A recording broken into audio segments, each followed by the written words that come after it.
Sir, good morning, sir. In case, sir, நான் பேசுறது கேக்குதா சார்? செக் பண்றேன்.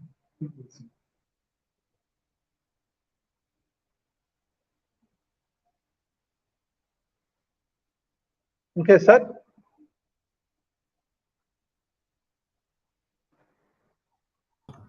Yeah, we can hear you. Okay, sir, இருக்காங்களா? Sai Kumar.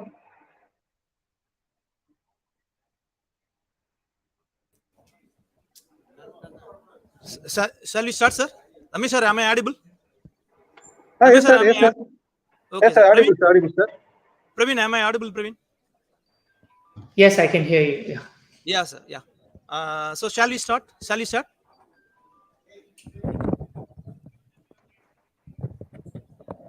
So shall we start, sir?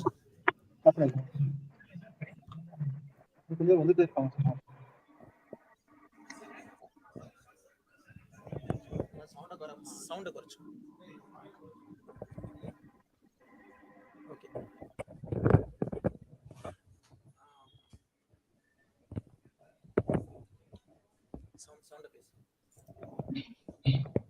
Good morning to all. This prayer shows the blessings of Almighty. Let us begin this wonderful program with a prayer.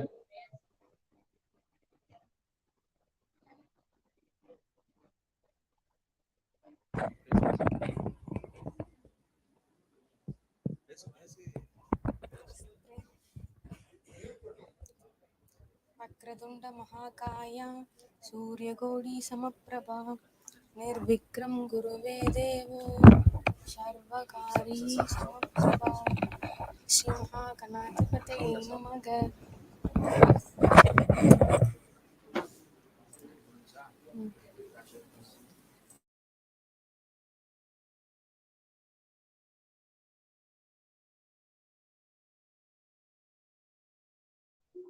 Thank you.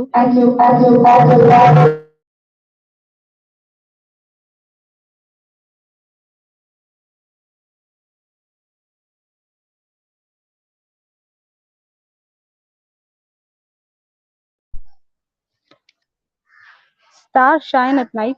Some stars shine at birth daylight. We are having some great personalities and researchers among us here to build this event. We believe this as an excellent opportunity to grasp from them and be inspired. On behalf of everyone, I extend a warm welcome to all dignitaries and participants presented here. I would like to give my heartiest welcome on behalf of all participants to our chief guests, resource persons, principals, staffs, and my dear fellow friends. Now I request our head of the Department of Chemistry, Professor N. Ramesh sir, to deliver the welcome address. Very good morning to all. Today is the remarkable day. It is National Technology Day, which is celebrated all over India under the theme Science and Technology for Sustainable Future. In this auspicious moment, I welcome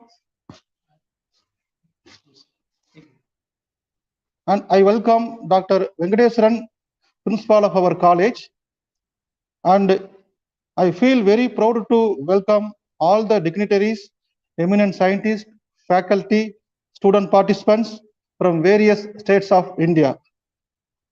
I feel very proud and be happy to have our chief guest, Dr. Praveen Linga, Professor, Department of Chemical and Biomolecular Engineering, National University of Singapore, and Vice Dean, Industry, Innovation and Enterprise at the College of Design and Engineering, for being with us. I welcome you, sir.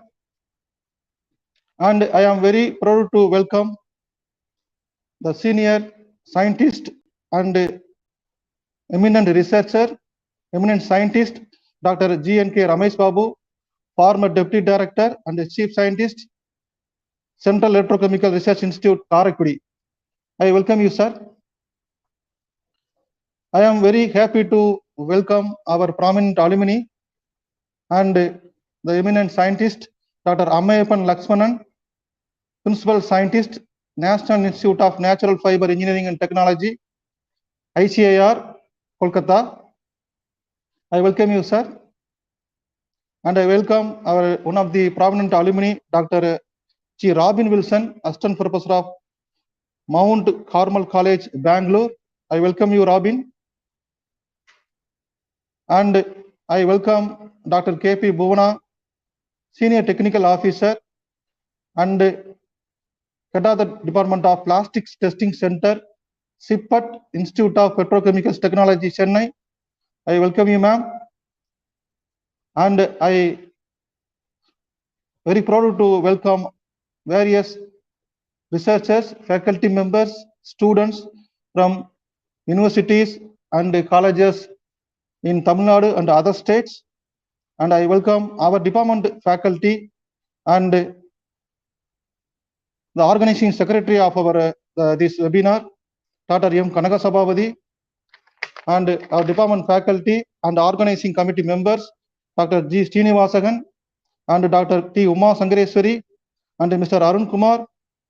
And I also welcome our technical team, Mr. Sai Kumar and Mr. Somnath of our college. And I welcome all the participants gathering together for the celebration of National Technology Day. I welcome one and you all. Thank you very much. Thank you, sir. Now I request our principal, Dr. G. Venkateshwaran, sir, to deliver the presidential address.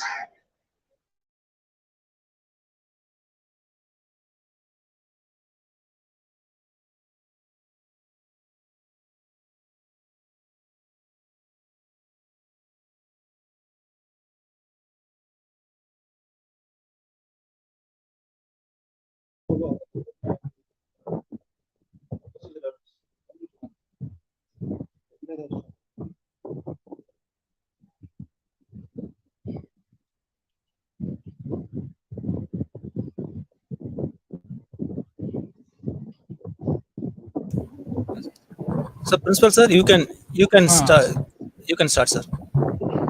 Welcome to all. Today our college Department of Chemistry organizes national level seminar on science and technology for sustainable future in view of National Technology Day. One of the most defining milestones in the timeline of Indian journey in the scientific and technological advancement is the successful nuclear test done in 1998 in the Pokhran region of Rajasthan. India's then Prime Minister Atal Bihari Vajpayee led the mission of making India an independent nuclear power known as Pokhran 2. The nuclear tests were conducted on May 11, 1998. There was a dedicated team of scientists, researchers, and engineers that had worked on the mission with the nuclear powers rejecting India's entry. The mission was a secret as India did not want to attract international attention and criticism. And this day celebrated every year as a National Technology Day. In this day, our college chemistry department organized the national level seminar, and they invited eminent the resource persons, Dr. Praveen Linga, Professor, Department of Chemical and Biomolecular Engineering, National University of Singapore, Dr.G.N.K.Ramesh Bapu, former Deputy Director and Chief Scientist, SICRI, Dr. G.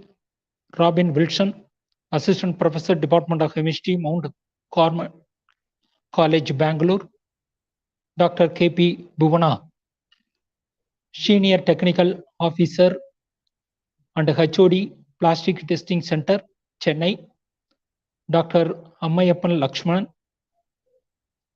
Principal Scientist, National Institute of Natural Fiber Engineering and Technology.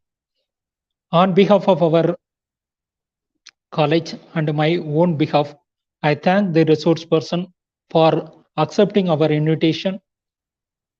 Especially, a special thanks to our alumni, prominent alumni, Dr. Ammayappan Lakshmanan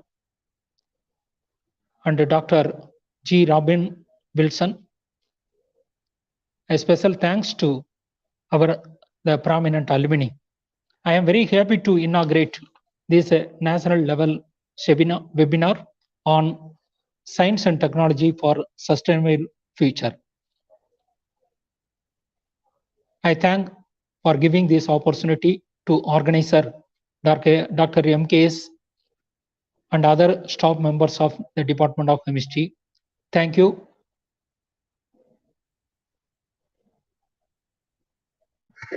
Thank you, sir. The secret of change is to focus all your energy not on fighting the old, but on building them. Now, with us, Dr. Praveen Linga, professor and high impact researcher, is here to interact with us. Before that, I would like to call Dr. M. Kanahasabhavadi, sir, to introduce our chief guest.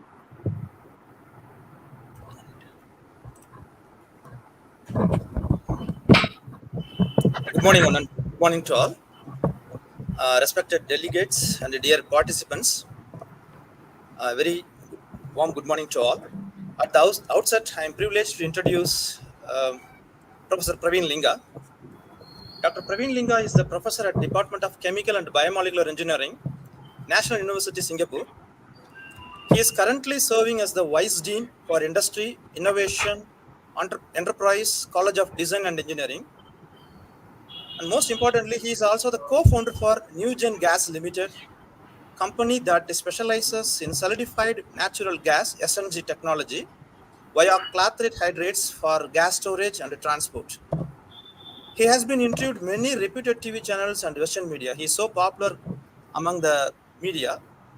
He is an alumnus of IIT Karaikudi and he completed postdoctoral from University of British Columbia, Vancouver, Canada. His expertise on gas hydrates, carbon dioxide capture, energy storage, and seawater desalination. And most strikingly, he has the citations 12,404, so a very huge number, with an I-10 index of 132. And fellow researchers know what this signifies. 132 is the I-10 index, and published more than 150 high-impact papers. In 2018, Clarivate Analysis, one of the reputed journal analysts for high-impact research journals, named him as one of the world's most influential scientific mind and highly cited researcher in the field of engineering. This highly anticipated or highly cited researchers' annual list identifies scientists and social scientists who produced multiple papers ranking in the top just 1% by citation. So such a great personality is with us, such a great researcher is with us. In 2019, Professor Linga received an outstanding Asian Research Award, Asian Researcher and Engineer Award actually, for accomplished outstanding achievements in chemical engineering in Asia by the Society of Chemical Engineers, Japan. And of course, he is an elected fellow of Royal Society of Chemistry in United Kingdom. He received many awards. Just I want to highlight very few of them. Engineering Educator Award in the year 2020. Outstanding Asian Researcher and Engineer Award by the Society of Chemical Engineers, Japan 2019. And Applied Energy Best Paper Award 2019. Fellow Royal Chemical Society, FRSC, United Kingdom 2019. Highly cited researchers by Clarivate Analytics, this is a very important one, in the year 2018. And a Donald Davidson Award by International Conference on Gas Hydrates at Denver, United States of America in the year 2017. And a Young Researcher Award in the National University of Singapore in the year 2017. Class of Influential Researchers by the Research Journal in the year 2017. and of course annual teaching excellence, because not only he achieved excellence in research but also in teaching also. So he got annual teaching excellence award ATEA by the National University of Singapore in the 2017. He is a scientific editor in various top-ranked engineering journals. Of course, researchers know the significance of the scientific editors. So he's one of the topmost scientific editor in various top-ranked engineering journals, high-impact engineering journals, and the list is so long. So such a great personality is with us for this webinar, despite his busy schedule. Most important thing I would like to point out that such a great personality, Professor Linga, is so kind-hearted and down-to-earth in nature, with undemanding helping hands, and so affectionate with the great human values. So he encouraged so many researchers and fellow friends. Through his research, he motivated us. On behalf of participants, I wholeheartedly welcome my friend Professor Praveen Linga for in the inauguration of this webinar. And it is in your hand, Dr. Praveen. Welcome, Praveen.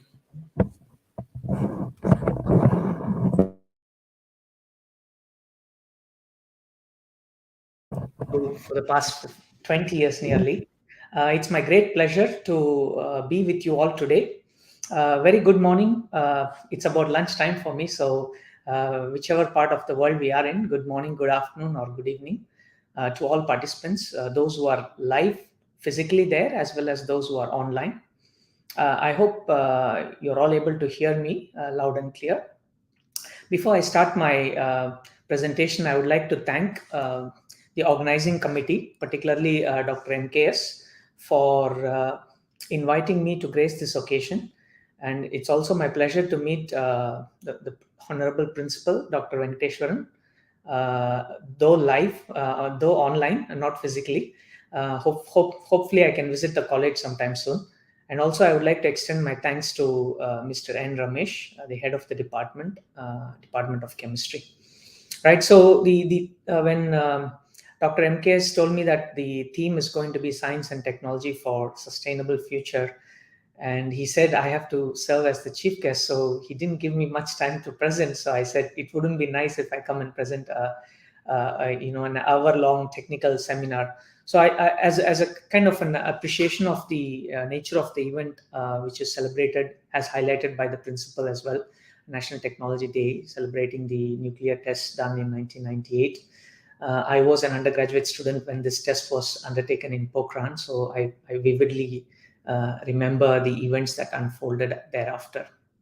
So I've prepared a set of slides to highlight to you, to give you a higher level overview of the type of research I do here in NUS, and also that aligns with the theme of the conference, which is science and technology for sustainable future. So please allow me to share my slides.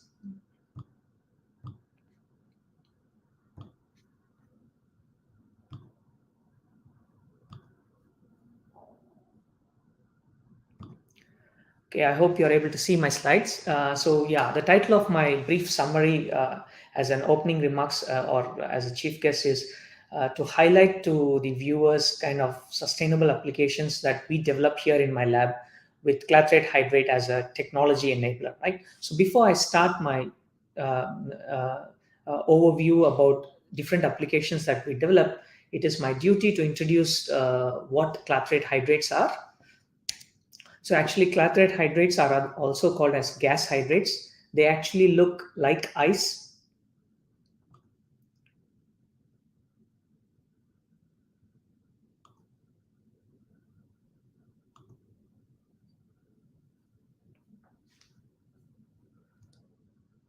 Just...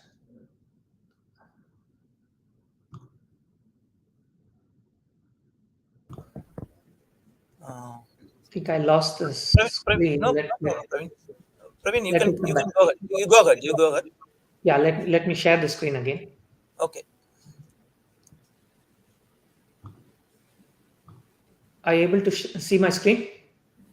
Yeah, it's coming. Yeah, yes. Yeah. Okay. We can see it. Yeah, so basically gas hydrates look like ice. If I give you a sample of ice in your left hand and a sample of gas hydrates in your right hand, practically you wouldn't be able to distinguish which one is ice and which one is clathrate hydrates, right? However, if you zoom at the molecular level, what you'll see in hydrate is that inside the water, ice-like cages formed by water molecules, you can trap a lot of guest molecules, right? That's what you see in the figure here, a methane molecule trapped by cages formed in by water molecules. Now, there is no chemical reaction here, just like how we form ice at home. It's a weak van der Waals force that binds the cage formed by water molecules, and the guest molecule is trapped inside. So there is no chemical bonding between the guest molecule and the water molecules. If you Google about gas hydrates, you wouldn't be surprised to see that some people call it ice that burns or combustible ice because of the huge volume of methane trapped in the form of hydrates in nature, right? As we speak, more than 70 different guest molecules can be trapped in the form of hydrates, right? So naturally, in order to form hydrates, my takeaway message from this slide is that you need low temperature, not necessarily that you should be below the freezing point of water. You can form hydrates above the freezing point of water.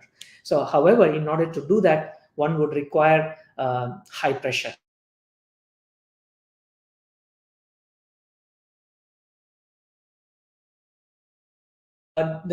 What type of structures one can form?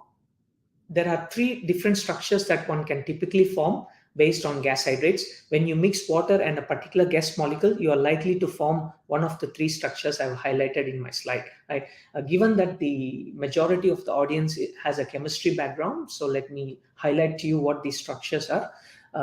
So structure one is a classical cubic structure. In order to form structure one, you need to mix water and let's say a gas like methane, right? When you mix water and methane, you can form structure one. In order to form one unit structure one, you can create two small cages, which is the green fluorescent green shape in my slide, and you can form six brown color large cages. So one unit structure of hydrates requires 46 water molecules, and you can form 8 cages. That means you can store 8 different guest molecules inside a unit structure of structure one, right? Okay. The second structure that one can form is called structure two. The commonality between structure one and structure two is that both are cubic structures. Both have the same size, small cage. However, the large cage in structure two is slightly bigger than the large cage in structure one. As you can see in my slide, the large cage of structure two is made of 12 pentagonal faces and 4 hexagonal faces. So naturally, a slightly bigger molecule can be caged inside the structure 2. So one unit structure of structure 2 requires 136 water molecules, and one can form 8 large cages and 16 small cages, right? The third structure is called structure H. This is an hexagonal structure as highlighted in my slide. This was the structure that was discovered by my co-supervisor in the late 90s, late 80s, where he published a paper in Nature and Science Journal describing the structure. The difference between structure H and the other two structures is that in structure H, you can form 3 different cages. That means 3 different guest molecules can be trapped inside the cages, right? So the common thing across all the structure is the small cage remains the same in all the structures, whereas in structure 2, you can form 3 cages where you have small, medium, and large cage. In order to stabilize the large cage of structure H, you may need a very large molecule, as you can see from the structure of that cage. So that's all I have for the chemistry side of gas hydrates. The take-home message is that you can form hydrates by simply mixing water and any suitable guest molecule at a high pressure and a low temperature, and you can crystallize one of the 3 structures that I highlighted in this slide. So if you look at the history of my field, right, the earliest mention of gas hydrates dates back to Sir Humphrey Davy. He discovered chlorine hydrates in 1810 in his laboratory, right? However, since that earlier discovery, around 8 years later, Faraday confirmed the structure of clathrate hydrates for chlorine hydrates, right? So since then, all the way up to 1930s, this particular field was a mere academic curiosity for a number of physical chemists around the world, right? But however, in the 1930s, hydrates were discovered to plug oil and gas pipelines. So, right, so since 1930s, it has been a major issue for oil and gas pipelines. If you look at the current 3 key topics that drive research in my field. They are related to flow assurance, which is the formation of hydrates in pipelines. Energy resource. India, for example, has huge volumes of methane trapped in the form of hydrates in the Krishna Godavari basin and also around the Bay of Bengal and Arabian Sea, including Indian Ocean. So that's the second pillar. The third pillar is the technological applications, which I'm going to briefly highlight. Right. So if you look at the field classification, a number of multidisciplinary scientists work in my field, with engineers playing a slightly larger role. Nearly 37% of the publications are coming out of engineering community. Chemistry still has a very strong presence in my field. As you can see here, 22% of the publications are from chemistry. If you look at the last 25 years, right, there has been an exponential growth in my field of research. For example, as you can see in the slide, journal publications versus decade-wise data. In the last 2 years, there's been more than 1,000 journal publications in the topic of gas hydrates, mainly driven by these three thrust areas. Right? As highlighted here, this is what the three thrust areas signify.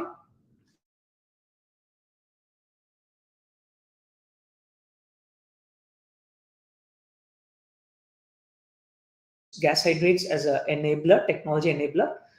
One is gas storage, that I work closely here with companies to develop this technology. We are also developing a technology to desalinate seawater with gas hydrates as an enabler. There is an ongoing technology thrust in my lab where we are developing a cooling technology for next generation data center.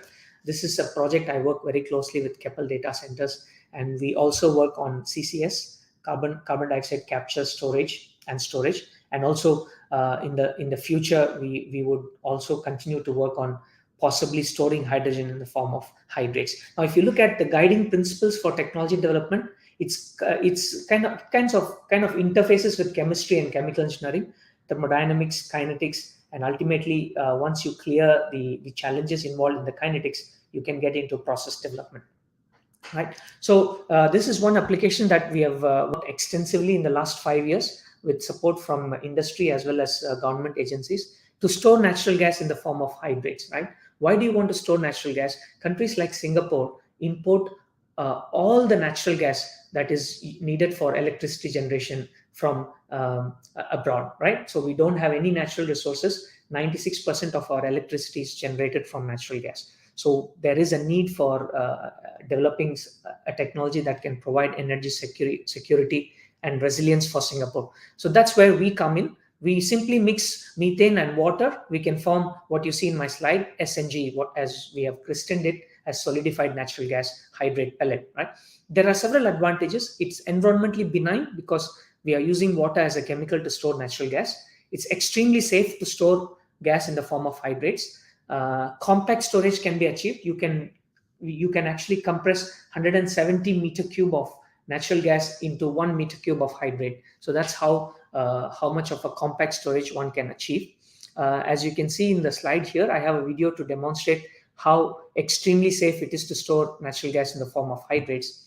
If you could see there, the hydrate pellet in my hand is about 2 times the volume of a ping pong ball or table tennis ball, and it has about 11,000 centimeter cube of gas stored in it. And when you burn the hydrate pellet, because of the heat transfer, the hydrates will dissociate, both water and gas comes out, and as I juggle my hand out, the fire continues to burn and cold water drips in my hand. So that's why you will never feel the heat in your hand, because it's a surface reaction where water and gas is coming out of the same surface. Water drops down to your hand and it's very cold, about 5 to 6 degrees Celsius.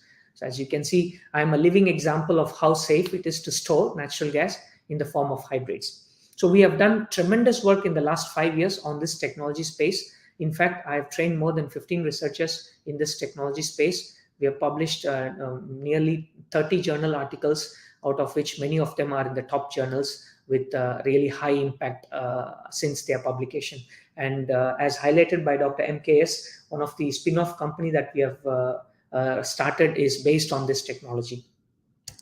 The second technology that we work in my lab related to sustainability is seawater desalination. Again, why is this technology important for Singapore? Singapore has no water resources. We rely on rainwater harvesting or rainwater storage, and also 70% of our water is desalinated from seawater. So developing a technology in addition to reverse osmosis is always an additional support for the water security point of view. Now, how can you desalinate seawater? If you recall from my earlier slide, in order to form hydrates, you need water and gas molecule. So if you, let's say you mix seawater with a suitable gas molecule, like the blue dots I have highlighted, you can form hydrates, the white mass in my slide.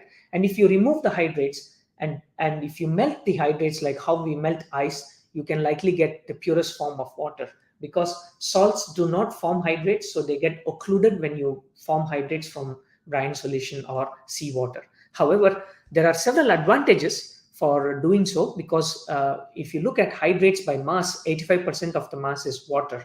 So essentially you can desalinate seawater if you want to separate water from seawater or purify water from seawater. Now, all the salts and impurities are rejected. There is no chemical reaction here, so it's easy to recover the water from the hydrate structures.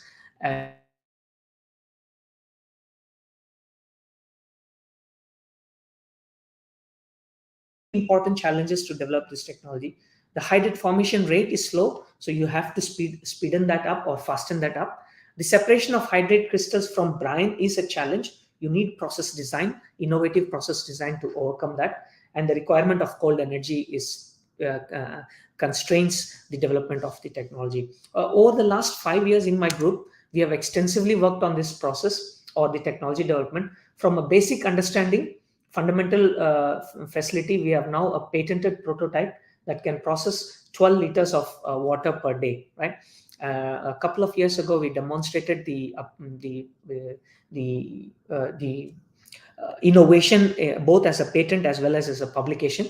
We have demonstrated 40% water recovery in 1 hour with 85% salt rejection. The next steps is that we are currently working on developing an integrated system where we want to couple the hydrate based desalination technology with a small RO unit, so that we can further push out or have a near potable water production capacity. Right. So if you look at the requirement of cold energy, we have identified that because 40% of our natural gas comes into Singapore in the form of LNG, liquefied natural gas, there is a source of cold energy which is currently not being harvested. Again, from a sustainability point of view, harvesting that technology offsets the cold energy needed for the hydrate-based technology. This is a publication I published with my colleague, Professor Karimi in my department in applied energy, where we demonstrated that the cold energy can be used for offsetting the cold energy cost needed for hydrate technology. We can produce 1.3 ton of potable water per ton of LNG cold energy, as well as the specific energy consumption of this combined technology is only about 0.84 kilowatt hour per meter cube of produced water. So this is kind of the technology space we are in for developing this technology. Currently, as I said, we are working with our colleagues in the department to couple hydrate-based desalination with a very small RO unit to further advance this technology. The third technology that we have recently started with ExxonMobil as our industry partner is to store CO2 in the form of hydrates in oceanic sediments, under the oceanic sediments. As you can see in my slide here, the red color box is what we are developing a technology for it. I've been working with ExxonMobil for the last 4 years to actually develop a proof of concept for this technology, right? If you recall, carbon dioxide capture and storage and utilization is a key enabler for achieving decarbonization, and of which sequestration is central, because annually we emit about 40 gigatons of CO2, and if you want to capture all of that CO2, your major downstream part is to store CO2 in nature for long durations, right? One can actually store CO2 in depleted oil reservoirs or depleted gas reservoirs, as highlighted in my schematic, or as the way they do in Europe, you can go deep underground and inject liquid CO2 in saline aquifers, where CO2 gets stored in dissolved state and also slowly gets converted to carbonates. But what we are interested in, not going so deep, you just go to the seafloor, few hundred meters below the seafloor, and form hydrates and lock CO2 permanently in the form of hydrates. In terms of capacity, there is a huge capacity to store hydrates in the form CO2 in the form of hydrates, as highlighted in the slide. It's in the range of 170,000 gigatons of CO2. And if you want to avoid the 2-degree rise, as highlighted in Paris Agreement, by 2050 we should avoid about 750 gigatons of CO2. Gives you a context of how much capacity is available in nature to store CO2 in the form of hydrates. Now, before I move on that, I want to address two important questions to the audience, right? Where can you form hydrates in nature, right? The first, the left-hand side of my slide highlights where you can form in nature, right? So what you see there is on the y-axis is the depth west from the sea surface, and on the other side of the y-axis you have pressure in the form of megapascal, right, in units. So what you see here, the green line is the geothermal gradient. Basically, as you go deeper into ocean waters, the temperature decreases. That is the layman understanding of the green line. And what you also have is a brown line here, which is the geothermal gradient. From the seafloor, right, as you go deeper and deeper, the temperature increases. That's the layman understanding, right? Because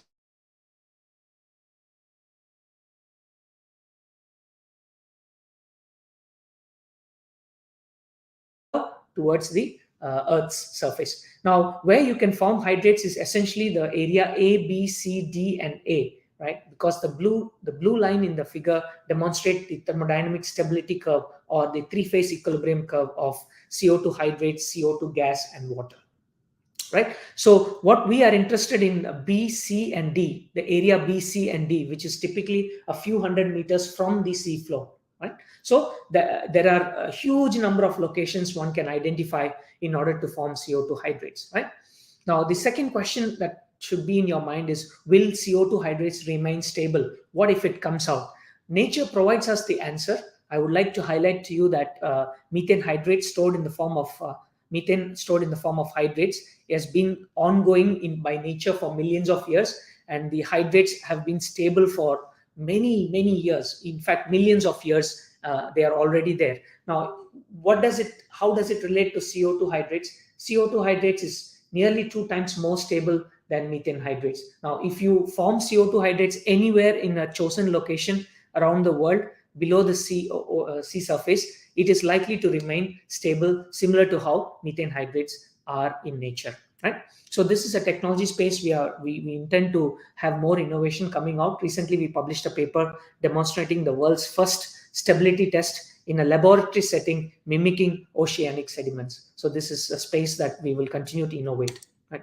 So with regards to carbon capture and storage, again, we are at the forefront of innovation in my lab here, and we have developed a number of innovative designs for demonstrating the process, and that's where we stand for CCS research.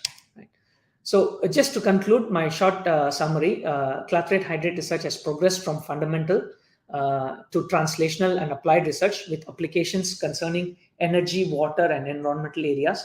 Here at Linga Lab here in NUS, we have a process prototype that produces about 10 kilograms of SNG, solidified natural gas, per day. And we also have a process prototype that produces 12 liters per day. Right? There is a potential to develop sustainable technologies, as I highlighted to you. Some of the key points are, as an enabler for CO2 sequestration, this is very important for achieving a decarbonization scenario that avoids the 2-degree rise in the next several decades. And also, in my lab, we are focusing on developing energy efficient thermal energy storage and transport technologies based on gas hydrates or semiclathrate hydrates. Right. Just before I leave you guys, I would like to highlight, right, end of the day, the passion for research and teaching culminates into a number of impact that you could highlight. So these are numbers at a glance. In the last 12 years of my independent research, I've received more than 12 million Singapore dollars in the form of grants, more than 1 million Singapore dollars from industry as cash contribution for various technology development. As highlighted by Dr. MKS, we have published about 150 journal publications. We have 2 patents from my group, And these are the citation impact of the numbers in addition to spin-off company. I've been fortunate to win a number of awards, not just in NUS and also in the international space. But the most important thing is every 1 in 2 of my publication contributes to UN Sustainable Development Goals. Particularly, we are targeting, my research targets UN SDGs 6, 7, and 13. 6 for clean water and sanitation, 7 referring to affordable and clean energy, and 13 referring to climate action. In the space of 10 years, I have elevated NUS to the top of the world in my field of research, as you can see in the slide here. Not only that, I've been very passionate in improving my teaching, and over the last 5 years, I have received a number of teaching awards internally within the university. One of the most important jobs of being an educator is to mentor students. My lab has mentored more than 100 students with minimum 6 months and above research experience in my lab. So this is a very proud achievement, and we hope to continue to mentor high quality personnel who can go out and in the future change the world in the sustainable space. That's all I have, and I would like to thank you all for your time and also for this opportunity to be with you all. And I'm sure there are exciting talks lined up.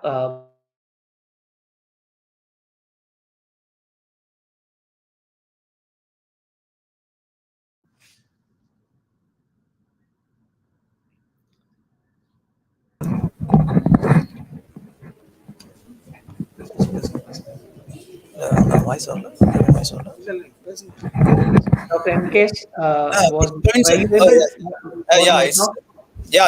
it's very interesting and so amazing, and you have done a marvelous research. Of course, I have seen it in channels only, but lively I have seen all your presentations. Is so nice and so motivational. And very few participants are, and we are limited to some questions, but very few participants are asking some questions, 1 or 2 questions only. Is it possible to answer? Yes, I would be very happy to answer. Okay, very few questions we will highlight in the window itself. Very few questions. Okay. Participants, now you can post your questions in the chat box. Very few questions will be highlighted and it will be presented to Praveen.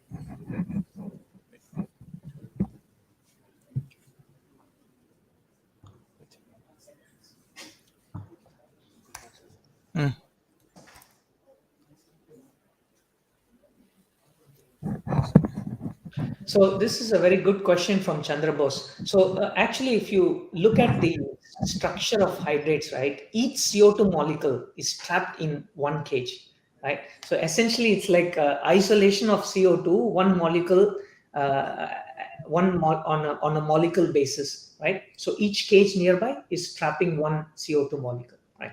You cannot break it to the atom level. The molecule is existing as a whole. So that's what I mean. One CO2 molecule in each of the cage I highlighted. So the storage is at the molecular level.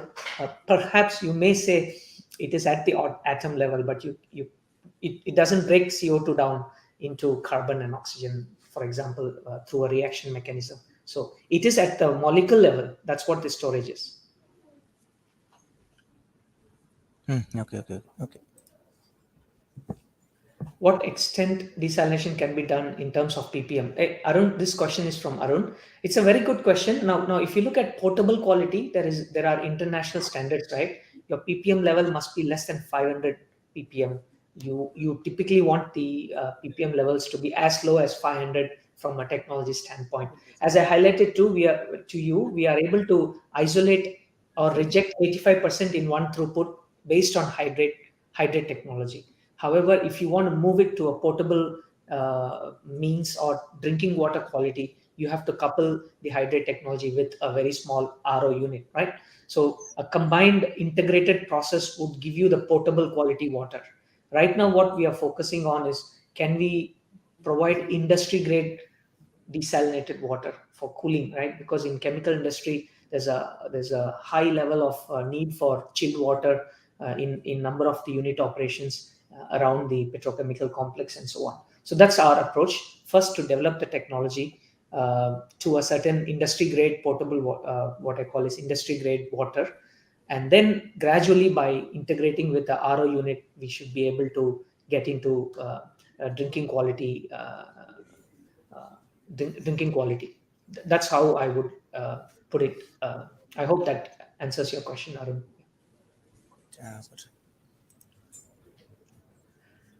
What is the benefit of gas hydrators? As I told you, the main three areas that we work on are related to energy, water, and environment.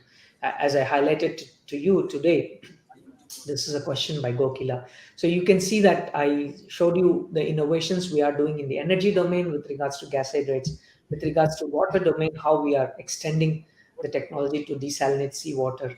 With regards to environment, I showed you our work on carbon dioxide capture and storage or sequestration. So yeah, so these are the benefits, right? But then from a chemistry standpoint, all you need is water and a suitable gas or gas molecule, right, in order to form these hydrates. It's simply like ice formation and ice melting. So basically, gas hydrates is a exothermic process for formation. It's an endothermic process to reverse back. Right? So many of you would be very familiar with van der Waals forces and how the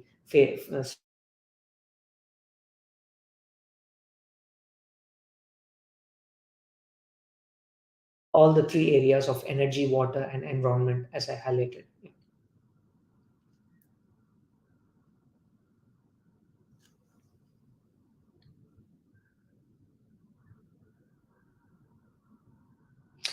Okay, this is slightly outside of what I presented today.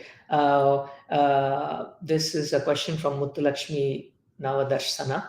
So my answer to you is NUS is a comprehensive university. We have all along from all the way from medicine, dentistry, law to engineering, sciences, and so on. So we are a complete whole university. So I would doubt if there is, if you cannot find any course that is not being taught or present in NUS. So almost all the courses that one can imagine, both at the undergraduate and graduate level, are available in NUS. That's my answer to you. We have a very strong chemistry department ranked in the top 10 in the world consistently by QS. So if your background is chemistry, you may want to check out the Department of Chemistry at the Faculty of Sciences.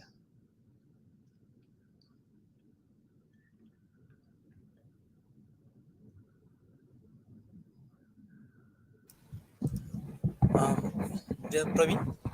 Yes. Dear Praveen, it's a very excellent session and a highly interactive session. And am I audible? Yes, I can hear you. Yeah, thank you. And on behalf of all the participants, I extend my sincere and heartfelt thanks to you. Despite your busy schedule, you came all along the way for us, for our students, and your presentation is excellent, and especially the fire on hands is so impressive, and our students enjoyed it. Actually, I can see their faces.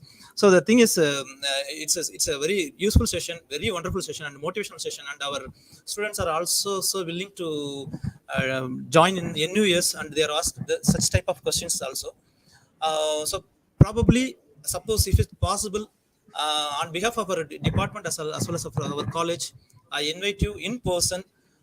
Suppose if it is possible in the month of June or July, if you are being here at India. So I submit this request in this juncture. Thank you very much, Praveen. Thank you very much.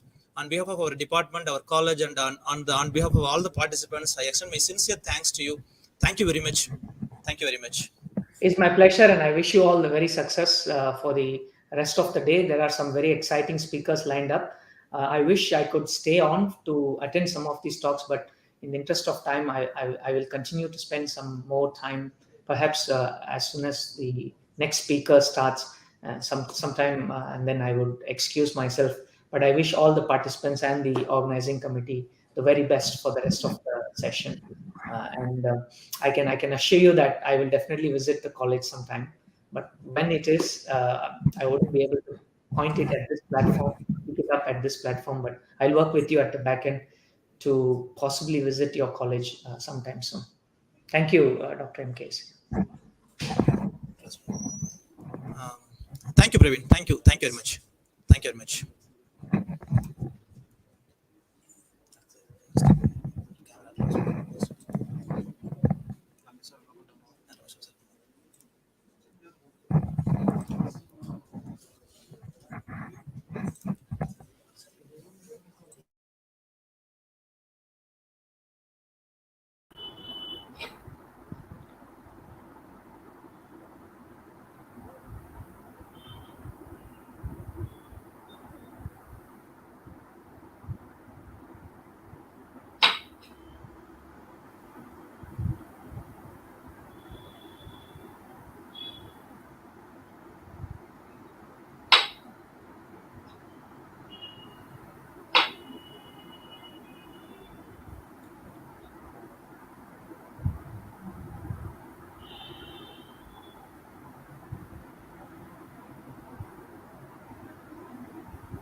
Sir, good morning, sir. Good morning, Hi, sir. morning. Shall we start the next session, sir? Yeah.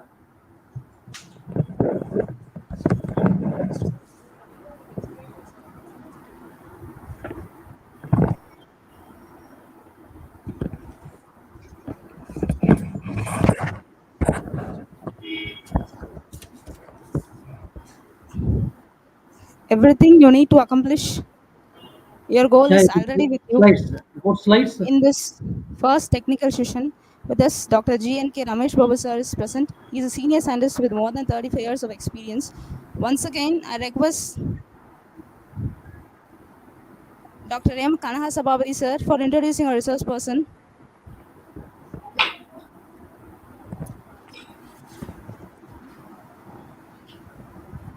Good morning to one and all. I am delighted to introduce our beloved scientist, Dr. G.N.K.Ramesh Bapu sir. Dr. G.N.K.Ramesh Bapu sir is a former deputy director and the chief scientist retired from the EMFT division, that is Electro Metal Finishing Technology division, from Central Electrochemical Research Institute, Council for Scientific and Industrial Research, New Delhi. He is having very rich and vast scientific and technological experience, more than 35 years, and industrial consultancy services. He was awarded 3 postdoctoral fellows from the Institute of Metal Research, Shenyang, China, Yonsei University, Seoul, South Korea, in the year 2006 and 7, and the Institute of Metallurgy and Material Science, Krakow, Poland, in 1998. Let me point out very brief view of his specialization and experience. SAR is having 35 years of research experience in industry-oriented technical research in the area of electro deposition and metal finishing of the metals as well as alloys, electro composites, and continuous plating of wires and strips. Received various funds and completed nearly 23 projects that are all sponsored by government agencies such as Department of Science and Technology, New Delhi, MIT, ADA, Hindustan Aeronautical Limited, both from public as well as private sectors.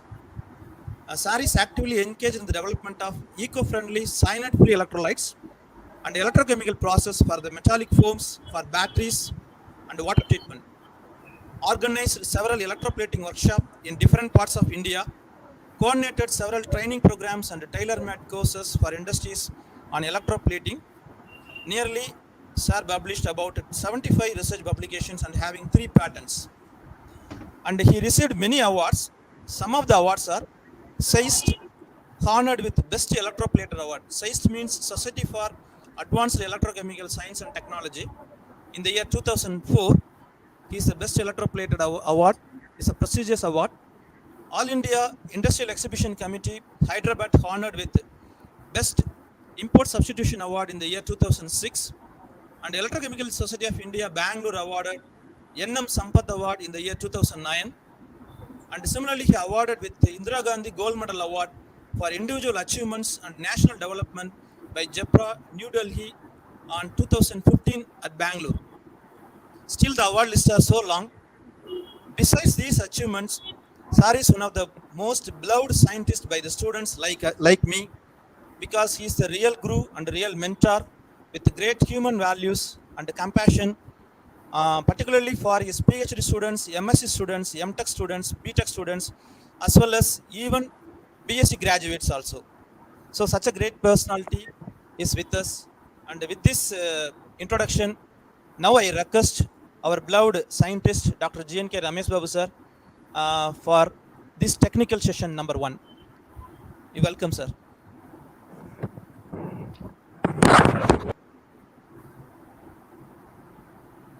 Thank you, Dr. Kadava Sabapati, for brief introducing me.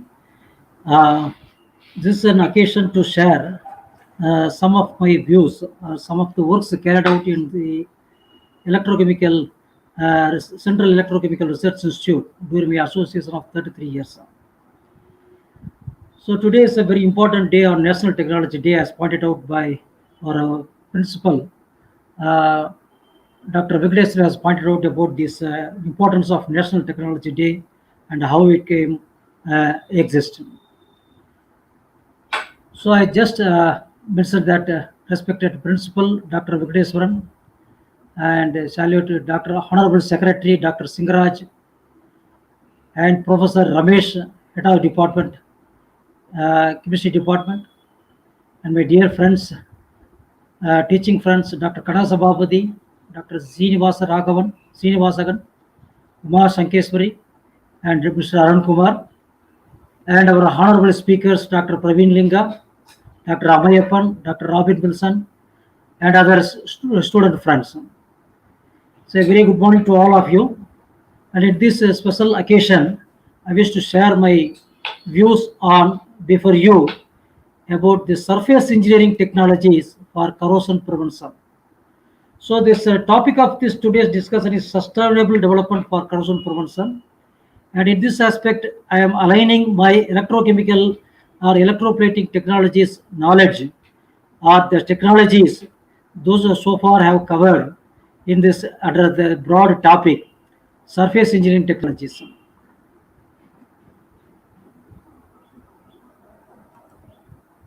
So are you able to hear, please? Can you see my slides? Yes, sir. Yes, sir. It's clear, sir. It's under your voice is Yeah, okay. clearly audible. Okay, then I will continue. So this is our Central Electrochemical Research Institute coming under Council of Scientific and Industrial Research from New Delhi. And throughout India, we have about 39 laboratories throughout India. And in Tamil Nadu, we have 3 laboratories, national laboratories. One is at Karaikudi, Central Electrochemical Research Institute. And another one is at Adayar, Central Leather Research Institute. And another one is at Structural Engineering Research Institute. So 3 institutes are there in Tamil Nadu. And we are doing mainly with electrochemical research. It is about 82 kilometers from Madurai.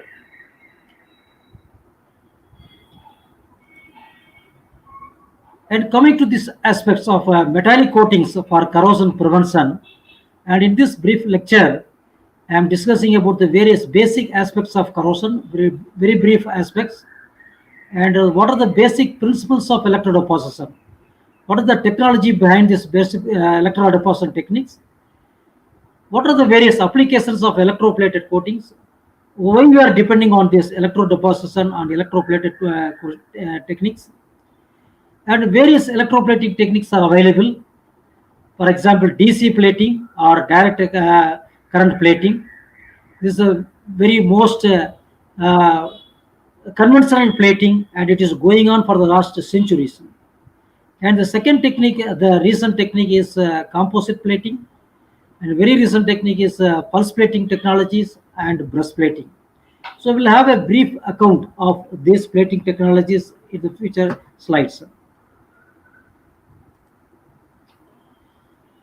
So you are all aware, you are engineering students, science students, and undergraduate and postgraduate students. But all of you might have done know about this corrosion. This is coming under this 10th syllabus onwards. It's coming. Corrosion. What do you mean by corrosion? Corrosion is an electrochemical phenomenon. It is a spontaneous process of destruction in the course of the chemical, electrochemical, or biochemical interaction with the environment. So whenever there is an environment and because of this chemical reaction, a metal corrodes, or an electrochemical reaction where an anode cathode is formed in between them, this electrochemical this spontaneous process occurs and destruction occurs. Or with the biochemical reaction also in the seawater also, you can see some of the forms of corrosion, some algae formation or other formation. It is also a form of corrosion. Or we can say it is a deterioration or transformation of the substances with the reaction with the environment. Transformation of the substances, for example, if steel becomes a steel oxide or iron becomes iron oxide, this iron oxide is because of the reaction with this air and moisture. In presence of moisture, it gets oxidized and oxide is formed. So steel gets rusted and it is called steel corrosion.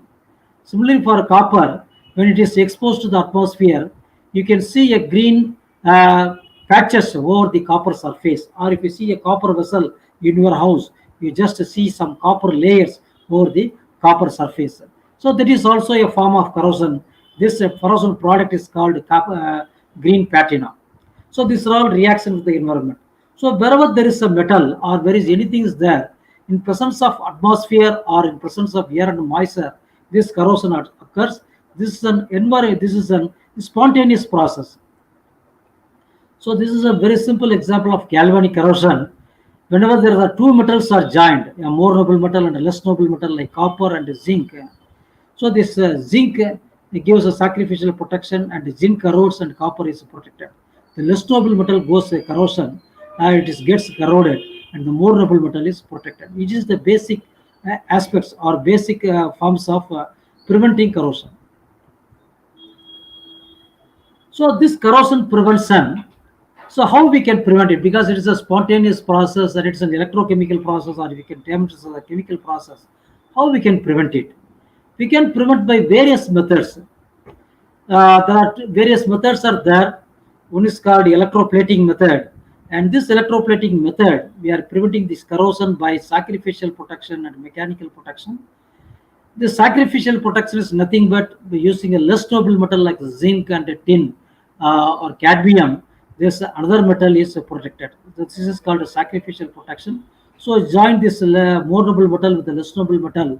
You can see this the material is protected.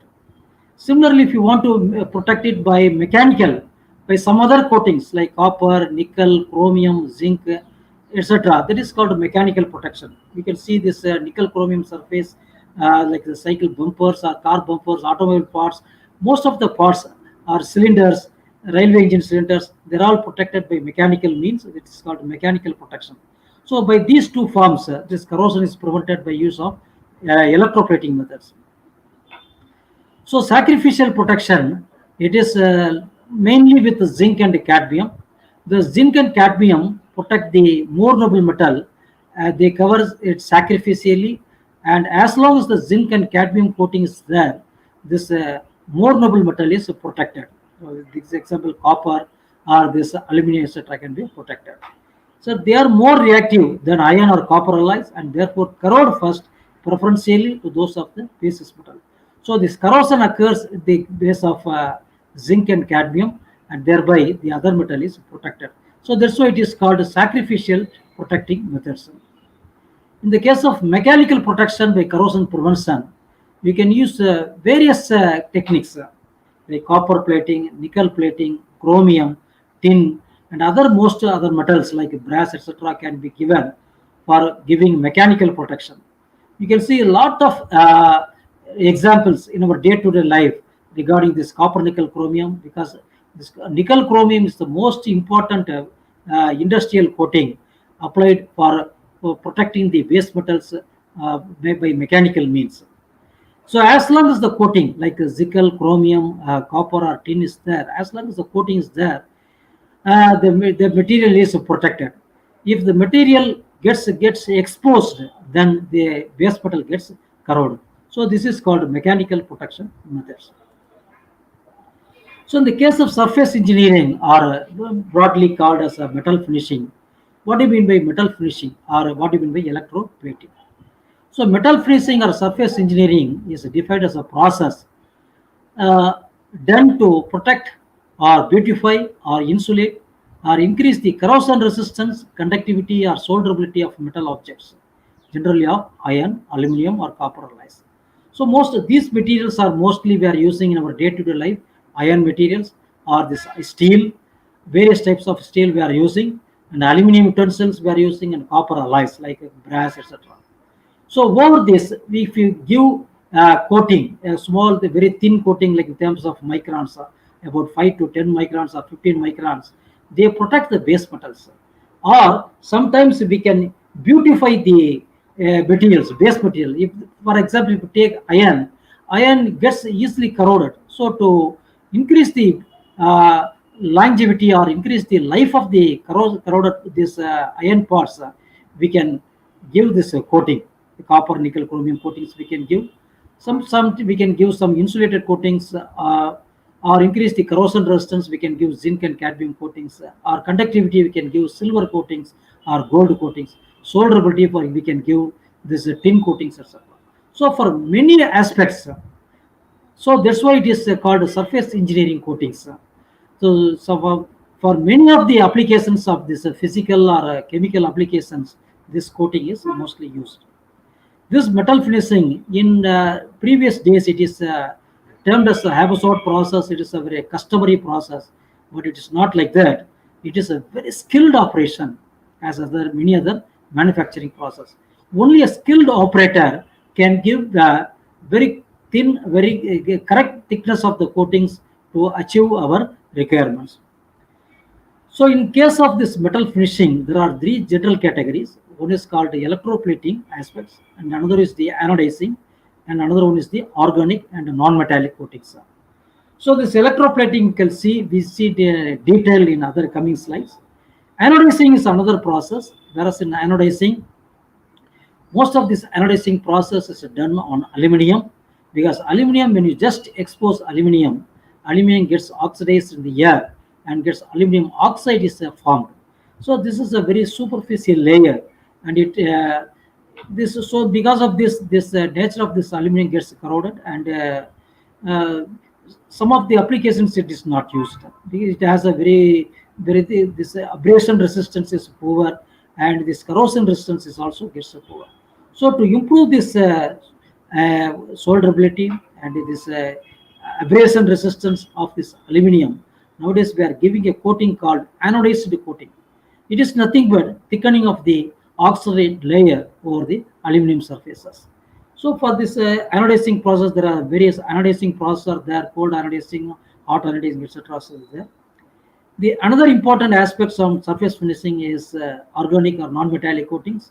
The organic coatings nothing but there's a paint coatings. There are various types of paint coatings are available nowadays. You can see in the some of the paint manufacturing companies, you can a lot of coatings are available. Polyurethane coatings, PVC coating, PVD coating, etc. is available. So all are done to increase the surface engineering aspects. So coming to this electroplating, how, because it's a very simple and very commercial process for uh, preventing the corrosion resistance. This electroplating is a very simple one. Anybody can do this technology, but it is if you do it in a scientific manner, we can achieve a great in this aspects. So what do you mean by electroplating? So electroplating is a process by which metals in the ionic form migrate from a positive to a negative electrode under the influence of a direct current. So under the influence of direct current, that is through a power source. If you are getting this direct current, whatever we are getting in our house or in the industrial, it is called alternating current. That alternating current is converted into DC current using a power source, or you can use it from the battery. From a battery, we can get this DC current. So through this DC current is connected to two electrodes. One is the anode and another is the cathode surface, cathode metal.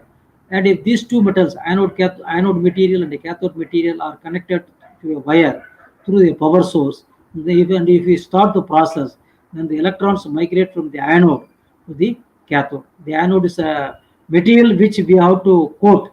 For example, if you want to coat copper, then you can take a copper material, or if you want to coat a nickel, you get the nickel metal, and here you can take the surface over which you want to do the coating. For example, iron or some of the brass, etc. You can place it here, and you can give the coating of this material. So this coating, this metal is coated over this surface. So this process is called electroplating process. Because there are some other processes called immersion plating, it is different from this electroplating. In immersion plating, the plating is done automatically. It is a chemical process. Whereas here, we are passing current and we are getting the coating. So compared to the chemical plating, this plating is very adherent, and we can go for any number of thickness here. We can even go to up to 250 microns, or we can go up to 1 mm thickness also we can achieve by electroplating. Whereas in chemical plating, we cannot achieve such a thickness. It is a non-adherent also, it is powdery in nature. So that's why in most of the industries, we are adopting the electroplating technologies to improve the corrosion resistance of the metal, or to improve the various other aspects like corrosion resistance, hardness, etc. We can improve it. So electroplating is a process in which an electrical current passing through the solution causes the objects at the cathode to be coated by the metal in the solution. So electroplating is done for decorative, or for protective applications, or for functional applications. So electroplating is done for mainly for three applications. So this electroplating is based on the science of electrolysis. So this law is governed by, named as Faraday's law, because Faraday first discovered about this electrolysis process and how this chemical, this copper is coated over the other surface. This iron objects, he just put this iron in the copper sulfate solution, and he formed this electrodeposition process. So there are two very important laws governing this electroplating for theoreticians or for this academic interest. Those who are seeking this electroplating, you can see this law. The metal coated at the cathode or dissolved from the anode is directly proportional to the quantity of electricity which flows through the electrolyte. This is called the first law of electrolysis. There are two laws governed by Faraday's law. This Faraday's laws you have studied in this case of this higher education, this higher secondary school also you have studied this, and this undergraduate also you have studied this in the Faraday's laws of electrolysis. W is proportional to Z into I into T, or W equal to ZIT, where Z is the electrochemical equivalent of the metal, and I is the current passed, and T is the time of passage. So this is the first law. Weight of the metal deposited at the cathode is directly proportional to the quantity of electricity and the time. Quantity means current into time. So this is the first law. And the second law says whenever there are two or three important electrolytes are taken, and one is the copper electrolyte, and another is the nickel plating, and the third one is the chromium plating. And if you just dip the materials for plating, the quantity of metal deposited over the cathode is proportional to the chemical equivalence. So the equal material is not deposited. Only the chemical equivalence of the metal can be deposited over the surface. This is the second law of electrolysis. So based on these two laws of electrolysis, we can do some magic wonders in the case of electroplating, and we can go to any thickness over the surface. This is a very simple electrolysis of copper, very simple electroplating of copper. Any electrochemical reaction, there are two reactions. One is the anodic reaction, and another is the cathodic reaction. In the anodic process, the metal dissolves, whereas here you can take this copper electrode, copper surface, copper, when it is dipped in the copper sulfate solution, this copper becomes this copper ions, and two electrons are liberated. This is the anodic process. So these two electrons gets transferred to this cathode surface, and this copper ions gets reduced, and here the electrochemical reduction process takes place. So this is the oxidation reaction takes place at the anode, and in the cathode surface, reduction reaction takes place. So this anodic reaction and cathodic reaction forms one cycle, and the copper dissolves and goes into solution as copper ions, whereas in the cathode surface, this copper ions gets reduced and the copper metal is deposited. So this is the basic mechanism of electroplating of copper. Similar case of electrolysis of nickel you can take. If you take this nickel electrode, if you dip it in some conducting electrolyte like nickel sulfate and nickel chloride, because any electrolyte is not a simple electrolyte, it is a mixture of two or three combinations. So in the case of nickel, this anodic reaction, nickel gets oxidized and nickel ions are formed, and this nickel ions gets reduced at the cathode surface and nickel gets deposited. So the copper plating or nickel plating or chromium plating, this oxidation reaction takes place at the anode and reduction reaction occurs at the cathode surface. So this is the two important reactions occurs at the anode and cathode surface in the electroplating. So the electroplating technology is what is the basic requirements for the electroplating technology? What is the requirements of electroplating technology? So even in your lab or in the major labs or industrial lab, you can set up this electroplating setup by using two or three components. For this we require, firstly we require a primary plating tank is required for storing the solutions or having the solution container. We have a suitable plating tank. That means you can use a PVC tank or rubber lined PVC tanks or material or tin lined or this lead lined steel tanks also you can use it. So there are various types of plating tanks are available. Metallic coatings lined or rubber lined coating tanks are available. Or you can use some plastic tanks also. You can use it PVC or FRP techniques or tanks also you can use it. So this is the one of the main requirement, and the another requirement is the rectifier. A rectifier is nothing but which converts the alternating current into a direct current. So it is called as a source of direct current. So with a direct current only we can electroplate the objects. So we mean a rectifier is required. Then we require a metal ion source. That is which metal you want or which coating you want, you take that metal ion as a source of the metal ions. Then a conductive background electrolyte to pass the current, you need a conducting electrolyte. It should have some conducting ions like sulfate ions, chloride ions, or fluoroborate ions, or sulfate ions, etc. is required. Then two electrodes is a must. One is the positive electrode and another one is a negative electrode is required. As a positive electrode, you have to select the material you want to coat. That is the positive electrode. And as the negative electrode, you just place your surface over which you want to coat it. So this two forms the electrode surface, and the other forms the things. What are the various applications of the electroplated metallic coatings? So these metallic coatings or electroplated coatings, it is mainly used for two applications, as I pointed out. One is for decorative applications and another is the functional applications. Broadly, it is done for decorative and functional applications. For decorative applications, for example, to improve these cycle bumpers or automotive bumpers, some cycle spare parts or some this jewelry, the silverwares, etc. It is for decorative applications. It is used. Or some functional applications like industrial areas. For industrial applications, it is mainly to improve the corrosion resistance of the coating materials, or to improve the hardness of the materials, to improve the wear resistance of the materials. Because in day-to-day life, we are facing various applications, various problems, and to come out from those applications, we have to select the materials based on the nature of the materials.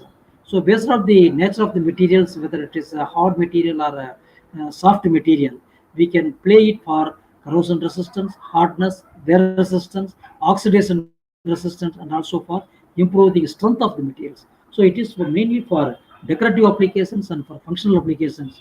These electroplated coatings are used. And again, you can see These coatings, again you can classify this electroplating coatings as called engineering coatings or functional coatings. Mainly in industries, you can see this copper, nickel, chromium. It is a combination. It is a composite coating of copper, nickel, chromium. Mainly we are applying this nickel chromium coating over the various automobile components. We can see this very bluish appearance of the automobile components. It is nothing but this nickel chromium coatings. This chromium coating gives a bluish appearance, and nickel coating improves the corrosion resistance of the coatings. Copper acts as a base coating, and it fill up the pores of the materials. So this copper, nickel, chromium as a, these three coatings are combinedly given on various objects to improve the nature, the corrosion resistance, to improve the corrosion resistance, and as well as for the aesthetic applications. And some of the times we can use this tin coating also. It is for lubrication applications. It is a given tin coatings, and also for conductive applications also this is tin coating is given. And gold coatings, it is mainly for conducting purposes. In space components, etc., we are using these gold coatings. Gold coatings can also be used for some this day-to-day life is gold jewelry. We can use these coatings. Electroformed gold is nowadays it is prevalent in some of the jewelry industries. As a decorative and protective coatings, again copper, nickel, chromium, gold is used. And the sacrificial or protective coatings, as I already pointed out, zinc coatings and cadmium coatings are mainly used for sacrificial applications or protective applications.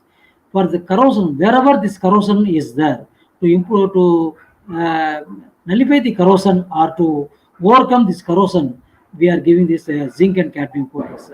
Whereas various aspects of zinc coated components we are using in our day-to-day life, the zinc coated fasteners or zinc coated steel sheets, etc., we are using. And similarly, cadmium coatings can also be used. And various, apart from the single metal coatings, we are using this brass coatings, bronze coatings, and solder, etc., for various applications. So what are the various specific examples of this electroplated coatings? For example, brass, it is used for decorative finish, and metal to metal rubber bonding it is used. Bronze coating is mainly used for decorative applications, and cadmium coating is for corrosion protection and solderability applications. Chromium coating is mainly for corrosion protection and wear resistant application. Most of the engine parts and the cylinders, engine cylinders, we are plating with nickel chromium. And copper is mainly used as an undercoat for nickel chromium, and it is used for PCB applications. It is used. Gold is mainly used for jewelry applications, and most of the watch cases you can see this gold coating, gold coated watch cases are there. Because this watch gold coatings resist this tarnish resistance and also improve the aesthetic applications. And for various electrical and electronic applications, gold is used. So similar, very few applications are there with the lead coatings are also used in bearing applications. It is used, and nickel is mainly used in industrial applications, undercoat for chromium, decorative engineering applications, and electroforming applications. Nickel is used, and silver is mainly used for cutlery applications, jewelry, electrical contacts, bearing applications. Zinc is for corrosion protection applications. These are the very specific examples of things.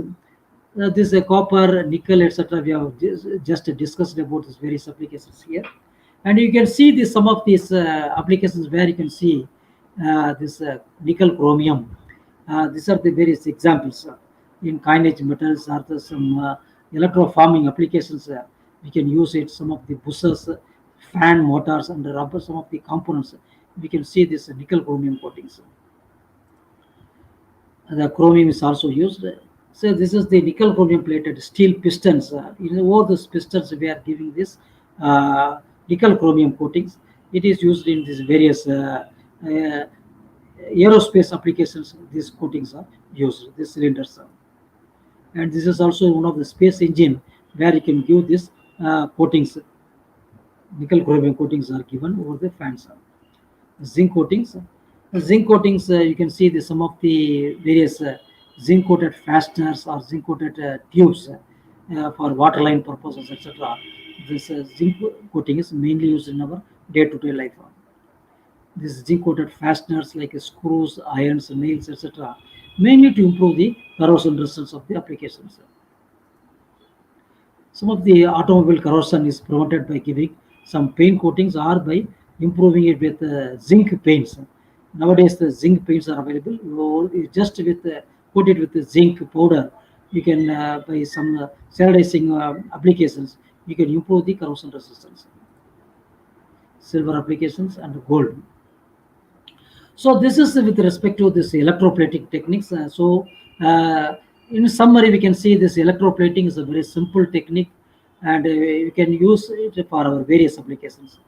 And one of the advancement in this electroplating technique is pulse plating technique. So in this DC plating or direct conventional plating or this electroplating technique, once we switch on the rectifier, the current flows continuously. So this electroplating starts and continuously going on, the thickness increases over the coated surface. Whereas in the pulse plating, it is a pulse plating method, as the term itself says. Pulse means it is an occasion. You can give the current or sometimes, and you can off the time. The current can be put off.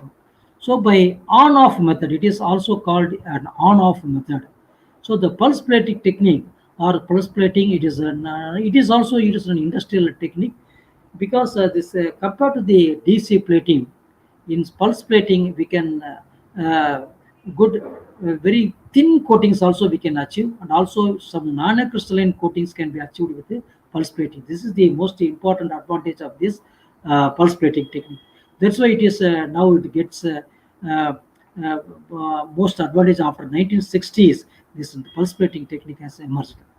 It is defined as a method of electroplating by means of an on-off direct current or potential in place of continuous current used in the conventional plating. So the meaning is, in conventional plating, we are using a continuous current through a power source. Whereas in the pulse plating technique, we are giving sometimes the current is get on and current get off. It is done automatically. Only thing is you have to first program this program over this rectifier. What is the on time required? What is the off time required? How much time you can plate it, and how much time you can put off. So there's using this on off method, you can vary the various variables. So this is called this pulse plating, this on-off current method. In pulse plating, there are three variables. One is the peak current density, current on time, and current off time. So this varying this current on time and off time in terms of we can vary it in terms of microseconds or in terms of milliseconds also. You can vary the on time and off time. So because of varying this on time and off time, we are changing the current density. So this peak current density can be varied. If the peak current density is varied, then the deposit over this object gets improved. The sum of the on time and off time constitutes one pulse cycle. One pulse means how much time you are passing current and how much time gets off. This is called one pulse. So this is another term becomes this technique is the duty cycle. Duty cycle means how much time the current gets on among the total time. On time divided by total time, that is on time plus off time multiplied by 100 to give the duty cycle. So this duty cycle can be varied from 1 to 100%. So even you can achieve from 1% to 100%, you can achieve the duty cycle. So by varying the duty cycle, we can vary the current density. So the current density can be varied. So many factors are varied because of this on time and off time aspects. Whereas this advantage is not available in the case of the direct current plating. So that advantage is available with the pulse plating. Only thing is this pulse plating technique is slightly costly, but if you see the advantages, the costing effect can be nullified. So the duty cycles can be varied. On-off times may vary from microseconds to milliseconds. The average current density is nothing but this conventional DC current density. So that is varied by the peak current density into duty cycle. So the peak current density can be varied. The duty cycle can be varied by varying the on-off time. So that's why we are getting various permutation combinations of the electroplating parameters. Whereas in the conventional plating, only the current density only can be varied. current density and time. Whereas here in this pulse plating, you can vary just if you vary a small single factor, a lot of factors can be varied. So you can see the nature of coatings, etc. All things can be varied. In pulse plating, we have an unlimited number of combinations of different pulse current densities for obtaining a given average current density. So because what is the main advantage is the grain size. The grain size can be very much minimized by applying the pulse plating. Whereas in the conventional DC plating, the grain size is more about a minimum. You can achieve a micrometer level only. We can achieve it. Whereas in the pulse plating technique, you can go for nanometer size. So the nanometer size can be achieved by using the pulse plating technique, electroplating technique. The grain size of the deposit has been found to depend on the mass transfer of the bath and the nucleation rate. The bath parameters, so the bath parameters like a peak current density, average current density can be adjusted so that the nucleation of the crystals is promoted far ahead of the crystal growth. So once you just switch on this, computerize this program, this pulse plating rectifier with various on and off time, the nucleation rate can be increased. This crystal growth can be decreased far ahead of the nucleation rate, and the grain size can be controlled. So any grain size can be achieved with the aspects of this pulse plating. So this pulse plating, operating parameters like bath composition, pH of the bath, temperature, current density, pulse signal, duty cycle, etc. It is has to be so chosen that nucleation of the new grains is favored at a higher rate than the growth of the existing grains. Whereas in the electrode portion, this existing grain size cannot be changed. Only thing in the pulse plating, we can change the grain size by nucleating new grains. So this could be achieved by using high deposition rates. So that is by increasing the peak current density, formation of appropriate complexes in the bath, by adding some complexing agents in the solution, the plating solution. This nucleation of the fresh growth grains can be achieved. Addition of suitable surface active elements, etc., can be used to improve the grain size. So the nanocrystalline grains can be obtained by using this pulse plating technique. So what are the other advantages of the pulse plating technique? So in this case, we can decrease the porosity, we can improve the adhesion and deposition distribution of these coatings. Whereas the porosity, we can go for certain minimum in the case of DC current plating or direct current plating. Whereas the porosity can be minimized there by increasing the thickness. Whereas in the case of pulse plating, the porosity can be minimized with a minimum thickness, and the covering power can be improved, ductility, hardness, wear resistance, corrosion resistance, etc. can be improved with the case of pulse plating technique. And also the other important aspect is in the case of stress. The stress of the deposit or compressive stress or the stress tensile stress can be reduced, because the stress is the most important factor in the aspects of corrosion. Whereas there is a stress is there, the deposits gets exposed and it gets peeled. So the peeling is mainly due to the stresses in the deposits. These stresses can be reduced with the aspects of pulse plating technique. So this is a major advantage of this electroplating technique. This is the second technique. The third advantage of this electroplating technique is composite coatings. So this composite plating technology exists is the long back, but as electroplated composite coating or electro-composite coating technology exists since 1963. So what is the advantage of these composite materials? The composite materials are materials with improved mechanical, physical and chemical properties. Whereas in the electroplated coating like a copper or nickel or chromium we take, only you can see this properties of nickel or chromium or nickel or chromium copper.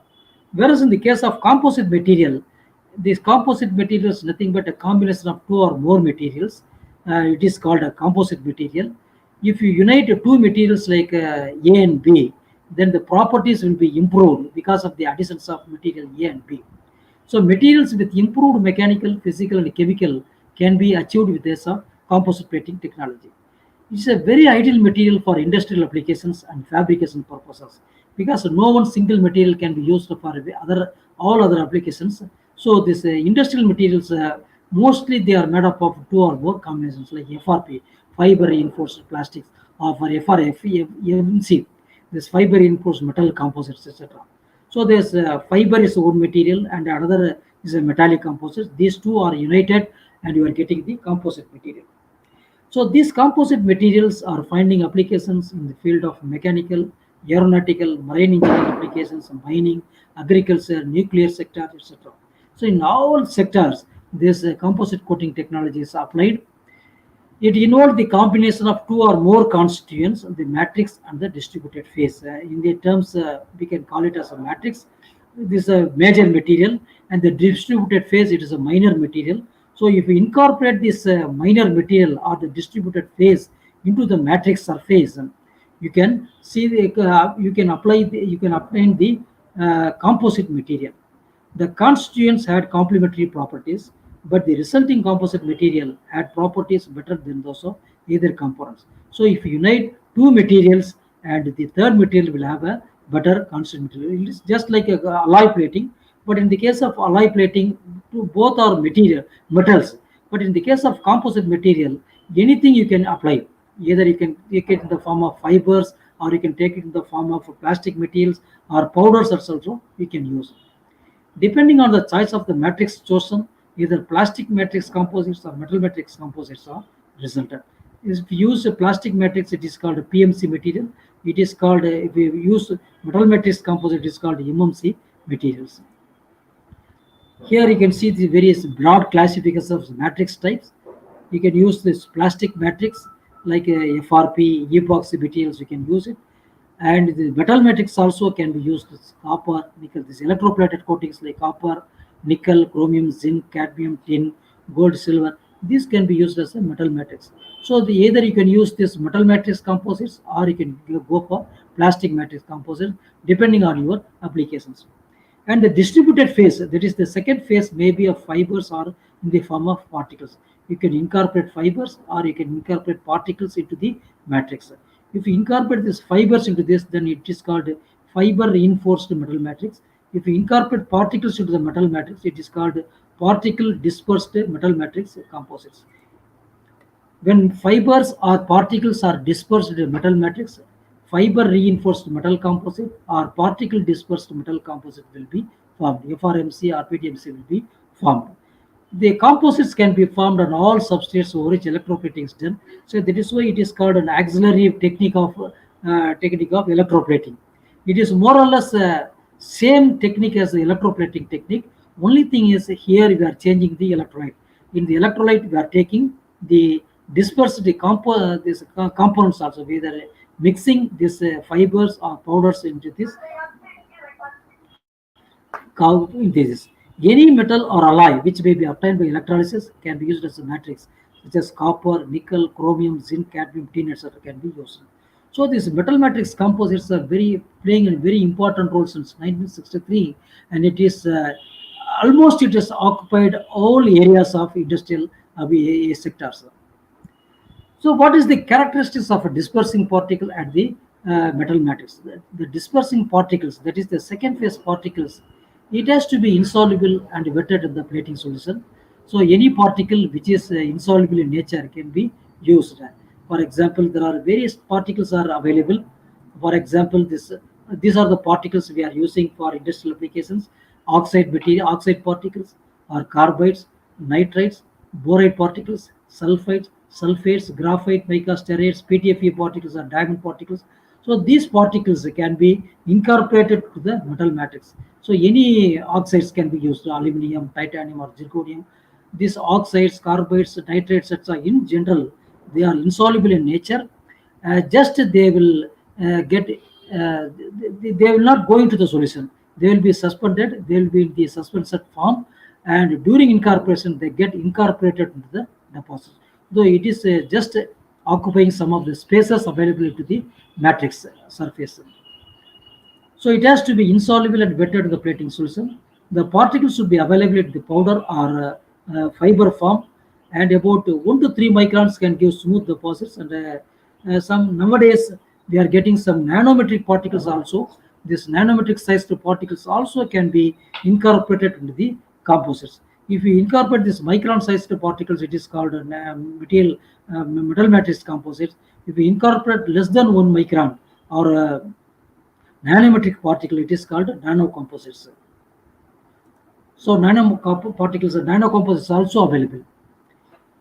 So this metal matrix composites can be prepared by various techniques, not only this electroplating technique, and we can go by powder metallurgical route, we can go by metal spraying method, internal oxidation, co-precipitation method, electro deposition method, electroless deposition method. So various techniques are available for metal matrix composites in general, but particularly this electro deposition method and electroless deposition method. These two techniques are very simple techniques, because these are all these the auxiliary technique of this electroplating techniques.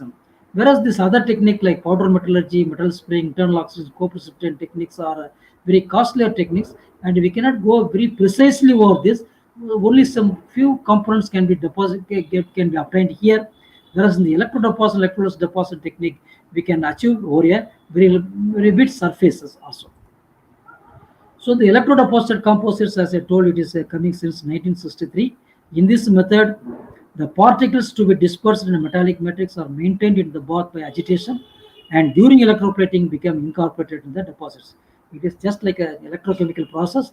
The particles are maintained in the bath by agitation, and electroplating gets deposited and they are get incorporated. So these are two very important one. The metallic, the matrix particle, these powders are suspended in the bath and during electroplating incorporated. The bath compositions are identical to conventional plating of the pure metals. That's why it is used in the electroplating industries. Again, there are two techniques are there in this electrodeposition technique: conventional electrocodeposition technique and sedimentation codeposition technique. These are all for academic interest. You can go for any of these two methods available. And here you can see it's a very simple electroplating setup available for electroplating. This is one of the electrolyte. This is nickel electrolyte, and here this agitation is given to improve this suspension. And this is the pulse plating rectifier. This pulse plating rectifier you can also use it as a conventional rectifier also. And if you pass current through the two electrodes, one anode and the cathode, and get this electrodeposition occurs. And in this electrolyte, if you take some of the powders like oxides, carbonates, etc., are suspended in the bath, and if this is continuously agitated, the electroplating occurs. Apart from and along with that, some of the powders also get deposited over the electroplated surface. So this is the thing which is occurring in the composite plating techniques. So this is the cathode surface. So over this cathode surface, this is the suspension bath, and here some of the particles are there, and this the metallic ions are surrounding the particles. So if you give agitation, then this metallic ions, these metallic ions surround the particles, because the particles gets charged because of this process. The particles gets positively charged because the metallic ions are there. These metallic ions gets just unite with the forms a layer over the particle surface. So this particle surface, when it is going to the diffusion layer, this orientation occurs, and this after getting this orientation, this metallic ions gets reduced over the cathode surface, and metal is deposited. In between two gaps or small gaps, the particle gets entrapped. So this is the incorporated or get entrapped. So this is the mechanism occurring in the composite deposition. So apart from the metallic deposition, the particles also gets incorporated. It's why it is called a composite deposition. So what is the advantage of the composite deposits? So the main advantage is the improved hardness, improved tensile strength, their resistance and anti-friction, corrosion resistance, and oxidation resistance. In general, all this mainly for some physical properties are can be improved. So these are the things which are coated with this surface. Here you can see this cleaning gets occurs, and after cleaning, the material gets coated with the composite coating. So this application electrocomposites, there are various applications are available. Wear-resistant coatings which are formed with the co-deposit of refractory powders like silicon carbide.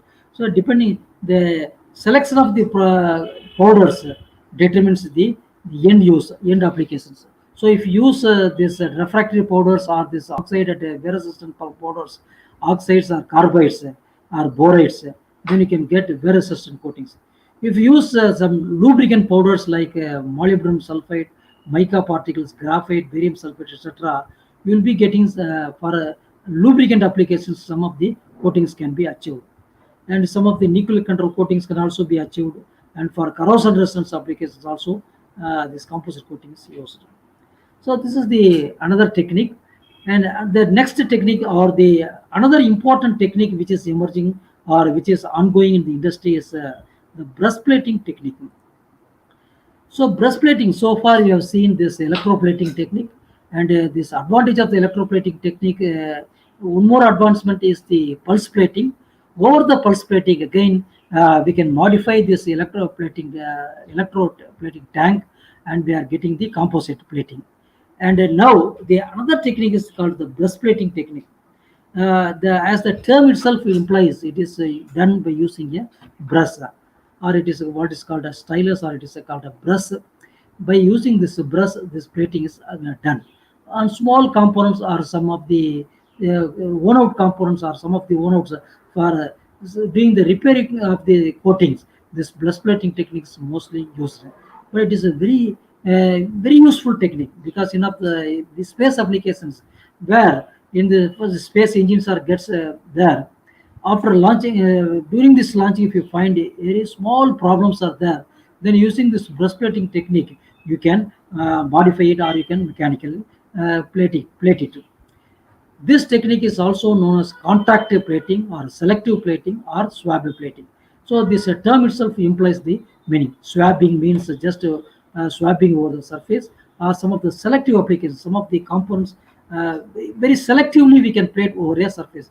Even if you have a larger surface, the selected area can be plated using the breastplating technique. It is a contact plating. Only when the contact occurs, the plating occurs. This is called a various terms it is used: contact plating, selective plating, or swab plating.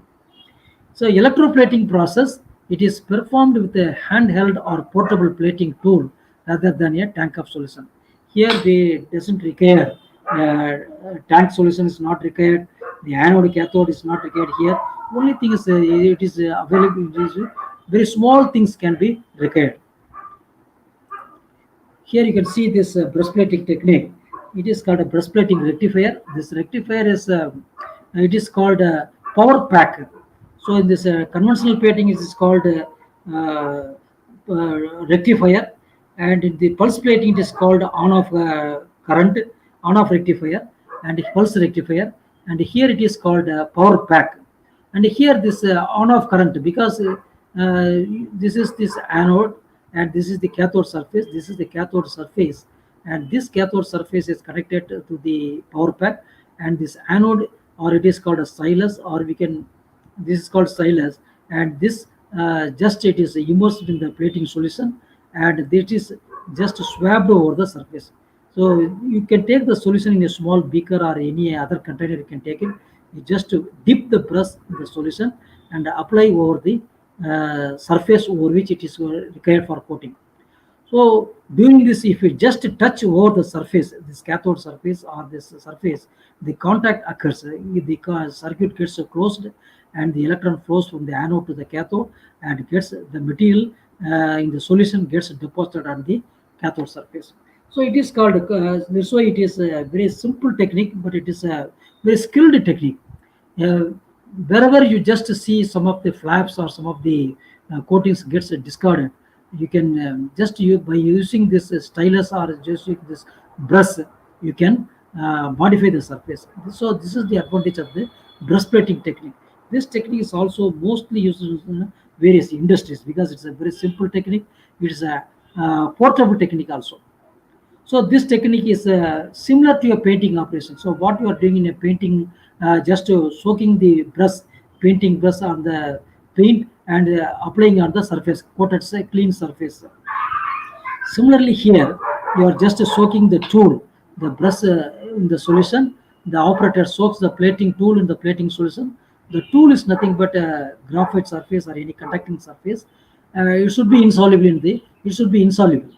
So the deposits the plating material by brushing the plating tool against the base material. Just by brushing action, the coating occurs over the surface. The plating solution is delivered to the work area by a porous absorbent cover wrapped over the anode of the plating tool. So the solution goes to the surface through this absorbent wool or absorbent cotton pad. It is gets transferred and it is gets coated over the surface by applying the current power pack. So this is a very simple technique, and using this you can use, you can give any coating, but this is for main coating. It is not used. Suppose if you want to develop a very high thickness, this technique is not used because it is for smaller applications. It is very small area. This can be used for plating.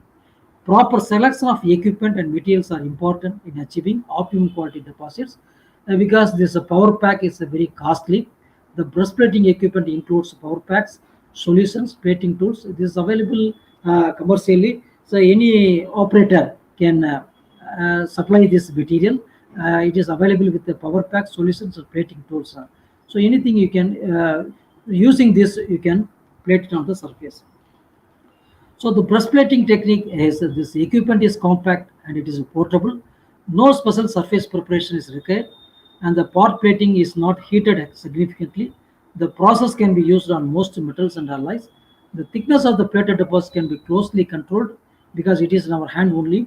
We can control the thickness. We can see the check the thickness and they continue the plating whether it is required or not. And the parts having a wide variety of size and cap can be breastplated. Any complicated shape can be plated with the breastplating technique. So this is the most important advantage of the breastplating technique. So very size, any size or any shape or a complicated shape can be plated with the breastplating technique. Whereas in the case of conventional plating or DC plating, this is not possible because there the solution throwing power is not the throwing power is maximum. It is only 20%. So because of the variation of this throwing power, the thickness is not uniform in the case of the other techniques. Whereas here, the thickness can be controlled and the thickness uniformity also can be controlled with the breastplating techniques. So these are the things which we are adapting at the laboratory level. But if you go for industrial level, only thing is this: the equipments are varying. So for any electroplating technique, first you have to degrease the surface. After degreasing the surface, it is cleaned in an alkaline solution. After cleaning, it is just again dipped in an acid solution for pickling. After pickling, it is again washed in various times. It is washed and it is copper plated or anything over this plated. So this is the cathode surface and these two are anode surface. You just compare it with the rectifier, the plating occurs. It is a very simple electroplating setup. So in recent years, we have found out a new technique or electroplating technology called cyanide-free electroplating technology, because most of the gold, silver, copper, etc., zinc, etc., can be deposited by using the cyanide solutions. But because of this poisonous nature of this harmful nature of these cyanide solutions, nowadays in industries we are not adopting the cyanide techniques. So in most of the industries, the cyanide techniques are abundant, and the Pollution Control Board also is not encouraging the use of cyanide solutions. So in our electroplating, this Central Electrochemical Research Institute, we have developed some of the solutions for cyanide-free electroplating process. First, we have find out with this brass, cyanide-free copper, etc. We have developed, and this is given for some electroplating industries. So various tanks are there for various applications, various sequences. In by following the sequences, we can plate any objects following the sequences. And if the sequence is not perfect, and if there is any impurities or if there is any disturbances in the coating may not be adherent. So to be following these sequences scrupulously, we can achieve a very good thickness. And this is the technique we have found out in the case of cyanide-free brass solution. This we have developed for some of the industries, and here this using this one of the surface gets plated the cyanide-free brass solution. After this, it is again cleaned, and you can see this so the brass coated surface, the brass plated solution, and you see this. These are some of the things which are quoted in the by use of the cyanide-free brass-plated solutions. Some of the Hydrates, etc., can also be plated. Nowadays, we are switching over to this lightweight magnesium, aluminum magnesium alloys, and over this also we can go with our technique. Thank you. So this brief lecture, we have seen this electroplating technologies, and this electroplating technologies we have seen electroplating technique, and the advantage of this advancement of the electroplating technique is pulse plating technique. Again, the pulse plating and electroplating technique, if we change this electrolyte, we are going for the composite plating technique. And whenever there is a special need, we can go for the breastplating technologies. So all the techniques are coming under the surface engineering aspects, and these are some of the bad idea of the electroplating technique. Hope you have got some idea about our electroplating technologies, and I have given some brief idea about this. Thank you one and all the participants, my dear students and friends, and it is my great pleasure to thank you all for joining with me in listening this brief lecture. And if you have any doubts, you please ask. Thank you one and all.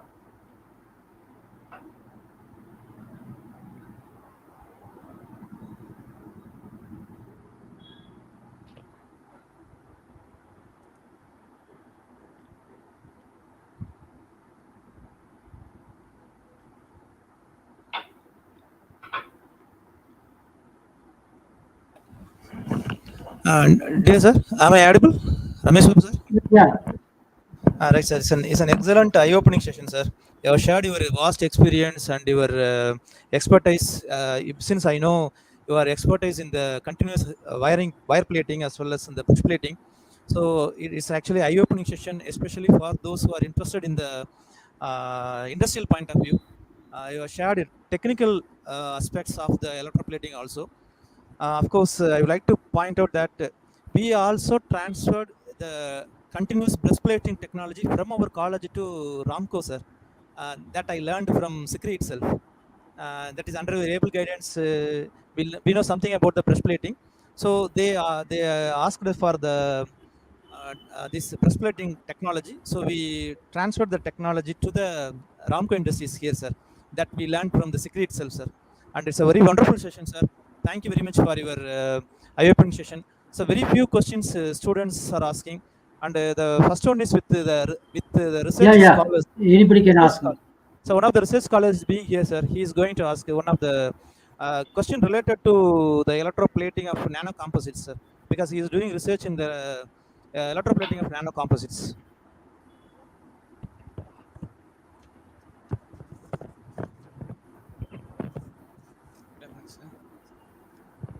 Sir, am I audible, sir? Sir, am I audible, sir? So I am not hearing. Yes, sir. His voice is not audible, sir. May I ask on behalf of him, sir? Sir, am I audible? Yeah. The thing is, sir, he is doing research in the electroplating of nanocomposites, especially nickel iron cobalt, sir. Currently, he is working at 4 ADM square. Currently, he is working, that is, he is doing alloy plating as well as composite, sir. That is graphene oxide coating. Sir, am I audible? Yeah, now I audible. Okay, sir. The thing is, he is doing composite electroplating based on reduced graphene oxide with nickel iron and cobalt, sir.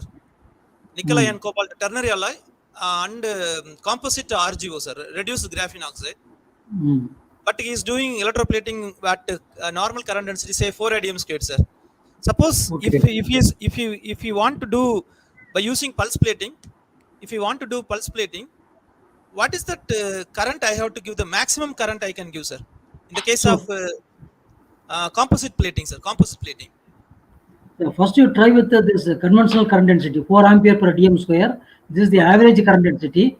You can convert it into the, if you have a pulse rectifier, you just vary the on or off time, and by varying this on off time, duty cycle can be varied, and if the duty cycle is varied, then the peak current density will be varied. Even for a small given average current density or the your 4 ampere per dm square, you can go for very high peak current density. So very high peak current density will result in a nanograins. So you can try with various on-off time, and you go for higher peak current density. So what's the duty cycle, sir? What is the percentage of duty cycle? Duty cycle means on time divided by total time. Yes, It sir. is, Yes, sir. in the pulse plating, you can see this this on time. You can select it. You have a pulse rectifier. Am I correct? Oh, okay, sir. What is the, say, for example, if it is 20% or 30% like that you are having? What is that percentage we are asking? Yeah. The percentage you can just vary and see it. Various combinations you have to see. First you fix the average current density. It is 4 ampere per dm square. You just fix it. Then you can go vary for the peak current densities. That is on time, off time you can be vary, and by varying this on off time current, you can go for various peak current densities. For a given peak current density and average current density, the peak current density vary from 0 to 100%. Okay, So sir. you can select it and you can see the required grain size. If you are getting the required grain size, then you fix the peak current density. Okay, sir. Thank you, sir. Thank you, sir. By trial and error only we can fix that one. Okay, sir. Yeah, that's the only thing is that is the method. Okay, Trial sir. and error only we have to fix it. Okay, sir. Thank you, sir. Thank you, sir. So one of the question is highlighted here, sir. One Yeah, student is yeah. asked. How can we join CSI or SICRI after completing BSc by Vimal? After BSc, it is very difficult. MSc also we are not providing. So complete your MSc, then MSc chemistry or MSc physics, any science. Graduates you can finish it, and after that, if nowadays in SICRI, the openings are not available for postgraduates. It is mainly going for this higher educated people like a PhD, and this for PhD with the various fellowships also it is available. So you can go for very higher studies, and then only you can enter the SICRI, not with the mere BSc or MSc. Only the higher studies are required here, more than PhDs. Okay, Vimal? Yeah. The next question. I'm Savitri. My question is which metallic coatings are better for corrosion prevention? Zinc and cadmium. But cadmium is mostly it is not recommended now because it is harmful. It is poisonous in nature. It is not recommended. So zinc is the only material available for corrosion prevention over the iron surfaces. Yes.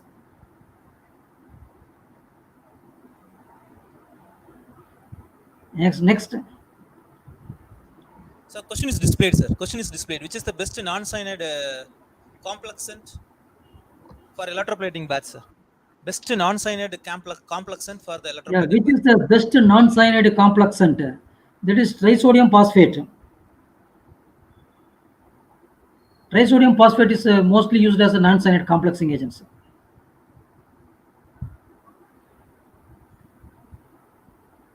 Which metallic coatings are better for corrosion prevention? Zinc. Which bath is better for zinc, sulfate or chloride? So depending upon this your conductivity, you can go for sulfate bath or you can go for chloride bath. But if you are it is for lab purposes, you can go for sulfate bath.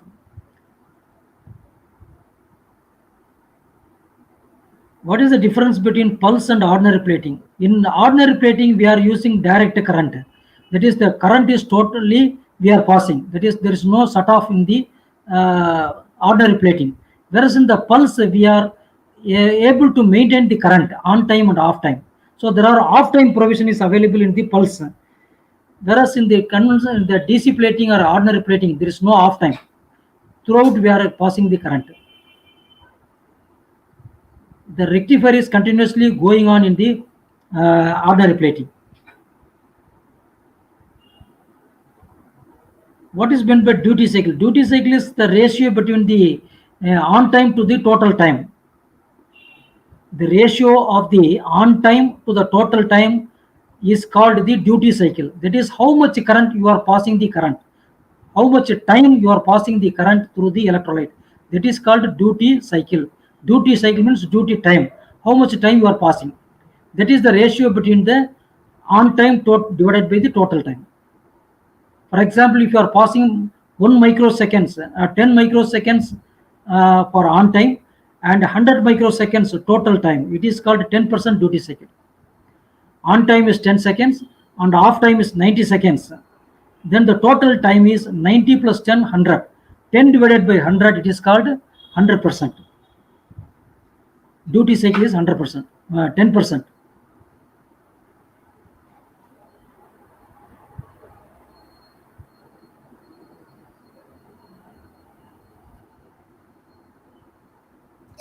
Yeah, am I clear to you? Yes, yes, sir. Clear, sir. My slides are this duty cycle ratio. You just, I think the slides are available with you. You are having yes, that slide. The thing is, the students are asking, research scholars are asking for the slides, sir, because particularly for the pulse plating, sir, because you are the expert in the pulse plating. So many research scholars yesterday itself also approached that sir is going to talk on pulse plating, means then because it is the now it is the most advantage technique. Yes, sir, because many research scholars are unable to join because today is a working day, sir, actually for them. So probably they are expecting these slides from you, sir. So shall I get the slides from you, sir? Yeah. Okay. Yeah, we will get it. Okay, thank you, sir. Thank you very much, sir. Thank you, sir. Still a lot of questions are there, sir. Because of the time limitations and your schedule, we are limiting the questions with this, sir. Just to post it, I will reply. No problem, sir. Questions and post it. Okay, sir. Okay, sir. So and the next session is going to start another 5 minutes, sir. Next session is going to start in another 5 minutes. Sir, and on behalf of Rajabali Raju's College as well as our department, I extend my sincere thanks to you, sir, because you are my beloved scientist and you admired by many research scholars, students. So I submit my pranam to you, sir. Thank you very much for your wonderful session, and really you inspired us and your motivated us. And sometimes my UG students may join at Sikri, sir, under your able guidance. And thank you very much, sir. No problem. Thank you very much, sir. Thank you very much, sir. Thank you very much for your wonderful presentation, sir, and being here with us, sir. Thank you very much. Okay. Thank you, sir. My thanks to all these seminar arrangements and committee members, and also the principal and the secretary of this Raju's College, Rajabali. Okay. Thank you, sir. Thank you very much, sir. Thank you very much, sir. Thank you, sir.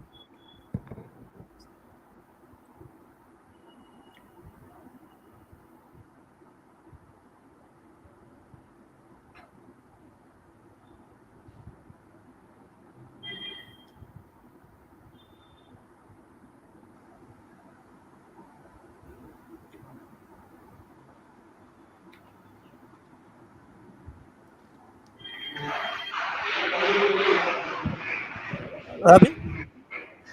Hello, Robin? Hello, sir. Am I audible? Yeah. You are audible. How are you? My voice is clear now? Yeah. Fine. Yeah. Fine one. Shall we start the session, Robin? Shall we start the session? Sir? Shall we start the session now? Robin, am I audible? Your voice is breaking, sir. Yeah.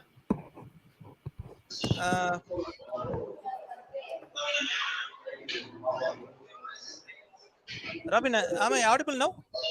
Whether my voice is clear or not? Yeah, yes, sir. Yes, sir, audible, sir. MK, sir, audible, sir. Thank you. Now, shall we go for the session, Robin? Yes, sir. Okay. On the side, other back end, we will upload the slides.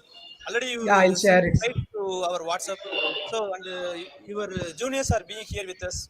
And on behalf of our Rajabali Raju's College, I welcome you. And in this occasion, right? Let us go to the session by gentle introduction by our GS sir. Sir, am I audible, sir? MK, sir, am I audible, sir?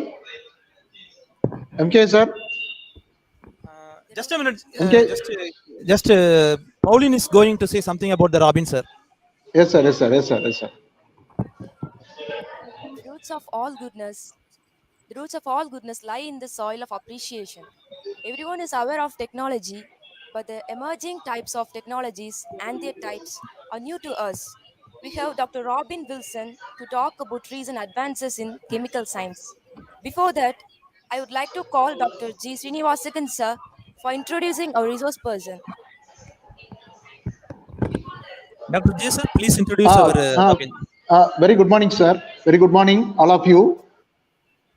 Let us start. I am very happy to introduce today's chief guest and our alumni of our college, Dr. G. Ramin Wilson. He is presently working as Mount Carmel College, Bangalore. Personally, he was born in Kumapatti near Vatrap, Tamil Nadu, and he did his schooling, 10th standard, plus 2, Nadar Higher Secondary School, Vatrap, and he did his BSc at Rajabalayam Raju's College, Rajabalayam, and also did his MSc Madurai Kamaraj University, Madurai.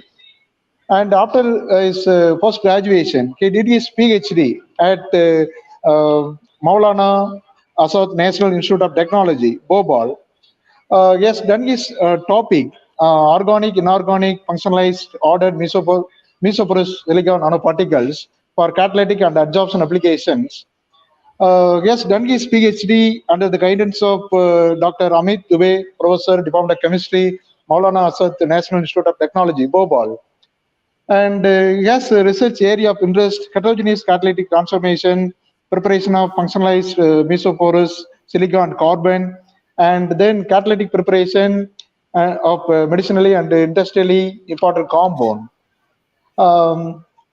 Teaching experience, he was worked as an assistant professor in a reputed engineering college, Indore Institute of Science and Technology, Indore, Madhya Pradesh, and also he has worked as an assistant professor in Professional University, Punjab, from July 25th, 2017 to 18th November 2019. And also he was worked as assistant professor in MVJ College of Engineering, Bangalore, from January 20th to August 20th. Presently, he is working as an assistant professor in Mount Carmel College, Bangalore, and he has handled the subject engineering chemistry, environmental sciences, and chemistry in day-to-day life. And he has got a research fellowship, JRF, SRF, for fellowship for pursuing PhD of various topics for pursuing PhD. And it has got JRF from September 2011 to 12 on synthesis and characterization of functionalized ordered mesoporous silicon nanocomposites for advanced applications, sponsored by Madhya Pradesh Council of Science and Technology. And he has published many papers, more than 7 papers, both reputed national and international level papers. And also he has attended many conferences and workshops. He has achieved so many achievements. He has qualified, secured 85.61 percentile in GATE 2012, and he has received best outstanding student of our college in the year 2009. And also he has presented prize winner for best paper presentation on eco-friendly energy of future at Triple V College, Virudhunagar, in the year 2009. And also he has got a merit scholarship for 4 years in district level from 2003 to 6. He was he has got very good academic background. He is one of the chief guests of our college. He is going to deliver today's chief guest address. Thank you. Thank you. May I request our chief guest, Dr. G. Robin Wilson, going to present chief guest address. Yeah, thank you. Am I audible? Am I audible, sir? Yes, Robin, you are audible. Audible. Thank you very much, and good afternoon to all. I'm very happy and privileged to be here in this platform, and it's great. I have great privilege to be a part of this program in our college program and as an alumni. And Tamil poet Thiruvalluvar says that let a man learn thoroughly whatever he may learn, and let his conduct be worthy of his learning. in Tamil it says like கற்க கசடர கற்றவை கற்றபின் நிற்க அதற்கு தக. So அந்த குறளுக்கு இணங்க என்னை கற்க வைத்து அண்ட் அதற்கு தகுந்தாற்போல் நிற்க வைக்கிறதுக்கு உதவிய இந்த college, this institute and our all the faculty members, those who are there, and I remember them and I'm very much indebted for them. And especially I thank this time God Almighty for giving our opportunity to speak with you. And also I thank all organizing committee people for giving this opportunity to speak with you all. And you all may be wondering what I'm going to speak. Okay, so before that I want to tell you that warm and happy technological day. Today we are celebrating technological day. I think you all may be knowing why we are celebrating technology day. Okay, because in 1988 our India, our country achieved a greater remark by in Pokhran test 1. So in the view of that we are celebrating this technology day today, and in the view of that we are having this webinar and we are having renowned resource person. They are coming and explaining about their expertise, and I am going to speak. It's a gentle topic and I want to encourage you all. You are all UG students as well as PG and research scholars are there. So just I want to encourage you all and on about recent technologies which are there, which are developed and which are directly and which helpful for a improvement of the society. According to this Tirukural, Vellam Danaya Malar Neetam, Vandadam Ullam Danaya Duyarvu. So as the length of the flower, lotus flower stem is depends on the water depth. Same way our thinking only our growth is proportionate to our thinking. So I encourage all the students have high thinking, that you all chosen science or technological subject, and today science is the tomorrow's future. Okay, with that note I just continue. And my slides are visible, sir? Yes.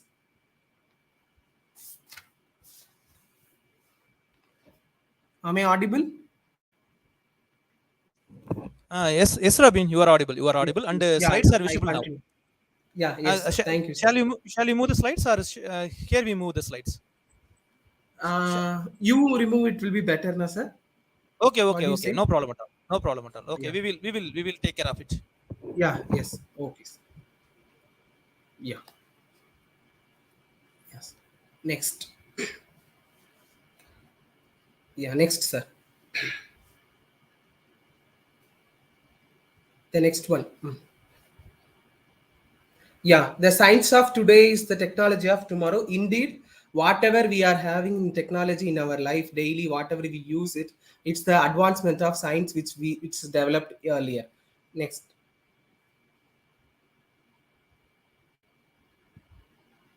See, when you see these images, you can see lot of technologies which is developed in the early century of the human history. Earlier, the science and all developed to get the knowledge and what is there and how it is there. And then the industrial revolution came when the technological applications of sciences started coming up. And when you go further in present time, you can see the next. Sir, I will change the slide. It will be better. Otherwise, off. Hello. I will only. Okay, Robin. You can do. But the thing is, I'll do that. We uploaded. So I think it's not possible for you to move. That's the reason we moved that one. Try it, or else we will move on behalf of you. Okay. I am changing the slide. My slides are there visible. Okay. Go ahead. Yeah. Okay. So the present time, the advancement are greater, and now you see this in the slides. Lot of technological developments are there. Without that, we can't imagine our life. Okay. So today, I am going to speak about what is science and what is technology, and then how it is going to help the development of human society, and what are the recent advancement in the technology we'll see today. First, what is science? Science is nothing but is the pursuit and application of knowledge and understanding of natural and social world following a systematic methodology based on the evidence. But what do you mean by technology? Technology is nothing but the application of science. the application of scientific knowledge to a practical aims of human life, or as it sometimes phrased, to change and manipulation of human environment. That is what technology is. So we have a group of students today among us, that some are from basic science students, some of them are engineering or technological background. But when you want to do something further, you need to be collaborate. And what is research? Research is nothing but is playing with science and technology, a detailed and careful study of something to find out for more information about it, or you have to there is a problem in the society and you are finding a solution for the society. That is what the research is. So it's a creation of new knowledge or use of existing knowledge in a new and creative way. So here I am today to speak about the interdisciplinary research, which are the advancement of science and technology, and that are helpful for our daily life. That is what the recent development I'm going to speak of. First, what do you mean by interdisciplinary research? These research, this topic, this word, you may be hearing recent days. Okay, earlier and all, a particular person has taken chemistry. I have taken general chemistry when I was studying BSc, and I know about the whatever the syllabus and whatever the related to it, I learned. And when I was doing the PhD, it's not the same. I'm not only depending on only chemistry. I have to have some knowledge from physics and instrumentation, and also I need some computer knowledge also. So in that way, I a person, when I want to do research, I'm very much depending on other areas. So nowadays, the everyone, scientists and all over the world, we are all encouraging everyone to collaborate with other field also. So to create an area, interdisciplinary area, so that will bring a betterment to the society. So recent days, you might be hearing most about interdisciplinary research. So when you are choosing, especially those who are in masters, those who are starting their career for research, they can think of a research topic in such a way that it will collaborate with different areas, so that it can be useful, and it will give you a better career as well as betterment for the society. So interdisciplinary research is a mode of research by teams or individual that integrates from different field of the area, science, technology. You can, for a chemistry person, I may take help from biology, and also I need a person from computer field, and likewise metallurgy field, mechanical field. Likewise, together we are able to work about it. So we'll see now. There are different examples or a recent development which happened recently, and how it is going to useful for the betterment of the society. That is what we'll see. So when you talk about the more lively research in around the world, you see the first field is energy crisis. You see, when Sar was introducing about the speech which I have done it in 3V college Virudhunagar long ago, when I was as a final year student, the same topic only I taught with the guidance of our Kanaka Sababadi sir. The same topic only. All over the world, we are searching, we are in a need of energy and greater search for the alternative fuel. And recently lot of vehicle which are coming in terms of e-vehicle. Okay, so we are all in a search of alternative fuel, alternative energy source, and advancement in this field is a greater opportunity. So when you choose your field which is related to energy, you will be recognized very much, your career will be very nice. Okay, so that is why mostly when I'll talk about the energy field, and then environmental. The next very live area of research is environment. Environmental pollution is huge. Being a human being, we are stewards of this creation around us, and our responsibility to protect our environment. Being a chemist, and most of the people think that we are the reason for the damage of the environment, but we are also the solution for the environmental damage which happened. So in this two area majorly, they are all very live, and when you develop your career in that field, it will be, you will be achieve, and you will be in greater position in the days to come. So that is why my presentation today will be having most of the applications towards this two field as well as medicinal field. Okay, so first field application is, you can see rechargeable battery. We are using daily in the daily life, phone and everywhere we are using lithium ion batteries, which are the major problem is after some cycles they started their efficiencies reduced. So the researchers, group of researchers, they have analyzed it, why it's happening. So they have found that the individual particle, whatever the component present in a cell, you all know battery means it has electrodes, active material as a electrolyte. So it's a couple of different cells only together be a battery. So we have lot of materials and inside the a lithium ion battery. So this group of scientists, they have analyzed how these particles are there at initial cycles. You will find out only the nature of the particle is important, but when you go beyond 50 cycles, it was found to be not only particles, the nature and interaction between these particles present in the battery also very much matter, they found out. So to increase the battery life, they have given some other external field or energies such as magnetic or electric field, so that this particle interaction also can be manipulated in such a way that it will be giving you a greater battery life. So in that way we are able to create low cost and fast charging material. So this, first, by simply applying the magnetic and electric field, they are able to develop the interaction between these particles, and they are able to have greater self life for the battery. So in that way, if it is developed well and commercialized, there will be a greater revolution in the energy field, that you can have a battery which is having longer time. And that is what the scientists developed. And next one is, another thing is solar energy. When you talk about solar energy, so the solar energy, when you talk about the harvesting of solar energy, is the very cheapest, very available one. But one of the major problem in this area is we have to use the material solar panels, which are very costly, very difficult to get. That a common people cannot get solar panels. You know, lot of people, they will have solar panels, but only those who are economically well settled, they are only able to keep the solar panels. Normal people cannot have it.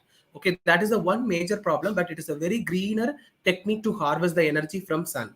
But scientists recently developed a material, developed a method. We not need to depend on only the solar panel to harvest the light. Not only that, they are introducing a gradient, which is the difference between temperature from the environment and this solar cell. That gradient they are converting into electrical potential. In this way, even if the sunlight is not there, you are able to harvest the solar energy. So that is why I given a title for this: overtime working. Beyond the sunset, you are able to harvest the solar energy. It's very difficult. Even at night also, you are able to harvest the solar energy. So harvesting energy from the temperature difference between photovoltaic cell surrounding airs lead to a viable and renewable source for electricity.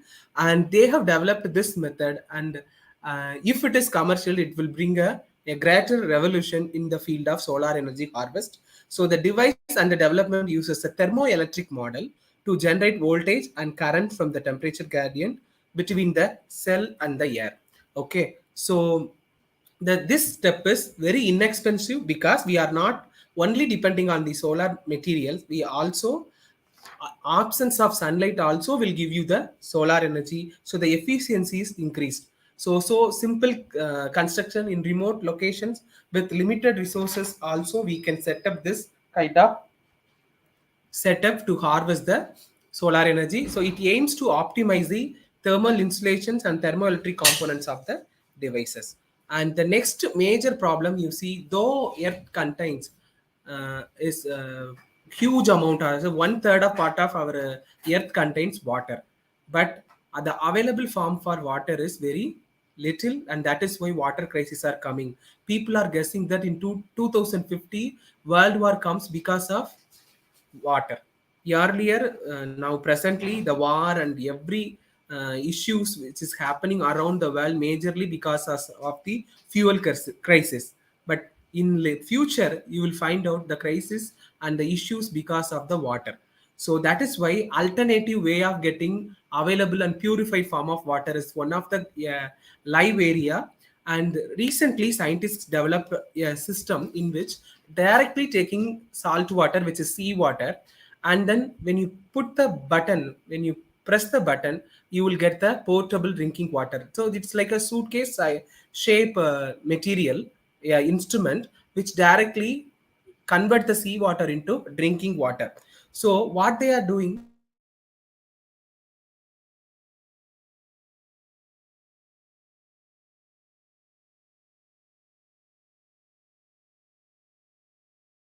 they are using already available purifying technique is you have to use pump as well as the filters. You can see in your house also you may have RO water system, and this RO aqua water systems and all. Yearly once you need to change the filter, and you have to spend around 7-6 thousand yearly once. It's too costly when you talk about, and also you have to spend more energy, more water to get a little amount of water. So in that way, the wastage of water also huge. So these are the drawback in the current existing purifying system. So scientists has developed this unit where they are not using filters. Instead of that, they are using inter-ion concentration polarization. They have a electrical membrane. The membranes is applied by this polarization. Because of that, all the particles get charged and then this particles removed. So it may not be very efficient. So they have given a two-step of purification process. The first step, they will actually remove all the particles through ion concentration polarization. Then they will do electrodialysis, and then the water is coming out as in a purified form. When you push the button, within a fraction of moment you will get drinking water from seawater. Okay, so it not only removes as the particles, it's also remove bacteria and viruses also as they flow past. So one advantage of this technique is they are not using high pressure pump through the filter. They just need a moderate pressure to pump up to the channel. But filters and all, we no need to use. Only the membranes which are coupled with ion concentration polarization is able to efficiently remove unwanted material. The portable suitcase size shape machine only they have created, and they have checked in the beach also. Efficiently it has able to remove the salt and unwanted material from the water. It converted it to drinking water. They are developing a commercialized machine, so that the amount of uh, product which is pure water, to increase that they are working on it, and it will be commercialized soon, the scientists told. Okay, so these are all whatever I have taken from the recent journals, and I have given the reference also. Later you can go through it and you can get an idea how they are working on it, and you also can find a problem in our area, what are the problems we have, and you can think of the creative solutions in the days to come. So the next thing is, I told you the major crisis is, first is this one, energy. The second crisis is environment. Okay, so the environmental area, pollution very much, and a lot of norms and things are coming, and we have to control, and our process has to be need to be seen in the view to protect our environment. So in that way, lot of new technologies are developing. Especially one of the major pollutant in our environment is hormones. This hormones comes from the medicinal waste, as well as people are using lot of hormone tablets and medicines. They are easily discussed to the river or any water bodies. When they are going into the aqua water life, fishes and other biological items present in the water body, and they directly absorb the hormones. Then because of the hormones imbalance, their male one is having female characteristic, female one has the male characters. In this way the fertility is affected, and then they are not able to multiply themselves. It not only happens in the aquatic life, and when you take food and water from this water bodies, it comes to you also. It is a term called biomagnification. Through that it comes to, through via food chain, it comes to human being also, and very severely affected. Lot of unexpected biological imbalance in human life we are able to see these days. That mainly because of this one of this kind of pollutant. So scientists developed a technique by using only sunlight. They are able to degrade the hormones into non-toxic one. What they have done, in generally water unit and filtration unit, you'll have a filter. They are coating this filter with photocatalytic material, which is titanium dioxide. They design a membrane, which is coated with titanium dioxide, and these titanium dioxide nanoparticles are applied to microfiltration membrane, whose pores are somewhat larger than the nanofiltration, and then by irradiation with light, they trigger the chemical reaction. So in that way, the activity of water is increase, and then the steroid hormones are degraded in the membrane itself. So what we are doing while filtering only, we are not only removing unwanted material, also this hormone and other pollutant which are harmful to the human health, we are degrading into the unharmful forms. The next major problem for the our earth is plastic waste. Plastic waste, and managing plastic waste is very tough. And we have single usage plastics are huge. When you keep it in the when you throw it away, dump it directly to the environment, it will actually, it will take longer time to degrade. And our, you can see, when I was recently traveling to this Mangalore, now presently I'm in Mangalore, this area we crossed the land filling area. It was a huge pile of hill type, and most of the things fully covered with plastic only, and it is not at all degrading. It takes longer time to degrade to small particle in the environment. So but scientists developed an enzyme which can eat plastic, but the rate of conversion is very less. So they coupled with computer scientists, and they have developed a model, and the mutation of this enzyme called btase they created, it has able to eliminate and convert this plastic wastes into simple monomers, and these monomers can be repolymerized. In that way, the plastic waste is converted. So it could eliminate billions tons of landfill waste, and it can break down environment threatening plastics that typically take centuries to degrade in just a matter of hours to days. So the enzyme was able to complete a circular process of breaking down plastic into smaller parts and then chemically putting it back together via repolymerization. So they have taken the help from, I told you already, this presently, if you want to do research, you need to take a help from other fields also. So you see here, there is a biologist who has to develop the enzyme. There is a chemist who need to ensure that the plastic is degraded, and we need a person who's from computer science knowledge. He is developing machine learning model to increase the efficiency of this enzyme. So in that way, if you want to do research, if you are doing research, you need to do in an interdisciplinary way. Then only it could directly impact the human society. So you can see the model predicts which mutations in this enzyme would accomplish the goal of quickly depolymerizing post-consumer waste plastics at very lower temperature. And this work really demonstrates the power of bringing together different disciplines, from synthetic biology to chemical engineering to artificial intelligence. The next thing is, another one thing is, when one problem with the pollutant is we need to manage them. Another thing is converting them into usable product. So here you can see the rice husk, which is nothing but the skin which is around the rices. We actually generally we remove it and we'll get the clean rices only for our food purposes. So the milling rice to separate the grain from husk produce 100 million tons of rice husks, which is the very much biodegradable waste, but it is a waste. Globally, each year it is produced like that. But developing a quantum dots from there is a very new one. Scientists recently developed it. So generally, to create quantum dots, which are light emitting diodes, we use metal oxides and their coatings, which are toxic to environment. But getting a material from the waste which is biodegradable, which is environment friendly, is a greater innovation. So scientists has developed this rice husks. They actually, what they do, they allow them to undergo a great under the greater temperature. All the organic matter is removed.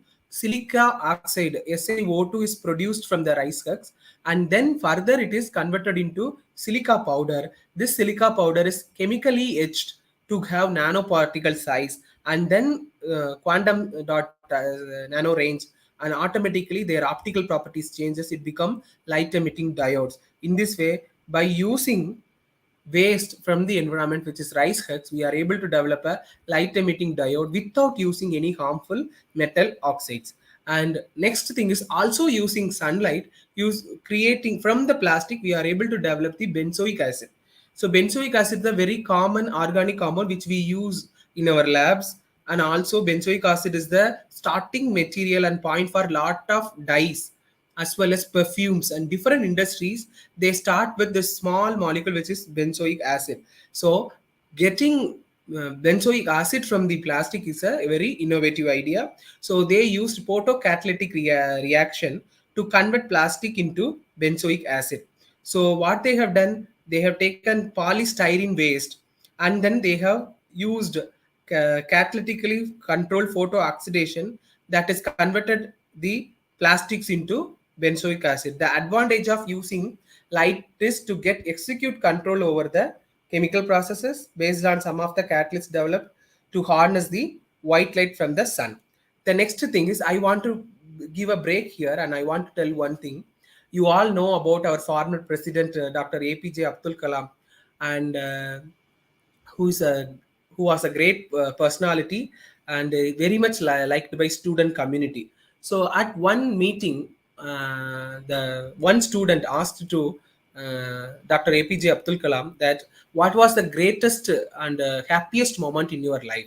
That time Dr. APJ Abdul Kalam told that his one life incident that I want to share with you all and want to inspire you all so that you also can be a better personality in the days to come.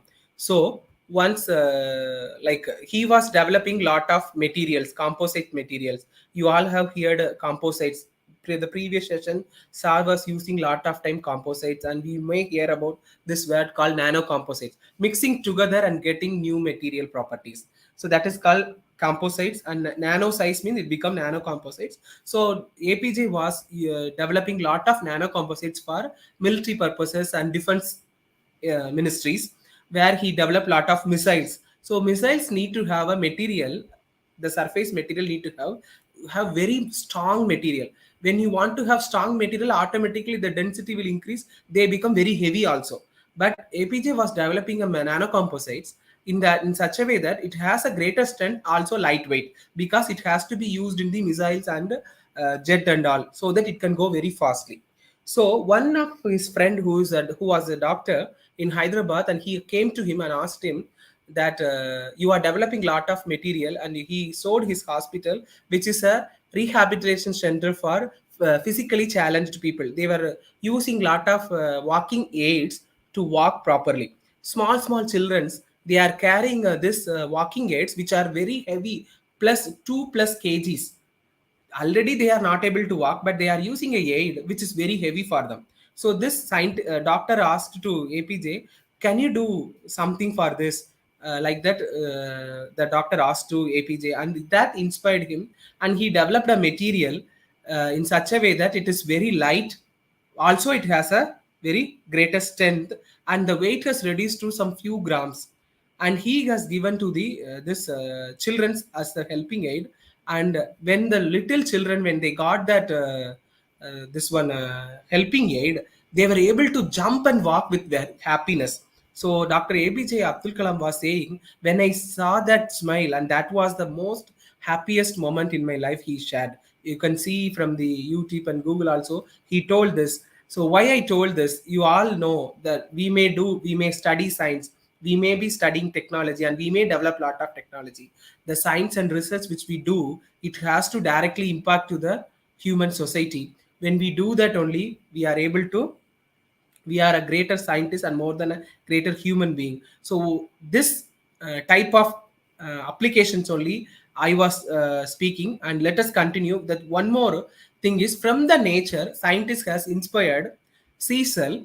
And sea cell, there are a lot of small crabs and animals, they have a sea cells to protect them, and then their purpose is served because of the sea cell. So by seeing the sea cell, the same way scientists inspired, and they are creating a sealed type material to protect, and in the space and heavier object, instead of heavier object, they are using lighter object. The same like what APJ Abdul Kalam was developed. So the inexpensive environment-friendly shield is light enough to ride into space as a protective layer on satellites because comparatively little material is needed to achieve same resilience as heavier but less effective shielding currently in use to protect against collision with space junk. So it has a greater strength, also a greater resilience, but they have very lighter weight. So this is how this type of material only even Dr. APJ Abdul Kalam was developed for the medicinal uses. When you see his Wikipedia also, you can find out he developed which kind of material. The next thing is, so I have talked about the usage in the environment, usage in the uh, your pollutions as well as in the energy crisis. Now developing new methods, a chemical reactions which we do in our lab, which is very different when we do it from the industries. It need to be optimized enormously, and commercialized reactions are we need to have small steps without using much solvent, and much waste product should not produced. That is the protocols people follow in industries. So and developing these kind of new chemical reactions also one of the live area where you can see here I have given a title as golden wetting for molecules. That means molecules are joined together to form products under golden surface without any liquid. So they have scientists developed a golden surface. On the surface they are allowing the chemical reactant to react with each other at higher temperature without any solvent. They are able to produce usable products. So yes, example, they have used isopropyl alcohol. This isopropanol, two molecules they have taken, and they are allowing them to react on the golden surface and monitoring via scanning electron microscope or scanning probe electron microscope. So when they are monitoring, initially when you heat it, they are able to join, and then they started forming free radicals. These free radicals started reacting with other molecule, and they form the desired product. In that way, the new chemistry is developed. So when you actually what you are doing, you are actually studying the reaction on the surface of the gold, and you are monitoring with the scanning electron microscopy. In this way you are able to see chemistry through the this microscope in a different view. It also helps to understand liquid chemistry also. So with this is developed enormously means we are able to understand lot of chemical reactions, how they are proceedings. And one more development we can see here, controlling the enzymatic reaction. You all know biological reactions are very sensitive. It will work at a particular pH and particular temperature. It's like a lock and key model.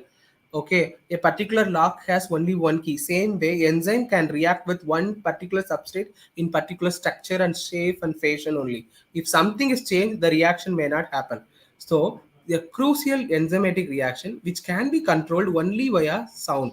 Okay, that is scientists developed. So they are using pseudo compartmentalization audible sound method to control enzymatic reaction.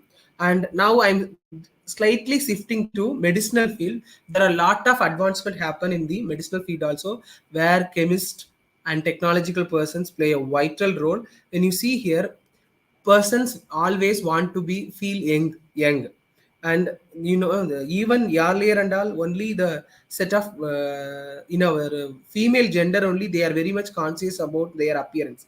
But present time, in the post millennium era, we can see all the human being, they want to appear good, and they are very much beauty conscious. So in that way only, lot of advertisement, lot of things are coming. So scientists developed a method where they are able to revert back 30 years by tuning the cell, so that you may look you and your aging may be reduced. A method to time jump human cells by 30 years, turning back the aging clock for cells without losing their specialized functions. And the new method called maturation phase transient program, they used this Emanagov factors. Just for 13 days they have irradiated, and they are able to revert back the young nature of the cell. So age-related changes are removed, and the cells have temporarily lost their identity. So in that way, your skin appeared to be young, and it, instead of becoming age, it become young. So that is what the scientists developed. If it is commercial, it will be a very trending, and they have patented this method, and it is a it will be very much revolutionary research in the days to come. And also in the medicines, there is a one major problem is pharmaceutical fraud. You may be taking medicine, but you may not know you are taking actual pharmaceutical active component, because you have seen the label and you are taking it, but we may not know the actual active component we are taking it. So to avoid this pharmaceutical fraud, scientists has developed a method in which they developed pills which are coated with candy type coating, which is increase the taste as well as appeal to the eye, but also have a coding. That coding able to have a database in the pharmaceutical company. They are able to track whether it is a correct combination or not. If it is something wrong, then they are able to fix it up. This is a pharmaceutical fraud or pharmaceutical chemical. So the nanoperils could be applied as a coating to each pill, giving it a unique pattern that could be stored by manufacturer in a database. The consumer could upload a smartphone photograph of a pill. If it is candy code matches one in the database, the consumer could be confident that the pill is genuine. If not, it is fraudulent. So in that way, people developed a candy type coating on the pills, so you can easily identify the genuinity of drugs which you are using. Okay, here I'm using a word called coating. I am using a word called database. So you need to have a knowledge from the computer science, biology, pharmacist, as well as the druggist, chemist people also. And also recently this term you might have heard a lot of time, recently it's developed, which is digital twins. We are creating our digital twins and finding out how our organ and body parts are working, so that to increase the sensitivity and accuracy of the treatment which we do. A technique which a single cell RNA sequencing, we are doing it to determine all gene activity in each of thousands of individual immune cells. So more specifically, white blood cells. So in order to construct a computer-based models with the help of all the data, and we are able to describe and analyze the complex system of our body part. And when you do that, you are able to develop an identical twin in digital form, and it will helps in the accuracy of the treatment. And when you are operating also, especially very sensitive organs, when you do, we are able to do it very accurately. You can see here 15 researchers from different country, Sweden, US, Korea and China, they joined it together and to develop this method. And when you see here, they may not be from only one background, they are from multi background, because we need every field knowledge to develop this kind of advancement. And also plant can tell their need. So scientists has developed a wearable device in the plant, so that could help farmers and gardeners remotely monitor their plants, how much water content their leaf has and their metabolisms. All these things can be wirelessly shared with the smartphone, and you'll come to know about your plant. So if plant is very vulnerable to this less water content, or any less micronutrients are is very less in the plant, which can be easily notified. And you can easily tell, like baby when it need milks, it will cry, the mother will identify the cry and it will feed. The same way farmer also can identify their child, which is plants, if they are weak, if they are need of something, via the help of this technological development, wireless and devices that can notify them, so that the farmer can take care of the plant. So it will improve the harvest and the quality of the plant. In that way we are able to develop the the plant need can be met accordingly. So today, in a brief way, I have talked about different field and how it is advanced development, and how advanced research can help to improve the human need or human society. That is why I told as a whole. So I have talked about there is a huge need in the energy field. So a lot of research can be done, and lot of research is going on, which is directly impacting the society. And also I talked about the field where environmental protections and pollution control, there also lot of research is needed, because we need to protect our environment and new methods need to be created. And I also talked about the chemical field, where lot of new materials how can improve the betterment. And then also I talked about the recent advancement in the agricultural field and also in medicinal field.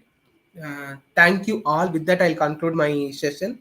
And thank you all for patiently listening to this session.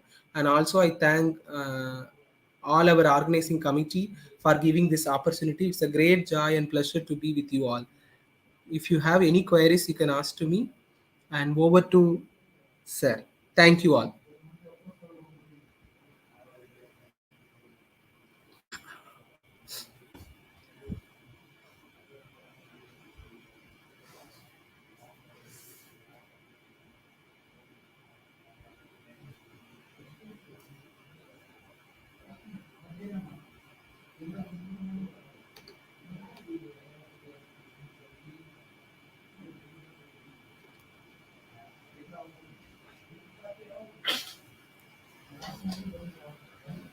Sir?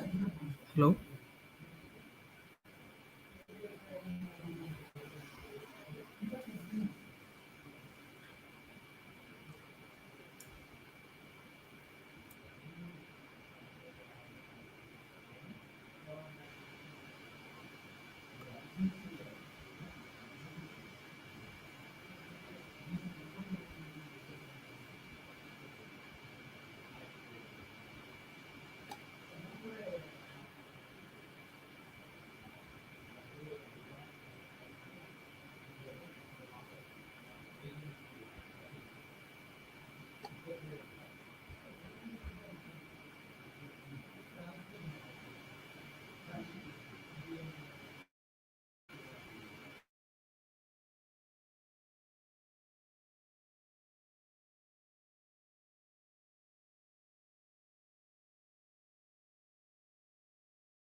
Hello, sir?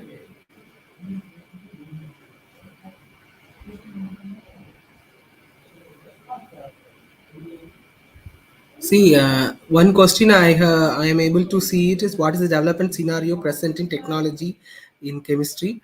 So it's a very general question. What I'll say is there are a lot of technological advancement can happen when you are having the chemistry knowledge and when you join with other area, other field. And now recently I could hear from one of our student, PG student. She is working in a field like she is actually developing a software, pharmaceutical software she is developing. And they have taken only chemistry student for that job, and they have given training to develop the coding and developing the software. They are giving a training with a background of chemistry knowledge. They are able to develop a software which can give the advancement in the field of medicine. So likewise, as I was telling you, there are a lot can be done when you collaborate with other field also. If you want to know recent advancement means, you can continuously, you can go through the readings, like lot of advanced journals. And especially if you like, I have taken lot of things from the a continuous journal reading only. Especially like Science Daily is the one website where you can go and get lot of recent advancement, and the publication which happens in the Nature, other high reputed journals which are directly impacting the society, that things they are sharing in that you can go through it. That will give you an idea about new technologies present in the chemistry as well. So the in which particle size adsorbed on the surface, I'm not able to understand this question, but I'll tell you. Gold surface, which I was telling about, this surface means gold surface they have used. On that they have used organic chemical as a reactant so that they may react together to form the product. Am I audible, sir? Hello?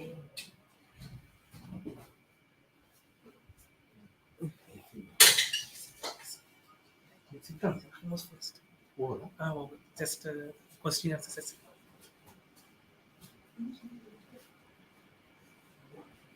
Hello?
Good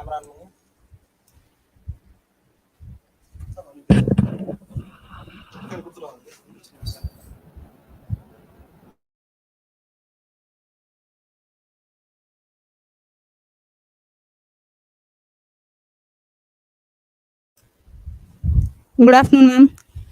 After lunch break, we are here for this session. An initiative to control the amount of plastic waste in the environment and other friendly disposal solution. So before inviting you, I would like to call Mr. N. Ramesh, Head of the Department Chemistry, for introducing a resource person, Dr. K.P.Bhuvana from CIPET.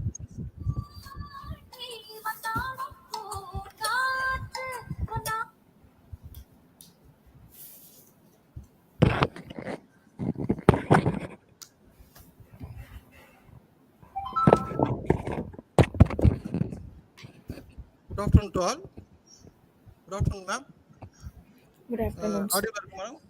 கேக்குதா madam? Yes, it is audible, sir. Okay.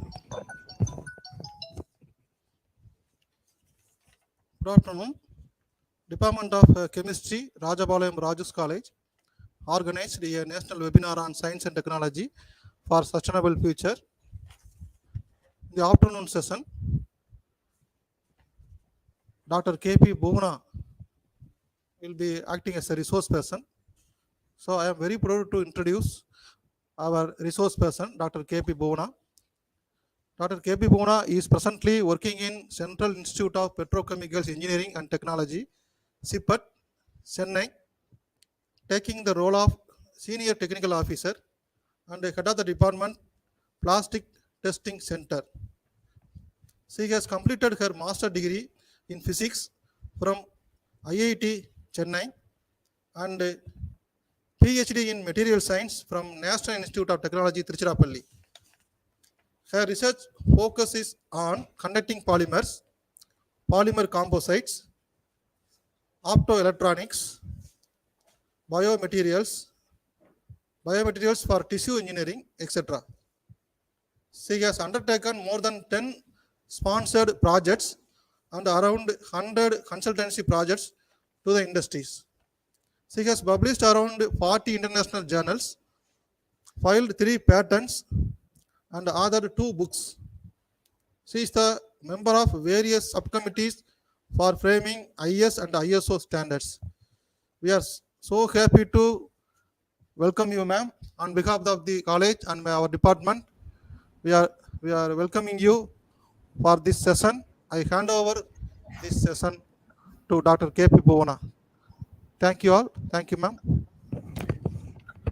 Thank you, sir. Thanks for your introduction. And first of all, on behalf of Central Institute of Petrochemicals Engineering and Technology, I would like to thank the organizers of this event to provide us an opportunity to present about the plastic waste management strategies and technologies. So today this topic is one of the mandate for the society. So we would like to thank the organizer for providing this forum for one of the awareness program regarding this plastic waste management. And the title of my today's presentation is Plastic Waste Management Strategies and Technologies.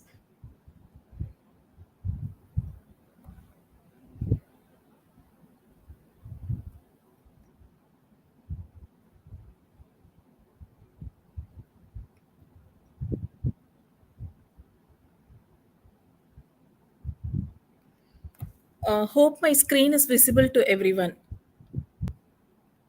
Sir, can you confirm whether the slide is visible?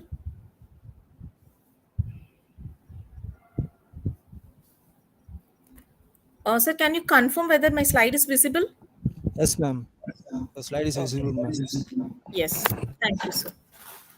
So the topic of my presentation is plastic waste management strategies and technologies. So first, as an introduction, what is plastics? Plastics, as we all know, that it is nowadays it has become one of the common material which we are using in our everyday life. So what plastic is? It is a material which is being synthesized.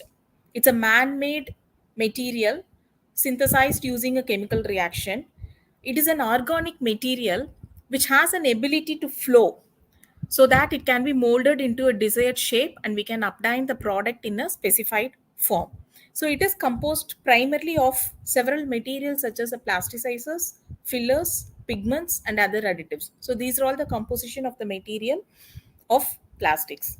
So these plastics, the raw material for plastic is nothing but the polymers. So the polymers are made using the polymerization reactions using the tiny monomers. So if you look at that first picture, these are all the tiny monomers which has been aligned together to form a lengthy polymeric chain using a reaction called polymerization. So the single monomer units are connected together to form a lengthy chain polymer. So because of its lengthier chain, the material is considered as a non-degradable or a highly stable material. And what is the broad classification of plastics is? Plastics are broadly classified into two types. One is the thermoplastics, the other one is the thermoset plastics. What is the major difference between these two plastics are? Thermoplastic materials are recyclable. When we heat those thermoplastic materials, it becomes softened. Upon curing, once again it becomes hardened. So this characteristics of thermoplastic material helps us to recycle this material multiple times and we can manufacture the product subsequently. When we come to this thermoset materials, the thermoset materials will not, once it cured, by name of thermoset itself we can understand, once it sets it cannot be transformed into its original form. So it is not considered as a recyclable material because once it has set, it becomes hardened and softening of this material once again is not possible. So this is the broad classification of plastics. Now let us focus more on the thermoplastics because most of the wastes are being generated with this thermoplastic materials. And today's our presentation is going to be how we are going to manage this generation of plastic waste, and once it has been converted into the waste, how we could manage it. And this is the different kinds of thermoplastic materials. So the thermoplastics shall be of commodity plastic, engineering plastics, and specialty plastics. So what do you mean by a commodity plastics is a very commonly used plastics, like in our everyday life we are using the buckets, mugs, combs. So a very common this household utensils which is made of plastics, those are coming under the commodity plastics. And engineering plastics are plastics which are used for engineering applications, like in automobiles, where we have better characteristics of plastics and which has a better durability compared to the commodities.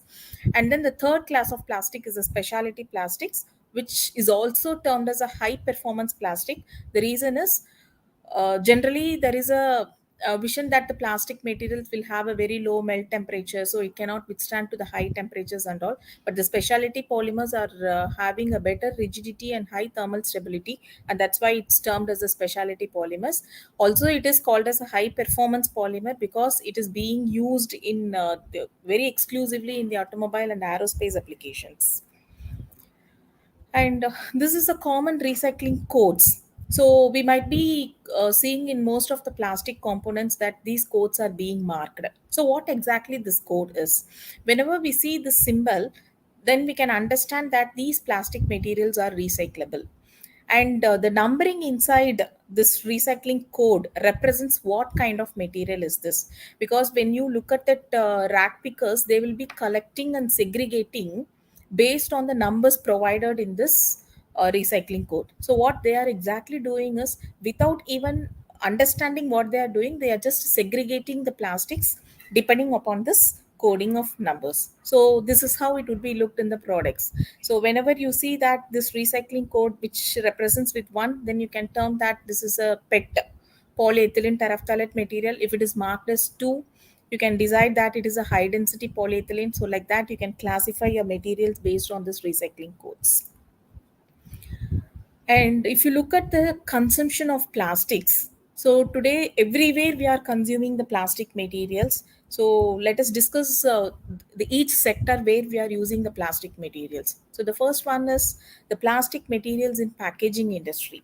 So because of easy handling, because of low cost, and because of the fancy appearance, most of the plastic materials are used in this packaging applications, like wrap films and the food packing containers, the multi-layer laminates, for packing this eatables, everything. So everywhere the plastic materials are available in the packaging industry. And then the next one is for building and construction.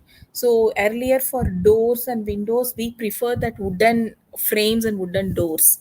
And nowadays it is fully replaced with PVC, unplasticized polyvinyl chloride and PVC, which gives a better aesthetic than the wood, which also give a good surface finish and all. So in most of the building and construction activities, the plastic materials are being used.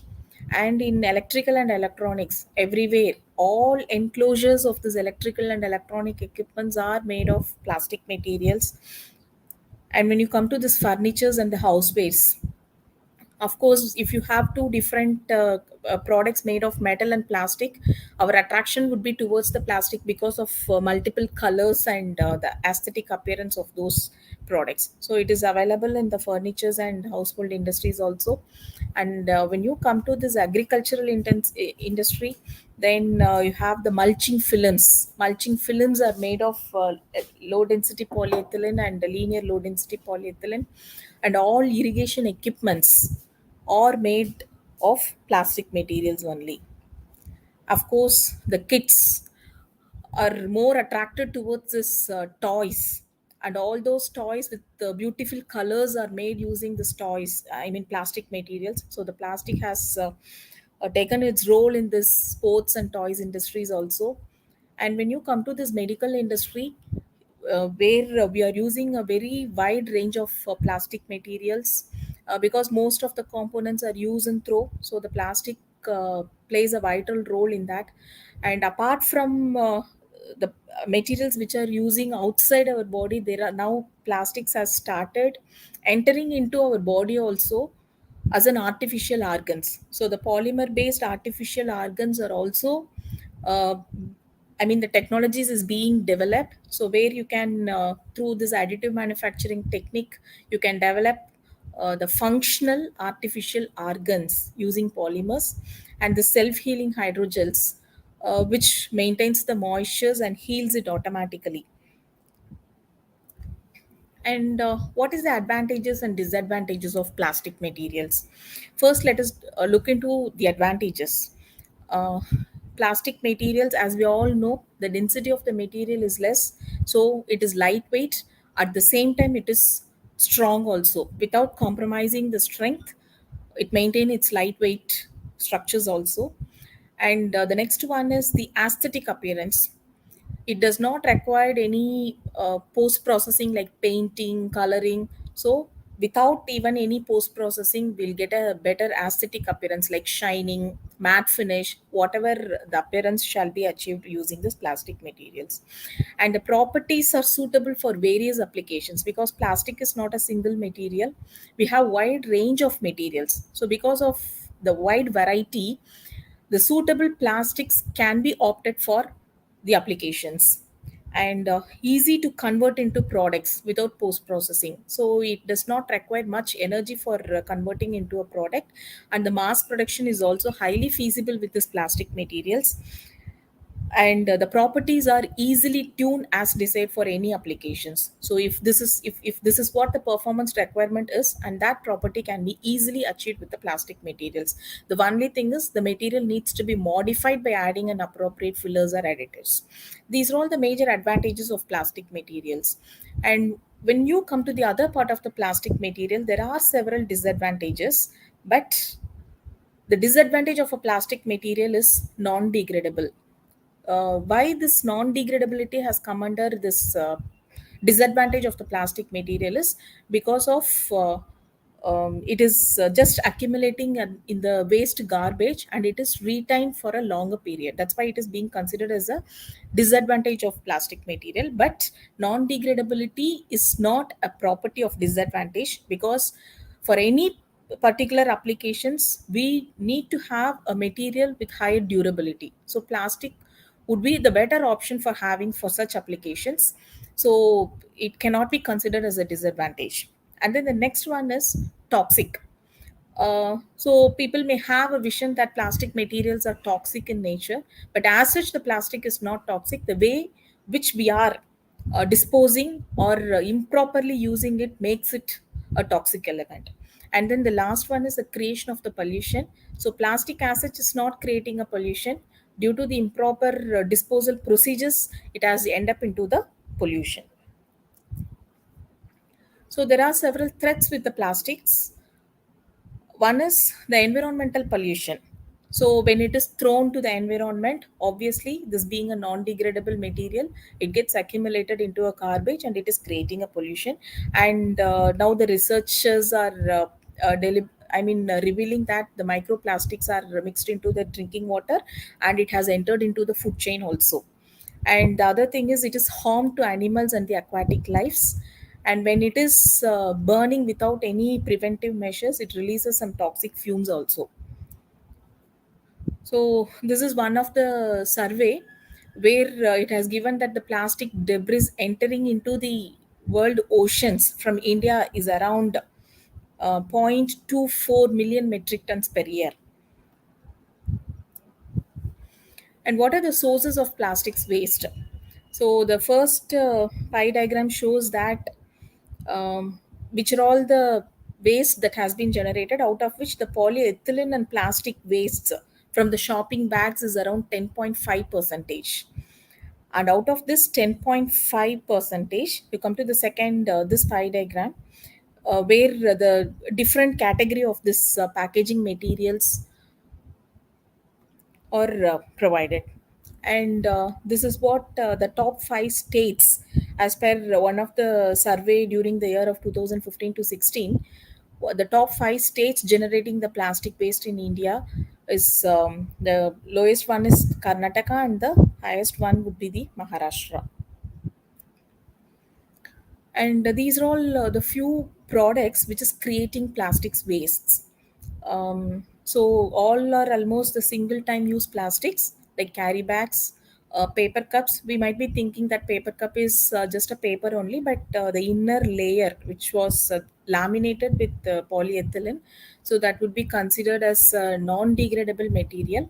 And the other PET bottles, styrofoam, and this is the other thermocol based table waste. These styrofoams are also a non-degradable one. So all these products, when it is thrown to the environment, it creates a plastic wastes. So what is the waste management strategies? The waste management strategies, the most preferred one is the prevention, and the least preferred option is the disposal. So we have to reduce the use, reuse as much as possible. Once it reaches the end of the life, recycle it. If it is not suitable for recycling, recover energy from that, and then finally it can be taken to the disposal. And when it comes to the disposal, earlier it was 4R mantras, that is reduce, reuse, recycle, and recover for waste management. And now it has become a 5R mantras. Out of, once it reaches into the landfill, also, we need to manage the residue. The residue which reaches the landfill should also be a closed loop. So that's what the residual management is.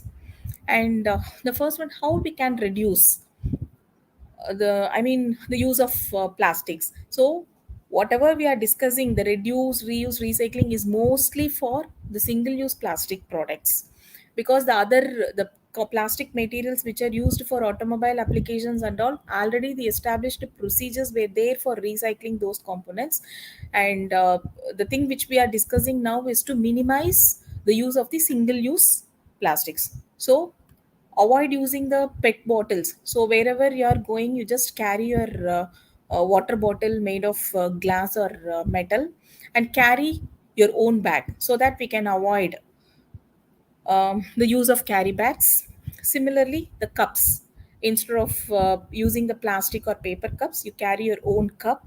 And the package, instead of getting the table waste which is made of polypropylene or polyethylene and then thrown into the environment, use your own packed lunch boxes. And instead of whites, we think that whites are made of cloth, but it is not. It is made of polypropylene. And once again, there is a thrown culture is there for wipes also. So instead, you just carry your handkerchiefs or the cloths. And the straws, the plastic straws, Don't use the plastic straws. Nowadays there are replacement for the plastic straws which shall be made of metal or the rigid plastics. And choose the loose vegetables because the vegetables are wrapped with a cling film. So instead of going for that packed vegetables, you carry your bag with your loose vegetables. That can solve the purpose of, I mean, mitigate from the generation of the waste. And choose glass packaging. And the best option is recycle the waste which we are using it. And reuse, there are several options are available to reuse the materials. So the used plastics can be converted into a decorative items, so which can be reused multiple times before taking into the recycling or to the landfill. And the next option is the recycling and the energy recovery. So recycling, there are different classes of recycling. We have a mechanical recycling, chemical, organic or biological recycling. And finally, if none of these three options are available for that material, we can go for energy recovery. So these are all the different kinds of recycling technologies. So the options for recycling technologies is, one is the in-house recycling. We can recycle at the source itself. Mechanical recycling, mixed waste recycling. In case if you have more, more than one plastics are mixed together, can go for mixed waste recycling, or it shall be used as a feedstock for chemical recycling. And it shall be used for road construction as well as the cement kiln. So what is the steps involved in the recycling processes? The first one is the plastics waste collection. After collecting, it needs to be sorted it out, because if we collect the plastics from the garbages, it would be mixed. All plastics would be mixed together. Polyethylene would be there, polypropylene would be there, PET would be there, PVC. So it needs to be sorted it out. After sorting it out, it needs to be chipping and grinded, and then cleaning, and then pelletize it. Once it repelletized, it shall be used for further applications.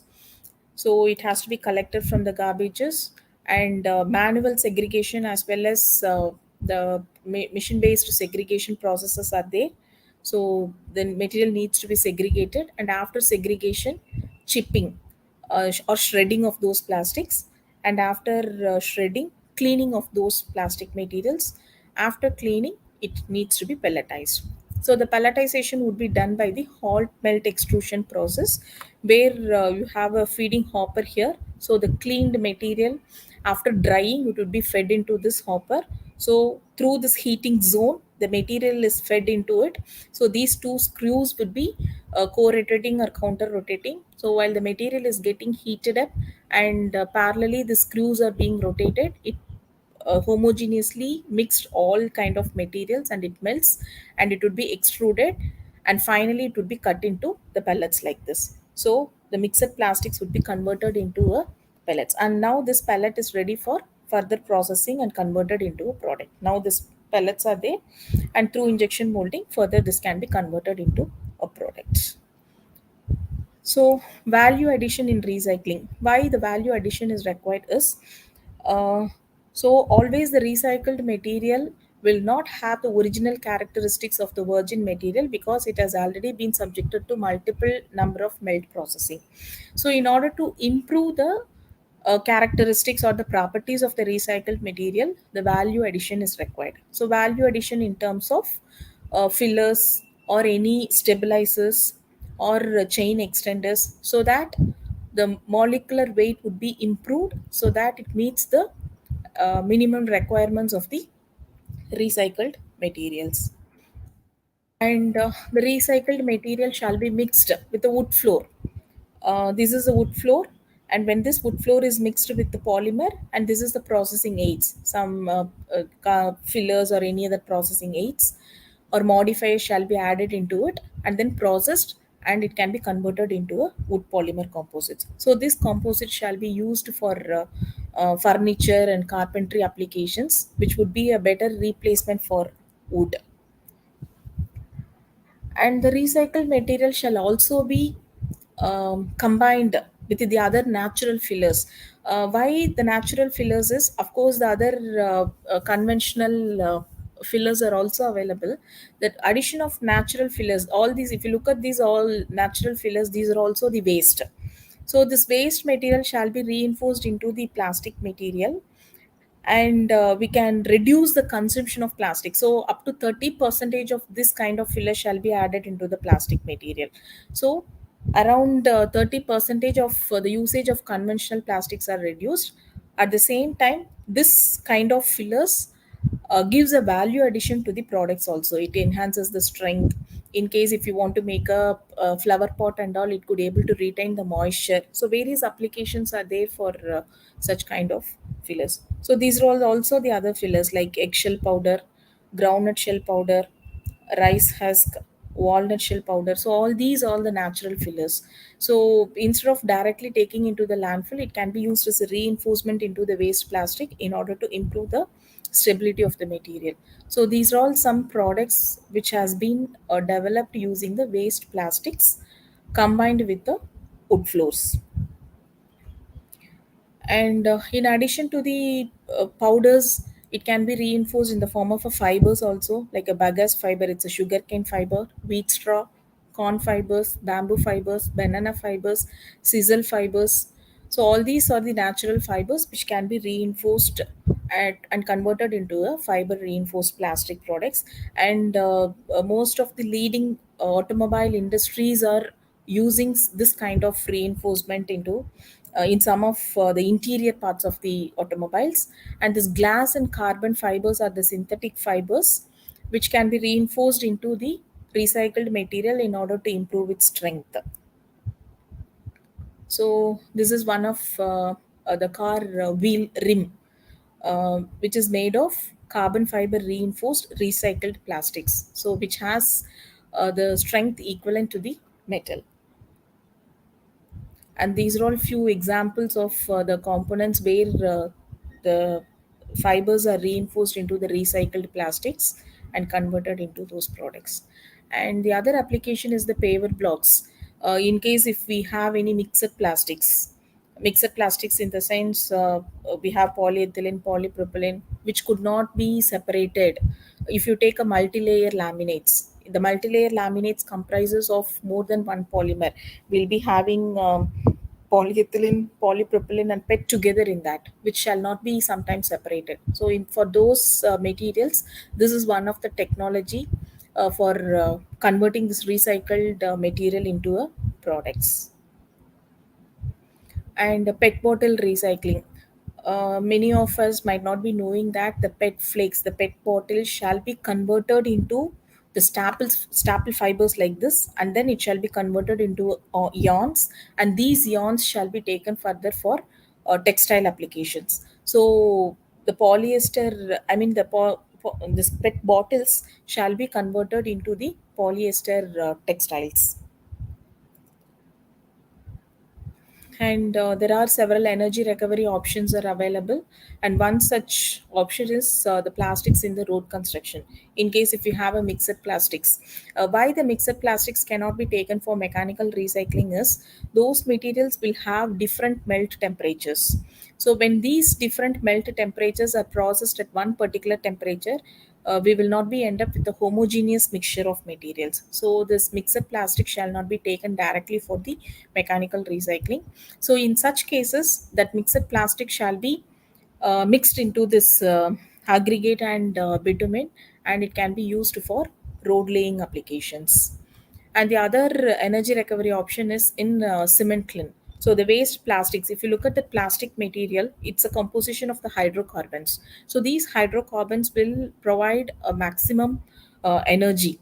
So when the heat of combustion would be as comparable to the coals, so it can be used for an energy recovery in the cement kilns also, so that the usage of the basic raw material shall be reduced. And what is the challenges in managing the single use plastics? We have 5R mantras to manage the plastic waste management, but that 5R mantra is not fully adaptable for this single use plastic products. The reason is, the first one is the single-use plastic products are not designed for multiple use. Say, for example, we can take the carry bags. If the carry bags are of very low thickness, once it is used, it loses its strength and it cannot be reused for multiple times. And it is difficult to recycle because most of the single-use plastic products are a multi-layered materials and foams, which are a non-recyclable materials, and it is very difficult to collect and segregate. So these are all the challenges in managing the single-use plastics waste. And there are few suggestions for managing the single-use plastics.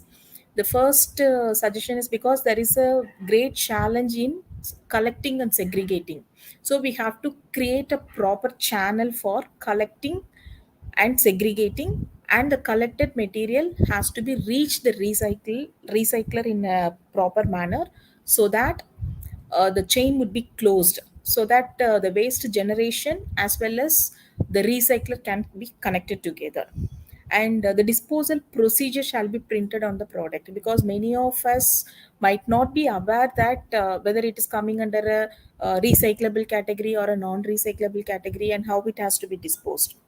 So the disposal procedure shall be printed on the product. And buyback schemes. Buyback schemes, already the scheme is there for a few products, so that if you give back the used container, some incentive shall be provided, or some discount in the product shall be provided, so that the circular economy loop will be closed in that. And non-recyclable plastic waste such as multi-layer plastic pouches and the mixed plastic shall be routed to the energy recovery options. And the disposable products shall be designed in such a way that the products can be functionally improved and hence it is reused. Say, for example, if we increase the thickness of the product, so it can be used for multiple time. And there are several product where once the lid is opened, it cannot be closed again. So we can make a design such a way that it can be reused. So once the design is modified in such manner, then the product shall be reused for multiple times. So the dimension of the product, such as thickness, shall be made suitable for collection and recycling process. And what is the transformation scheme? What shall we do to transform from the single use plastic products? One is we can use the eco friendly material. That is, even though if it is thrown to the environment, it will not create any impact to the environment. It can be degraded or composed in the open environment itself. Or the second option is improve the product design for repeated use, or we have to adapt the technologies where we have zero waste to the landfills. Let us first look into the alternate materials. So very commonly we see that even the papers and the cardboards are being replaced, but that was also not the correct option, because that leads to the deforestation also. So the another technology, or the other alternative material which replacing the foams, the styrofoams, which is made of polystyrene.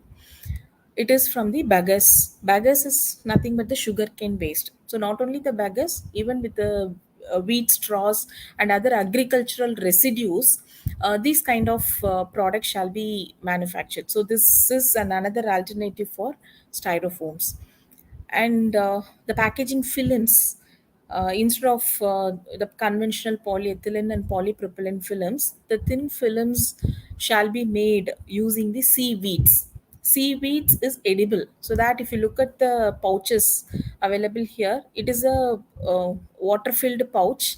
The pouch itself is edible. And similarly here, instead of coating with the synthetic polymer to make it waterproof or oil proof, beeswax coated wraps are available. And the other thing is, this one is a rigid containers, the cups, and this cup is made of um, the coffee powder recycled coffee powder, which is mixed with the natural glue, and it is compression molded into a product.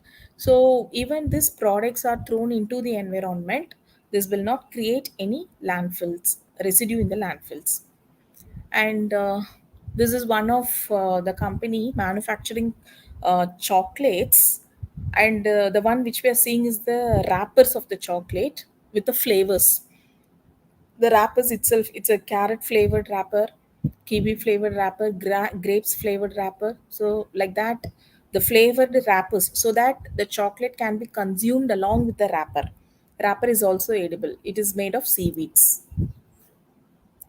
The alternative form of styrofoam tableware, we could see that it can be made of cardboard or paper, something like that, but it is not.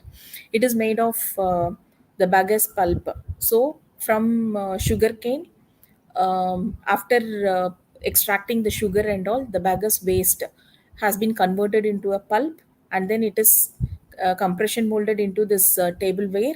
And this tableware, after use, even if it is buried or thrown into the environment, it will not reside as a residue in the landfill. It slowly decompose and converted into carbon dioxide and water, biomass. And once again, this is going to help for the photosynthesis of sugarcane. And the other kind of edible tablewares are so all these things are edible only. This is made of wheat bran, and all these kind of tablewares are made using the edible rice, wheat, and the other grains and millets. The other application of the styrofoam is packaging, rigid packaging. Well, whenever we are getting any goods, electronic goods or whatever it is, to prevent the goods from the damage, it would be packed along with the thermocol or the styrofoams. So generally those styrofoams are thrown to the environment only. It is creating, because the problem with the styrofoam is it cannot be taken for recycling also. So for such alternative, a new technology has come up, which is mycelium based. Mycelium is nothing but it's one of the fungus mushroom.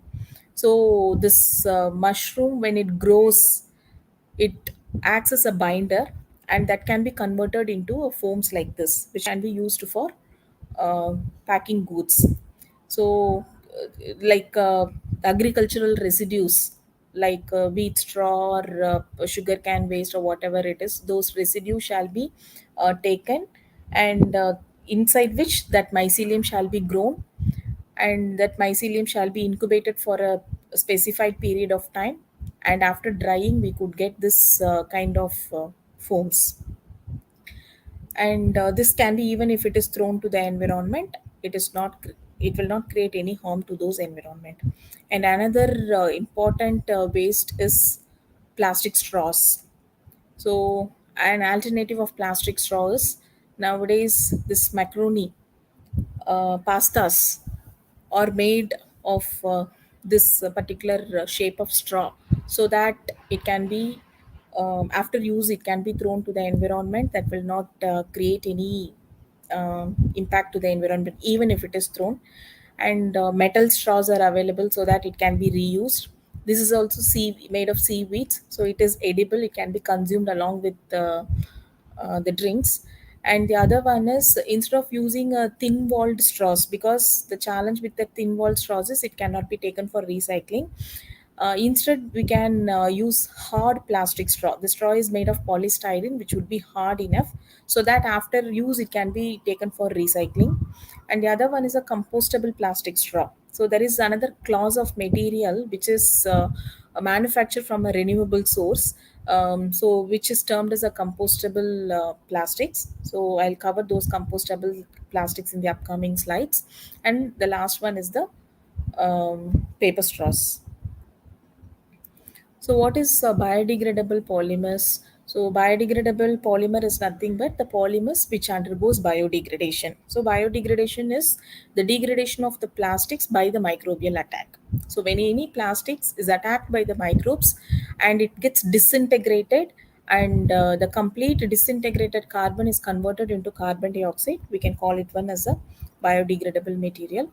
So there are different terminologies and definitions are there: degradable plastics, biodegradable plastics, compostable plastics, and oxo-biodegradable plastics. Degradable plastics, in the sense, all plastics will degrade. Degrade in the sense, it slowly deteriorates its characteristics. The property would be reduced. So when it is exposed to any chemicals or when it is exposed to open environment like sunlight and weather, it slowly disintegrates, but it takes longer time for happening such disintegration and complete degradation. And once it disintegrates, it leaves residue to the environment. When we say that a biodegradable or a compostable material that will not leave any toxic residue to the environment, oxo-biodegradable is another class of material where it is subjected to photo degradation as well as biodegradation. So when we say degradation, this is what the degradation is. Over a period of time, the molecular weight of the material will reduce. Because of the reduction in the molecular weight, the strength of the material will also be reduced. And when you come to this biodegradation, there are different kinds of biodegradation: aerobic biodegradation, anaerobic biodegradation, soil degradation, as well as the marine degradation. Aerobic biodegradation means the biodegradation process taking place in the presence of oxygen, and anaerobic is biodegradation taking place in the absence of oxygen, and soil biodegradation is the biodegradation taking place in the open environment, that is in soil, and marine degradation is in the aqueous medium, biodegradation in the aqueous medium.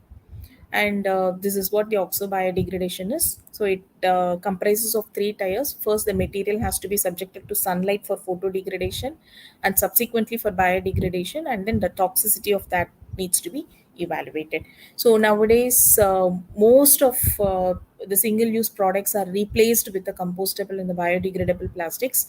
That instead of this ordinary carry bags, the compostable carry bags has come. The compostable carry bags are generally made of polylactic acid, polyvinyl alcohol. It's a blend of polylactic acid and polybutylene adipate terephthalate, etc. And the tableware has been replaced with the bagasse based or a wheat straw based tablewares, and the stirrers, everything has been replaced. And now we might have seen, instead of banana leaf, the paper laminated banana leaves are being used in most of the functions. So earlier the polyethylene lamination was there, now it has been replaced with the PLA based laminations. And completely compostable sanitary pads are also is available in the market nowadays. And what is the advantage of this bioplastic or a compostable plastic is, it need not be that the product has to be thrown into the landfill and it has to decompose. It has two options. It can be taken for mechanical recycling as much as possible, because we are using the compostable cutleries and all. Those compostable cutleries and all are rigid in nature. Even if it is thrown to the environment, it takes longer time for degradation. Instead, it can be taken for mechanical recycling as similar to the other conventional plastics. And again, it can be converted into some value added product. If at the end of its life, if it thrown to the environment also, it slowly degrades and it leaves the biomass to the residue. And this is how the biodegradable plastics will decompose over a period of time. And these are all the microbial attacks. So once if you create an environment for the appropriate growth of the microbes during that incubation period in the compost, very slowly it gets disintegrated and then it's decomposed without leaving any residue to the landfill. So, for the complete biodegradation process, we have to provide a sufficient temperature, because at an optimal temperature only this microbial activity is active, and moisture is required for inducing the degradability to the plastics. So in the first phase, during the hydrolysis process, the high molecular polymers are first broken into the small molecules, and during this biodegradation, because of its the microbial activity, the slow molecules are disintegrated and converted into carbon dioxide and water. So this is what the circular chain of the biodegradable materials, and this is how the biodegradation test would be carried out. So this is the plastic films buried into the compost. So after 12 weeks, the completely it undergoes disintegration, which without having any residue. So over a period of time, it would be degrade like this in the composted environment. So if any material is termed as a compostable material means it should achieve 90% of the degradation in comparison with the cellulose, because cellulose is a complete compostable material which undergoes 100% degradation in a period of 180 days. And this is an example for a non-degradable material. It achieves only 30% of the degradation in 180 days. And what is the mitigation ways? The first one is, while disposing the waste at source itself, it has to be separated. So at source itself, the degradable and non-degradable e-waste, so everything has to be segregated at the source itself.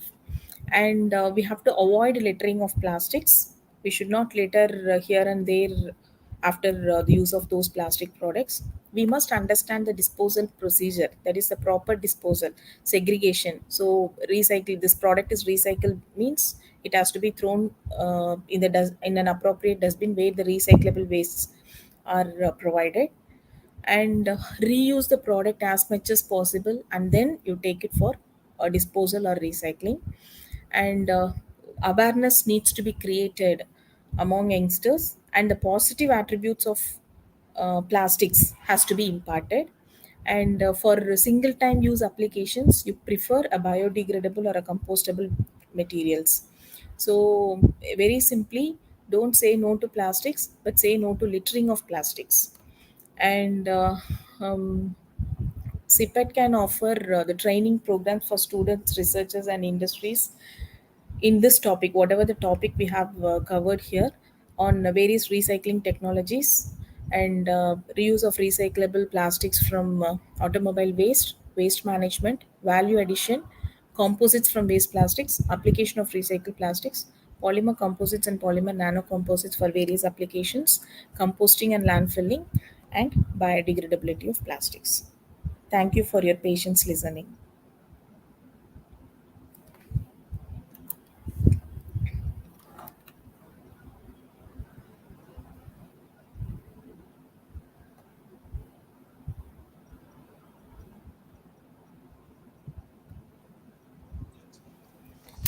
If any queries are there, I can address it.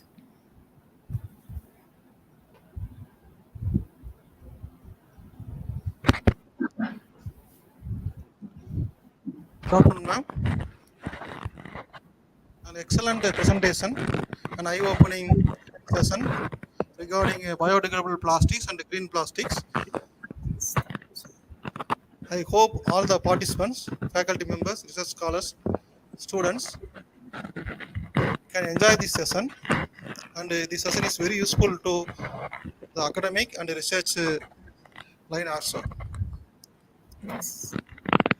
The participants raise some questions regarding Yes, sir. the CIPET courses.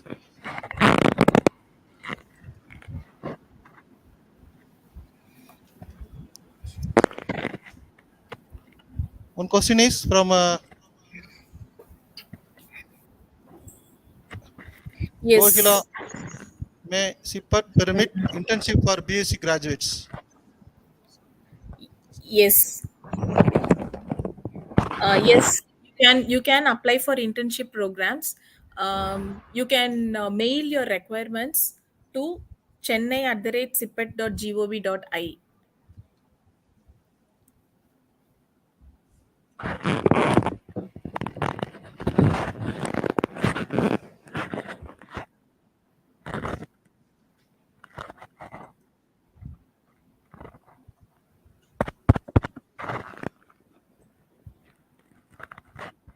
Could able to hear you, sir? Yes, ma'am. Yes, ma'am. Yeah. We are As waiting for as yes, we are waiting for queries. yes. Some another one question from participant. What type of tests made in plastic testing center? Okay. Plastic testing center. We have. Sir, is it audible? Yes, ma'am. Yes. It is we have we have different testing facilities. We can do mechanical, chemical, electrical, and microbiological. So all kind of testing facilities are available at Plastic Testing Center. Not only with the plastics and allied materials like rubbers, plastic composites. So any kind of test shall be carried out. We have the characterization facilities also like FTA, DSC, TGA and all. And when you come to this mechanical, all kind of physical properties um, shall be tested. And we have a thermal laboratory, and almost we can do all kind of testing for plastics and polymers. You can visit our website. The facilities are provided in our website also. CIPET, IPT Chennai. So whatever the facility available at the plastic testing center is provided in that. Ma'am, can you permit the analysis, sample analysis for research? Yes, sir. Research sample. Our facility is open to outsiders only. So students, scholars, and industries, everybody can make use of the facilities. We have our test charges for each test, and for students, we can provide 50% of concessions provided. They can submit their bona fide certificate from the college.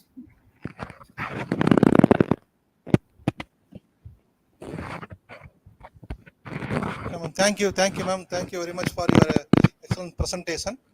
Thank you, sir. We will meet another in another seminar. Yes. Thank you very much, ma'am. Thank you, sir. Thank you so Thank you, much. ma'am. Thank you. Thank you.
அவ்வளோ ஃபாஸ்ட்டாக முடிச்சிடவா?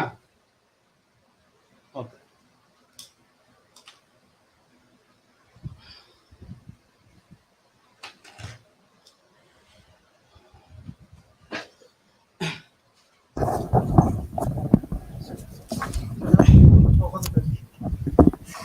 Good afternoon, sir. Here is a brief explanation how natural fibers play a key role in emerging green economy. Before that, I would like to call Dr. T.Umashankareshwari ma'am for introducing our chief guest, Dr. Ammayappan Lakshmanan, sir.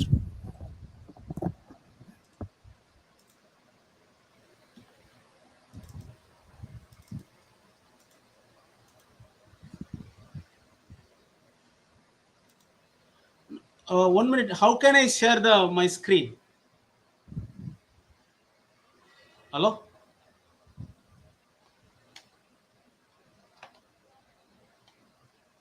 Hello, sir. So how can I share my screen? So you can see the options on bottom of your screen, sir. Okay. Regarding share, mute, Screen. or mute. Yeah, share. Give share and share screen, sir. Okay, okay.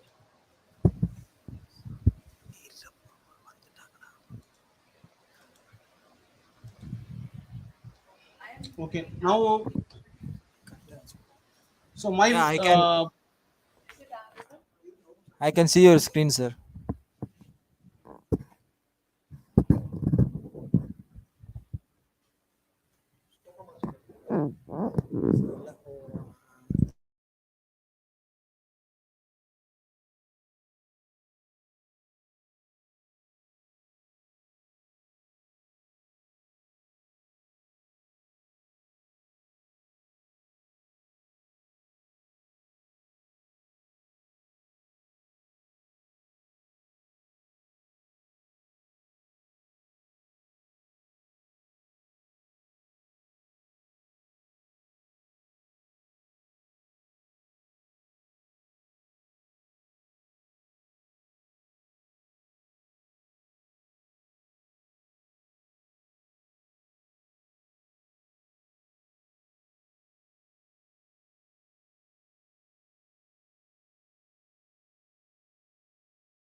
I am very happy to introduce the resource person, Dr. Ammayappan, Principal Scientist, National Institute of Natural Fiber Engineering and Technology, ICAR, Kolkata.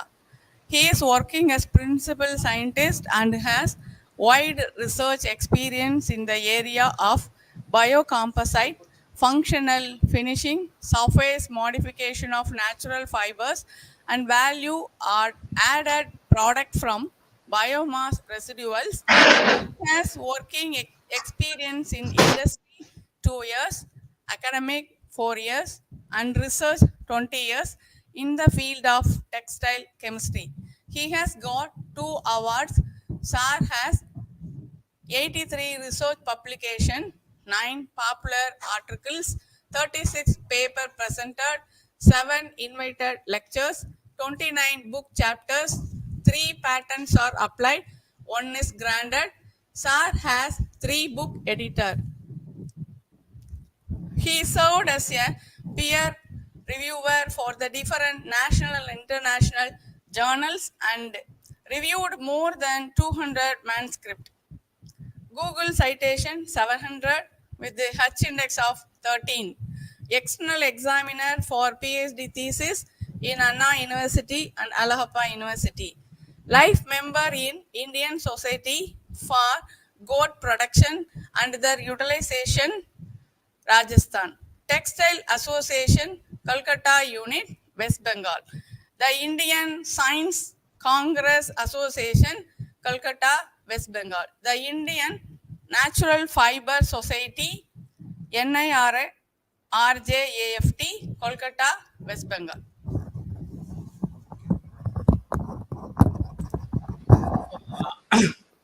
So thank you for your nice introduction. So now, before starting my presentation, I once again thank you the organizing committee for selecting me as a resource person for this one-day national level conference. As well as I once again thank the head of the department, Dr. Ramesh, for giving me the opportunity. Actually, my topic is how we can utilize the natural fiber for the sustainable features. But before the lectures and just before the lecture, they are focusing on the plastics. So my lecture will be totally just opposite. How can we enhance the sustainability of our environment through utilization of the natural fiber? So this is the very wide subject. So it cannot be concluded within the 32 or 40, even 2 hours. So I try to give focus on what are the different natural fibers. For natural fiber means you must know about the mainly the cotton. Some way you know about the jute fiber or wool fiber.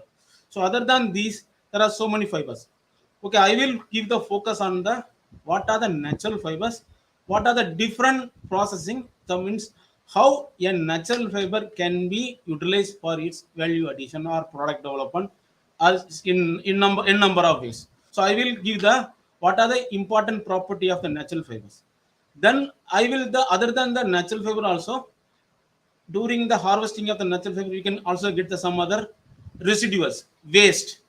So how can we utilize the waste material into some useful products? So I will give the these 2 areas.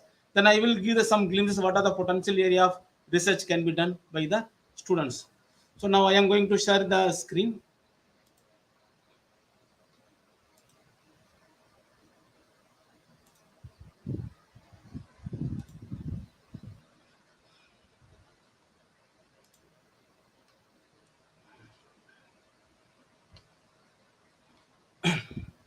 So is it visible?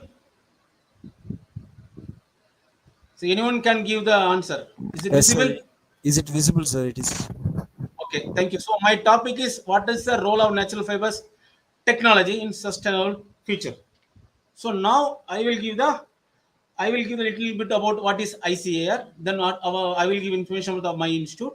Then I will focus on the what are the different natural fibers. Then the status of natural fiber in nationalized as well as the internationalized. Then what are the important technology for the natural fibers. Then I will give some of the important fibers means cotton, jute, and wool. Then their sustainable approaches. So already madam explained me about me. I once again it's my privilege also because I did my UG in the Rajala Rajus College in 1993. Then after completion of my post graduation, I did work as a lecturer in 1997 to 2000 in the Department of Textile. Then only I entered into the Indian Council of Agriculture Research as a scientist. Now presently I am working as a principal scientist. So this is outline of our Indian Council of Agriculture Research.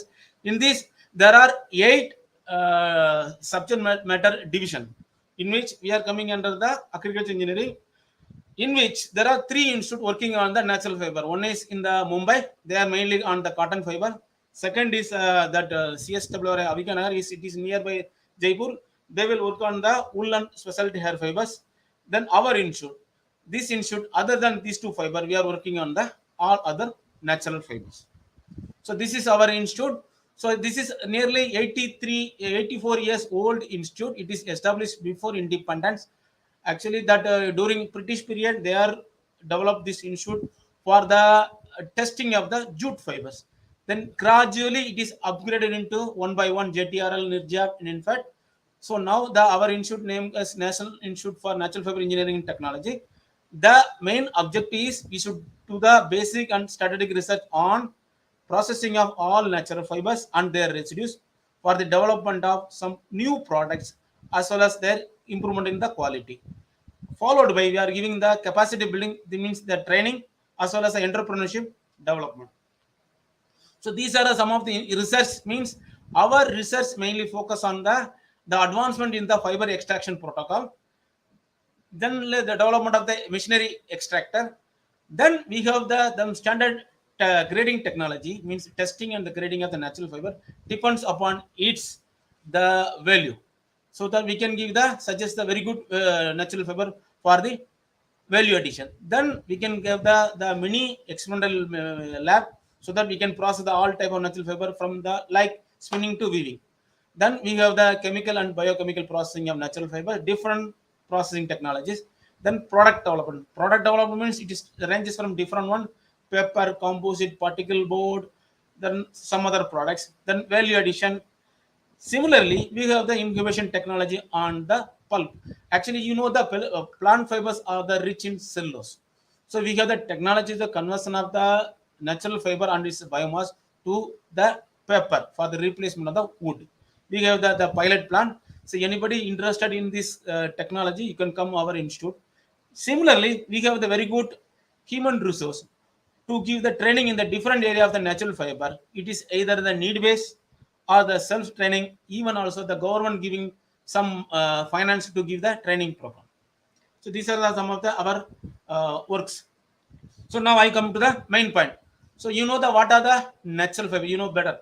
So natural fiber means it is a individual or multiple filament obtained from the either animal, plant or mineral sources. Simple example is cotton. So it is chemically, you can tell, or physiochemically called agglomeration of the cells, in which the main is the diameter to length will be the high, means the diameter is in the range of the micron. Micron is a 10 power minus 6 millimeter. The length will be in the centimeter, so that the ratio between the length by the diameter will be the more than 1000. So what is its use? So that it can be utilized for the end product, yarn, fabric, for the either the our clothing purpose or the industrial purpose. I am giving some of the example. So these are some of the old glimpses how the natural fiber come to the civilization. So when you go for the civilization, means the China is famous for the silk. Then the South American is famous for the what we call the printed one and the woolen material. Then Egypt, the Africans, they are famous for the flax. Then the Chinas, they are also famous for the Chinas, and they're famous for the jute. So now I classify the natural fiber based on the source. Generally, the broad classifications are cellulose origin, protein origin based on the chemical composition, and the mineral origin. I did not mention the mineral origin, but generally the cellulose and the mineral origin means the basic chemical composition is cellulose. Here the basic composition is protein, in which the origin is the, I have given the subdivision seed, past, leaf, fruit, means the source of the fiber. Similarly, the protein fiber, it is coming from the animal, mainly sheep and goat, camel and camelid, and fur. Fur means the other part of the shoulder, that is called the horse, musk. And another is the silk. Silk is generally the mulberry silk and the spider. So now I am giving the how the description. The seed fiber means it can be collected from the seed, cotton, leaf. The simple from the simple example is banana fiber. Another the past fiber. Past is nothing but the stem fiber. The stem fiber means the fiber will give support to the stem. So they are mainly is called the jute. Tamil solana sanal fiber. Flax is commercial linen fiber. Then fruit fiber. Fruit fiber is nothing but the coconut fiber. Then the stock fiber. Stock fiber generally வந்து நம்ம வந்து other than the food material வரக்கூடிய stock fiber. Simple example வந்து rice straw, wheat straw. But it cannot be used for the textile purpose. So I am giving some of the example. So you can see some of the example. So now, what are the important national producing countries? Cotton, the better quality and higher production USA. Jute, India is the leading producer. The flax is generally available in the temperate region, cold region. So generally it is coming under the Canada as well as in the United Kingdom. Similarly, hemp, Remi is mainly coming the China. It is a cross fiber. And sisal, just நமக்கு தமிழ்ல கத்தால சொல்ற மாதிரி இத வந்து textile great வரக்கூடிய sisal fiber. Mainly Tanzania, Brazil வந்து இந்தியால ரொம்ப கம்மி. Then kenaf வந்து ஜூட் வெரைட்டி. உள்ள வந்து high quality woolen variety available in Australia, but overall production is main from China. Similarly, முதல்ல சொன்ன மாதிரி as I told, silk is the native of the China. So still the China is the leading producer. So these are some of the wool or hair fiber. Wool means sheep la வரக்கூடிய fiber தான் wool fiber சொல்றாங்க. Other than sheep, for example, sheep, camelid. Camelid na வந்து similar to the goat, it is available in the Southern America, Argentina, Chile, Peru, alakudi and the animals are the right side வரக்கூடிய எல்லாமே. So வந்து அது the hair producing animals. So these are some of the example. These are some of the properties. Actually wool fiber பாத்தீங்கன்னா generally Australian merino wool தான் வந்து மெயினா use ஆகுது. Other fiber ரொம்ப கம்மி. Why? Because the production is very very less. And the right side வந்து yield per animal பாத்தீங்கன்னா wool மட்டும் அதிகமா இருக்கும், மொத்தத்துல ரொம்ப கம்மியா இருக்குது. Plus so less production ala higher cost growth. So these are some important products. So generally pathina wool and hair fiber based on the high quality luxurious products are.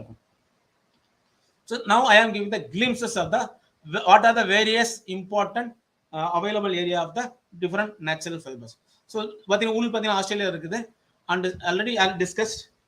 So this is the overall நம்ம natural fiber தவிர what are the overall textile fiber production. Generally நம்ம textile fibre production பார்த்தீங்கன்னா அதில் 65% synthetic, 35% வந்து natural fibres. இதான் வந்து general ratio. So இதான்.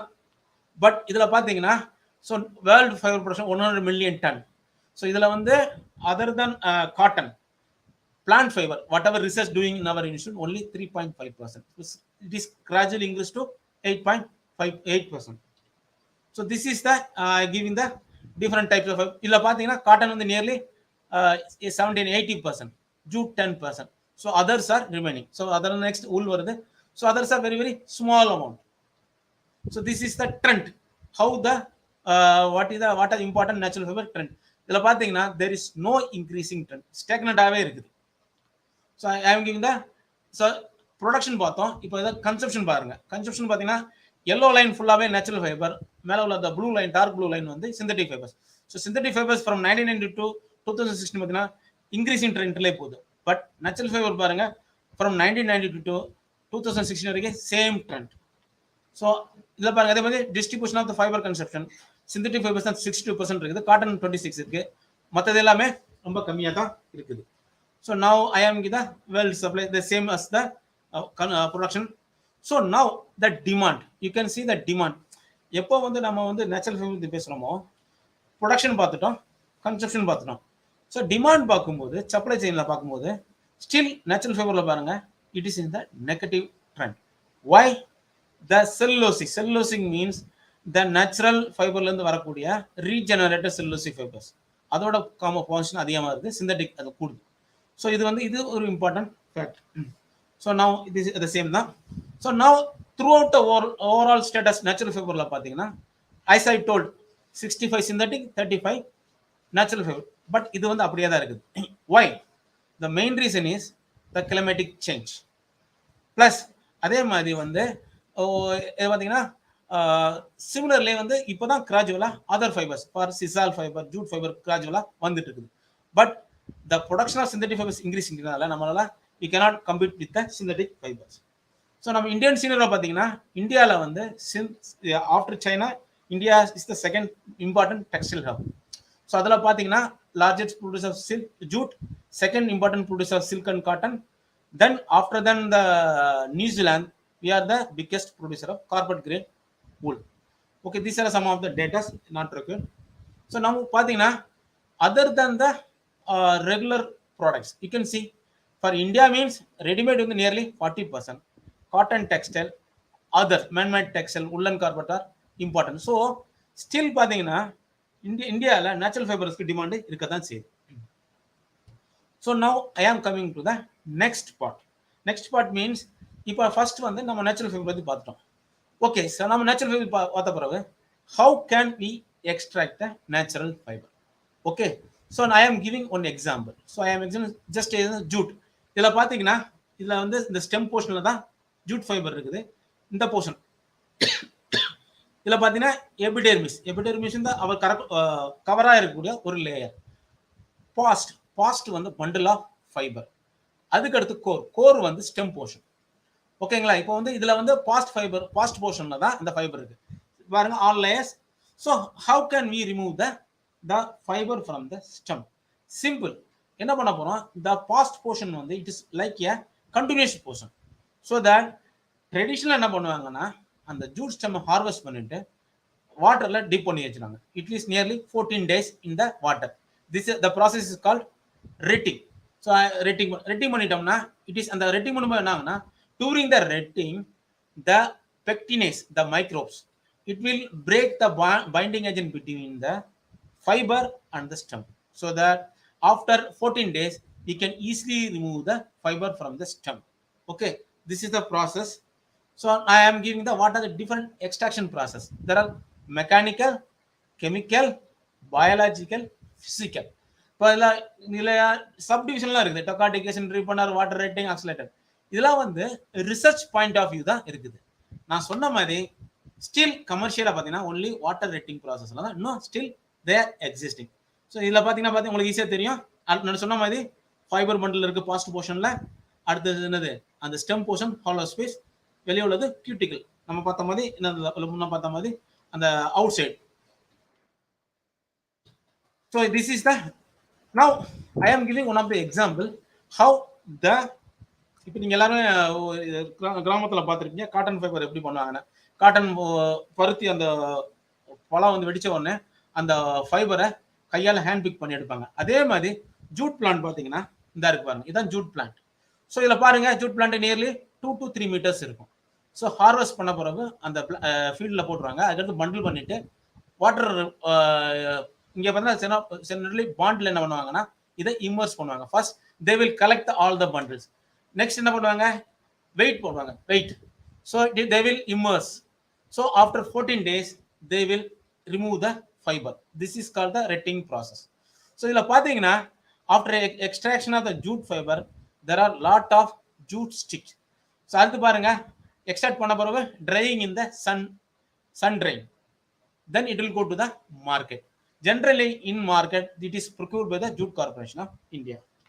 So similarly another process is called decortication. Why I am showing this decortication means these are the work done in our institute. In the previous one we are extracting the fiber from the stem. Suppose very small leaf or very small stem means we should go for the decortication, means we can broken the stem portion. So this process is called decortication. So this generally done in the remi fiber. So after decortication they will go for the boiling. So this is the process: harvesting, decortication, washing, then degumming. Degumming nothing but in the jute we are doing the retting process. In remi, after decortication we can remove the pectins by the use of sodium hydroxide. Then it will go to the another the value addition. Value addition nothing but to improve the value of fiber. You can see from left side remi plant, the right side is the degummed and bleached fiber. So then the value of this fiber will be higher. Now I will give the what are the important natural fibers. First one, the crop. What are the important end use? Generally you can know. Other than cotton, kavok, jute, remi, flax, abaca, banana, sisal, koi, pineapple. You can see what are the other fibers in the market. But other than cotton, the other fibers application very, very limited. I am giving the what are the byproduct after the extraction, what are the byproducts available, what are the important extraction process. For example, you can see the cotton blacking and ginning. For jute, ribbonning and retting. Remy, decortication, degamming. Similarly, there are some unit process to extract the fibers. So now, so other than how the natural fiber support the plant, so that I already told there are some sources. First example is the fast fiber. Since they are supporting the stem, they are supporting the plant. So similarly, their role in the during the growth, their application almost similar. For example, stiffen the stem of the plant means it is stiffening in the nature. Leaf fiber, similarly, it can withstand flexibly so that it can use for the toughening. And seed hair cotton, it is very flexible, so it is ideal for apparel. Okay, now I am giving the what are the yield. So we can see the sir, only you said there are so many fibers.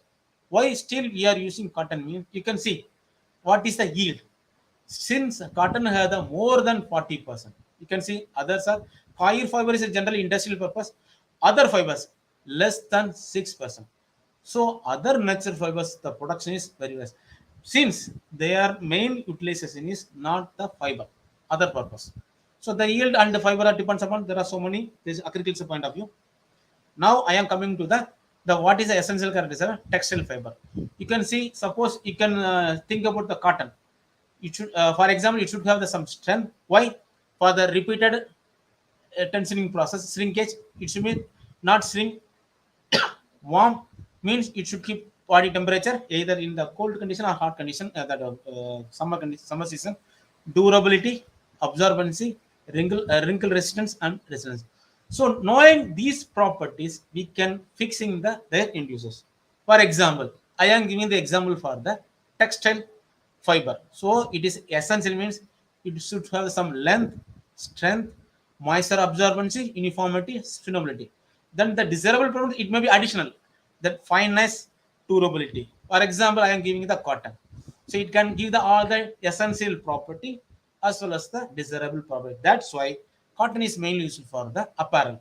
Okay, so you can see the comfortable is wearing for any season. But in terms of technical means other than the clothing. So that in this essential is strength, fineness, desirable. Here I am taking some synthetic fibers. Other is also, I am taking the jute fiber. You can see moisture region is higher, but the stiffness is very higher. I will give the reason in the next physical property. So that still jute is not applicable in the clothing purpose.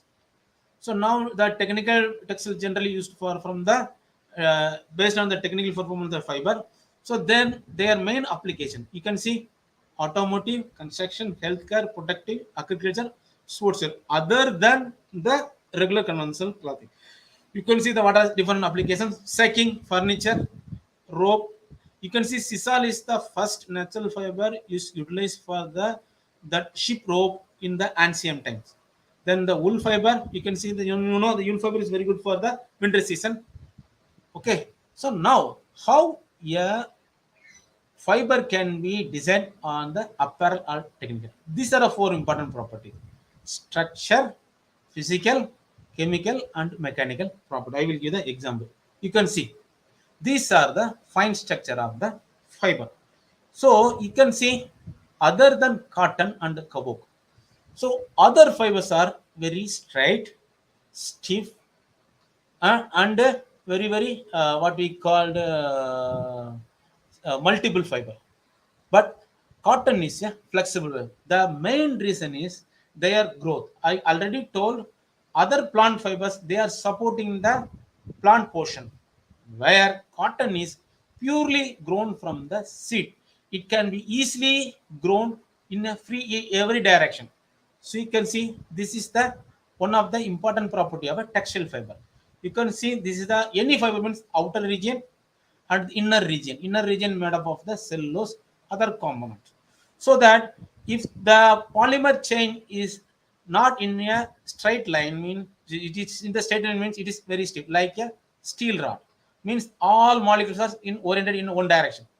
But in cotton, the orientation is very flexible, so that the flexibility of the cotton is high. However, in the jute, it's imagine it is support the stem, means it is grown in the vertical direction of the plant, so that all fiber are in the vertical oriented, so that the stiffness, the fibril angle is the less than 10. So I am giving the some of the example. What we call this fibril angle means the angle of the polymeric chain. So you can see the cotton is more than 45, others are less than nearby 15. So that other fibers are very stiff in nature and roughness. So I am giving the picture. You can see this overall picture. I think it cannot be easily understandable. I give the only example, the cotton. I already told for a basic qualification of the fiber is the length by B ratio more than 1000. You can see jute, flax, cotton, they are attaining the 1000. But some other fiber, sisal, manila, why they cannot be used? Mean it cannot be spun into yarn due to the L by ratio. Similarly, the fineness and others are different. So based on these physiochemical properties, the end use are decided. So I am giving the chemical composition, and chemical composition means in respect of the plant fiber, the main composition is cellulose, other portions are hemicellulose, and lignin, some portion of pectin. They are the binding agent for the cellulosic polymer. So I am giving the some of the crystalline fiber. Then the important chemical component, cotton, cellulose, wool, keratin means amino acids, silk amino acid, and jute is in addition to cellulose, lignin is also available. So now I will give the important of the some natural fibers.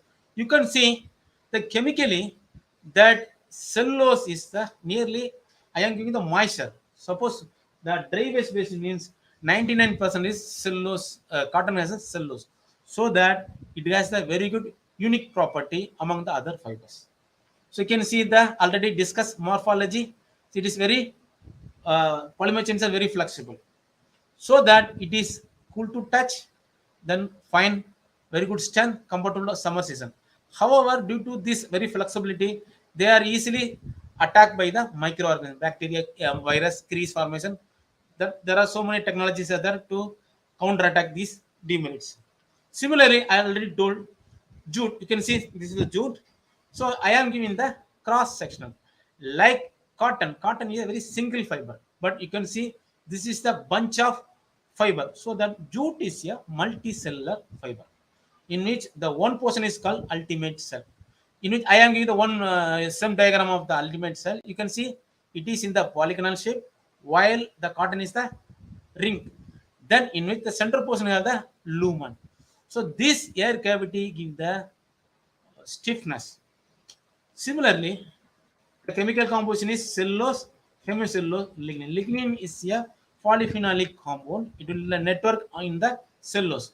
So due to this hemicellulose lignin, jute is not in a white color. This is like slightly in the what we call golden brown color. So the merits are high strength and molar. Due to this jute high strength, up to date, this jute is mainly used for the packaging. Low extensibility, it cannot be used for the apparel, moisture absorbency, and insulation property against sound. However, you can see I am giving the left side the messy structure of the jute fiber, because it is a combination of the ultimate cell, so that it is the stiffness, hardness. They have the developed yellowing on exposure sunlight because of the chemical oxidation lignin, and they have give the shedding property during usage, means the fiber will be come out from the fabric. So I am giving the another example is wool fiber. It is obtained from the fleece of sheep. So it is one of the important property is it is a very good moisture content, and the crystal region is very less. This is the morphological structure. This is a very complex one. So these are different types of wool fiber. So what are the positive feature means? I told absorb very good moisture. Easily it can be easily dyed. Then very good flame resistance due to the presence of the amino acid. However, it is very poor strength in compared to the other fibers. They will easily shrink with respect to the during the washing, so that it cannot be suggested for the home laundering. Similarly, it can be only suitable for the winter season. So now I am giving the what are different chemical mechanical processing. You know that cotton means once cotton coming means there are so many unit process to make the cotton fiber into the yarn. I am giving the glimpses. So now after making the initial stage, what are the different value addition process? You can see what is the objective value addition. It should reduce the, give the novelty effect, improve the performance, importantly remove the impurities, enhance the appearance, impart the functionality, and improve the mechanical property. So I am giving the what are the important pre-treatment, then what are the other than non important surface modification, then dyeing, finishing. So these are the some important protocol to improve the, suppose நம்ம மார்க்கெட்ல போய் ஏதாவது ஒரு shirt வாங்க போனோம்னா கண்டிப்பா வந்து நம்மளுக்கு தேவையானது என்ன இருக்கும், அந்த ஷர்ட்ல வந்து எந்த ஒரு இம்ப்யூரிட்டிஸ் இருக்க கூடாது, சம் ஃபங்க்ஷனாலிட்டி. ஃபார் எக்ஸாம்பிள் துவைச்ச உடனே காய போடுற மாதிரி, உடனே காயற மாதிரி, இல்லைன்னா அயன் பண்ணாம போடுற மாதிரி, பிளஸ் வந்து வாட்டர் பட்டா டிராப் என்னது வாட்டர் ரிப்பலண்டா இருக்கும். So these are some of the finishing technique required. அதே மாதிரி டையிங்ல பாத்தீங்கன்னா எல்லா டைமே எல்லா கலருமே வந்து நம்மளுக்கு வந்து அப்பீலா இருக்காது. ஸோ அதுக்கு ஸ்பெசிஃபிக்கா மார்க்கெட்ல டிமாண்டை பொறுத்து இம்ப்ரூவ் பண்ணதுக்கு டையிங் யூஸ் பண்றாங்க. So these are important process. So now I will going quickly what are the important process. You can see the this is the industrial process, fiber processing, on processing, preparing and fabrication. Preparation means pre-treatment process, whitening, coloration, finishing. These are the protocol. You can see what is the pre-treatment. Very simple. Natural fiber பாத்தீங்கன்னா அதுல வந்து நேச்சுரலாவே இருக்கும், plus processing மூலமா add ஆகும் impurities. அது ரெண்டையும் remove பண்றதா இந்த pre-treatment main target. So remove to natural added impurities and the added impurities previous to dyeing and finishing. So என்னென்ன இருக்கு added impurities? Wax இருக்குல்ல, waxனா வந்து natural wax, pectin, minerals and coloring matter. Added material means sizing material, weaving பண்ணும்போது கொடுப்பாங்க, plus conditioning agent. So next இதுல வந்து other than the pre-treatment, suppose to improve the value, we can give some surface modification. அது ரொம்ப important பாத்தீங்கன்னா mercerization, enzyme treatment, plasma, UV radiation and fluorescent brightening agent, nothing but the bluing agent to improve the whiteness. So I am giving the mercerization or some interesting fact பாத்தீங்கன்னா how mercerization was invented. அது பாத்தீங்கன்னா John Mercer வந்து ஒரு chemist. அவர் வந்து properties of different hydroxide பண்ணிட்டு இருந்தார். Sodium hydroxide, potassium hydroxide, lithium hydroxide. Just he want to filter the potassium hydroxide. So he used the grey cotton fabric. So after filtration பார்க்கும்போது எங்கெல்லாம் வந்து potassium hydroxide போட்டிருந்ததோ அந்த portion ஃபுல்லா வந்து ஷைனிங்காகவும் ஸ்லிங்கேஜாகவும் இருந்தது. அடுத்து வாஷ் பண்ணி பார்த்த உடனே அதோட properties, mechanical properties, strength improve ஆயிடுச்சு. ஸோ அடுத்து என்ன பண்ணார் அவர் வந்து he studied the what are the effect of different alkali on cotton. So அப்படி இன்வென்ட் பண்ணதான் இந்த மெர்சரைசேஷன். ஸோ இதோட மெயின் டார்கெட் பார்த்தீங்கன்னா, so the target is luster improve ஆகும், டயபிலிட்டி இம்ப்ரூவ் ஆகும், ஸ்ட்ரென்த். ஸோ இதான் வந்து மெயினாக கொண்டு வந்தது. ஸோ இது நான் கமர்ஷியலாக வந்து இது வந்து வெரி லிமிடெட் ஹை பிராண்ட் வந்து யூஸ் பண்ணுவாங்க, நார்மல் பிராண்ட் யூஸ் பண்ண மாட்டாங்க. ஸோ நெக்ஸ்ட் வந்து என்சைம். என்சைம் என்ன, today there enzymes are mainly used for the surface effect. For example நம்ம ஜீன்ஸ் போடும்போது யூஸ்ட் எஃபெக்ட் கொடுக்கணும். ஜென்ரலி யூஸ்ட் எஃபெக்ட் கொடுக்கணும்னா பிமிக் ஸ்டோன் யூஸ் பண்ணுவாங்க. இப்போ ரீசெண்ட் டேஸ்ல என்ன பண்றாங்க, லேசர் ரேஸ் யூஸ் பண்றாங்க. Other than also we can also use the enzymes. Enzyme means it will just surfaceல இருக்கிற அந்த cellulose polymer just rupture பண்ணி விடும். For example, cellulose enzyme, so that it will give the specific action on the fiber. It will the used effect. There are so many enzymes are used in commercially: amylase, pectinase, catalase, simulase, protease, lactase, lipase and silase. So they are very environment friendly processing. These are. So now I am giving the what are the naturally available enzymes for the extraction of the fiber. I just give the example. So now plasma. Plasma is nothing but just like actually sun is also a plasma. So plasma contains the all positive, negative and the ions and radicals. So once the plasma means it is in the highly active states. Suppose I am the active states in the I am giving in any surface mean it will give the modification in the surface, not in the whole material. Okay, so this is the movement of charged particle. It will give the electromagnetic radiation, so it will rupture the surface. Similarly, the plasma, the ultraviolet radiation. The ultraviolet radiation is the light in the ultraviolet region used for change in the surface property of the whole fiber. But this is very very limited because இது பாத்தீங்கன்னா இது வந்து cost அதிகம், uniformity very very less. So இது வந்து எக்ஸ்பெரிமெண்டலா பண்ணாங்க, but not success ஆகல. So now dyeing dye is nothing but simply coloring substance. So organically பாத்தீங்கன்னா வந்து இது வந்து chromophore oxophore சொல்லுவாங்க. Chromophore means இதுல வந்து color important compounds இருக்கணும். Oxophore means some fixing or reactive group இருக்கணும். ஸோ ரெண்டுமே இருந்தா தான் வந்து ஒரு டை வந்து டை சொல்ல முடியும், இல்லைன்னா அது பிக்மெண்ட். ஸோ நம்ம கலர் ஃபங்க்ஷன் அது கெமிக்கலி ரியாக்டிவ் ஃபங்க்ஷன் குரூப் இருந்தால் தான் வந்து டை. ஸோ என்ன பண்ணோம்னா நம்ம வந்து டையை வந்து நம்ம அப்ளை பண்ணும்போது நம்ம the functional group will react with the functional group of the fiber so that there will be some bonding between them. அதனால தானே நம்ம வந்து நம்ம பண்ணியிருக்கிற அந்த ஃபேப்ரிக்ல வந்து டை வந்து வெளியே போகாமல் இருக்கு. But the bonding is not strong as long. So அதனால தான் வாஷிங் பண்ணும்போது சில டைலாம் வந்து என்னது ரொம்ப ரிமூவ் ஆகும். ஓகே, ஜென்ரலி டைங் எதுக்கு பண்றாங்கன்னா to give the aesthetic appeal of the textile fiber. So now in dyeing, what are the important sustainable technology? So these are some of the latest trend: air dyeing, digital printing, hand dyeing, dyeing at inert atmosphere, nano type process, super. இதுல பாத்தீங்கன்னா air dyeing means this is actually not applicable for natural dyes. This is applicable for polyester dyes. Polyester dye means they will give the high pressure. Then they will give the fumic high pressure means their dispersed dye will give the high pressure, it will just vaporize, and at the high temperature it will open the fiber structure. அப்ப என்ன ஆகும் வந்து அந்த ஏர்ல இருக்கிற அந்த tie வந்து என்ட்ராப் ஆகும். டிஜிட்டல் பிரிண்டிங் வந்து நம்ம நார்மலா யூஸ் பண்ணிக்கிற நம்ம திருப்பூர்ல நிறைய யூஸ் பண்றாங்க digital printing. Hand dyeing nothing but hand டைங்னா வந்து நம்ம வந்து ஃபார் எக்ஸாம்பிள் கிராஃப்டிங் யூஸ் பண்றது நேச்சுரல் டை, இது அதான் ஹேண்ட் டைங். தென் இதுல இப்போ ரீசெண்டா இருக்குது super critical carbon dioxide use பண்றாங்க. பட் என்ன இதுல வந்து நோ வாட்டர். இப்போ carbon dioxide high pressure கொடுக்கும்போதுனால அது வந்து லிக்விட் ஆயிருக்கு. ஸோ இந்த லிக்விட் ஸ்டேஜில் வந்து என்ன பண்ணுறாங்கன்னா அந்த டையை வந்து டிசால்வ் பண்ணும்போது so the dye will be disperse in the super critical carbon dioxide liquid. So அப்போனா அதை வந்து நம்ம ஃபேப்ரிக்கில் பாஸ் பண்ணும்போது it will penetrate inside the fiber and will entrap inside the fibre.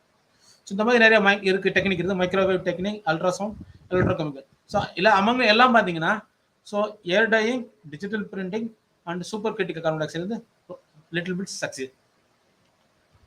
Now finishing. So natural fiber like finishing பாத்தீங்கன்னா the main objective is to improve the durability, functionality as well as the appeal, aesthetic appeal. So sometimes பாத்தீங்கன்னா இதுல வந்து நம்ம என்ன பண்ணலாம், appeal கூட appearance கூட நம்ம மாத்தலாம். So இதுல வந்து அதுல two types, decorative and functional. Decorative சொல்றது வந்து to improve the aesthetic appeal of the fabric.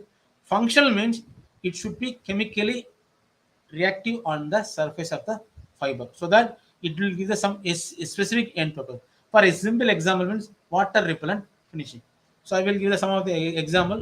So this is the objective, to impart the functionality, enhance the performance. It cannot be change the appearance of textile. So generally it is on the surface. So I am giving the different types. Sanitize means antibacterial, anti-mosquito means it repel the mosquito. Then zero means flame retardant. Self-cleaning means it will repel the both water and oil. Then the Teflon, it will also give the water, oil and dirt repellent. Then silver, actually this technology is not succeed recently because silver means nanoparticle. Nanoparticle means it is not nano size.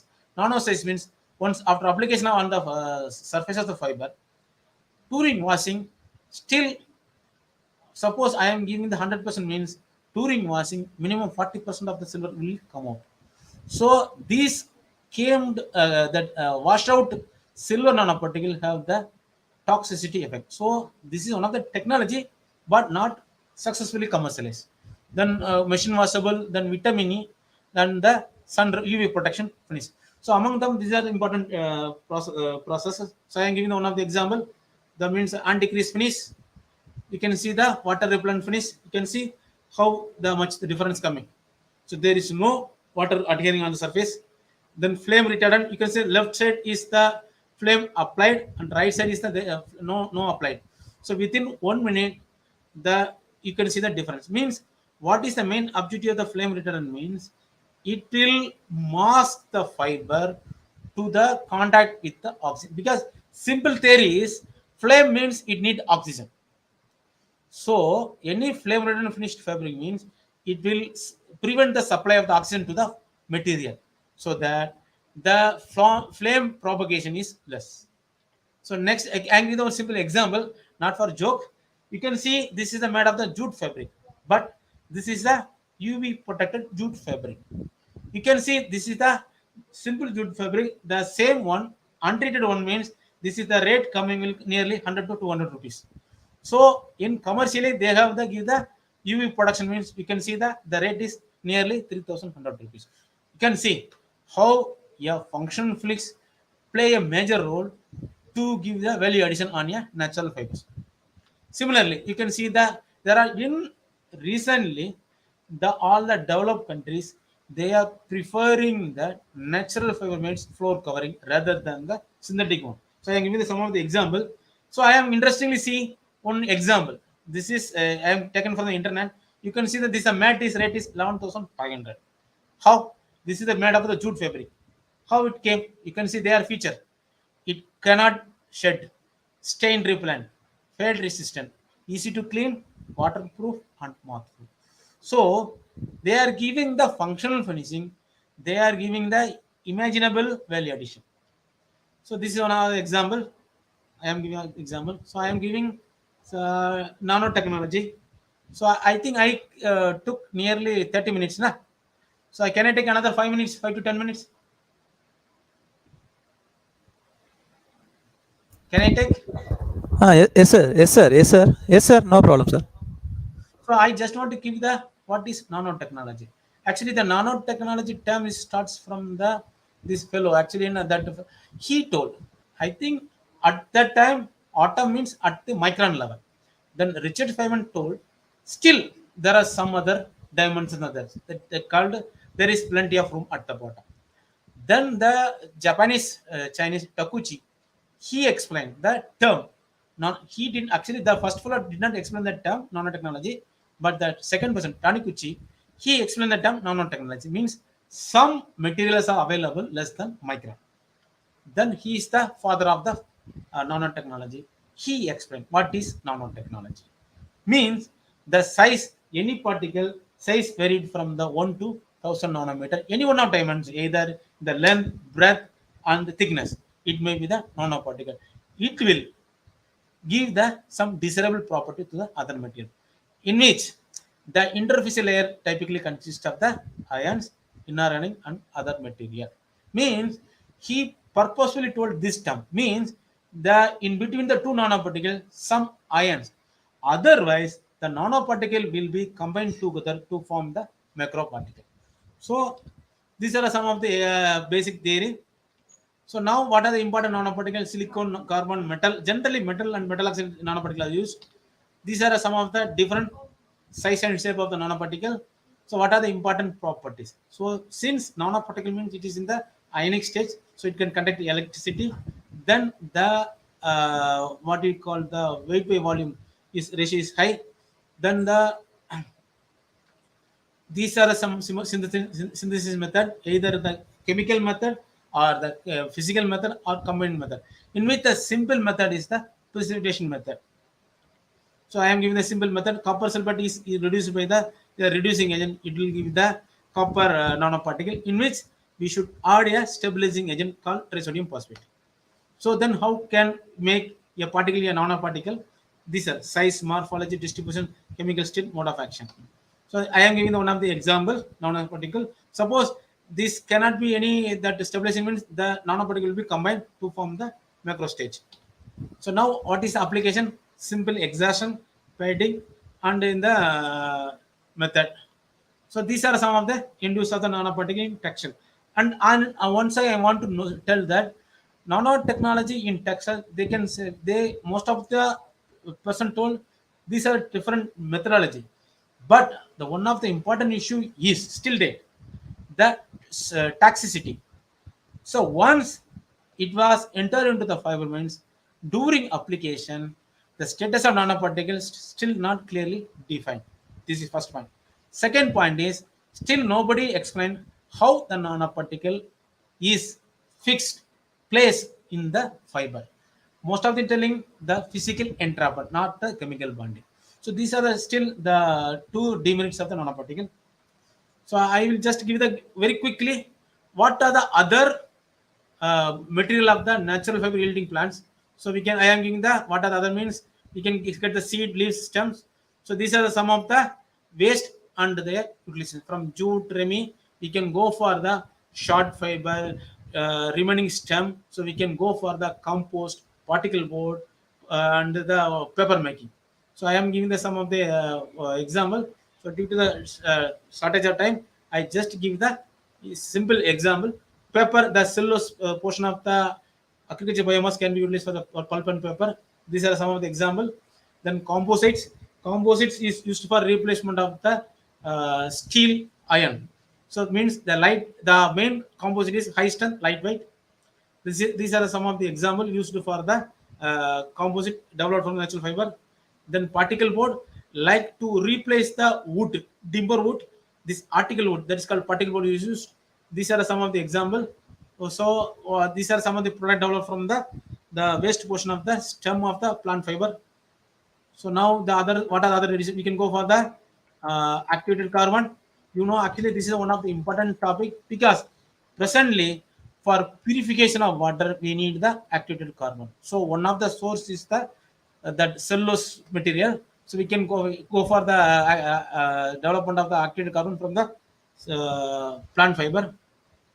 Then other is these are market. Then other is the this is sorry, this is the some of the technology, physical activation and chemical activation. Then another is a microcrystalline cellulose. You can see in pharmacy the main composition may be some organic chemical. Other than this one, nearly more than 85% the edible portion of the drug is the microcrystalline cellulose, because that each pharma cannot give the simple compound, means a simple medicine. So that they want to give the uniform digestion for uniform digestion, they are mixing with the microcrystalline cellulose. So this is the status of microcrystalline cellulose. Then another is oxalic acid, sulfural, and we can also use for the generation of the heat, as well as that some liquid fuel, gas fuel, and solid fuel. So these are some of the basic biomass conversion technologies. I am not going into detail. So now, how can we go for the natural fiber effectively? I am giving one example for the banana pseudostem. So you can see the first portion is central core. It can go for the food industry. Second is the banana fiber. It can be used for the textile industry. And third is the waste material. It can be used for the compost. So for any natural fiber or natural fiber yielding plant material, we should have the technology. Means that we have the technology to utilize the each and every portion of the natural biomass. So now come to the next. Okay, now we are talking about more about the natural fiber. Then why for the natural fiber technology? See, recently there are so many data coming. I am giving one of the example. You can see there are so many microfiber came out from the laundry, came out from the wastewater treatment, and they are mixed with the seawater. So that there are so many microparticles present in our existing environment. So at least we cannot prevent the production of the natural synthetic fiber, but at least we can sustain the environment through utilization of the natural fiber. So now how can we sustain? So that we can utilize the all natural fiber to be either individually or blend with the synthetic fibers.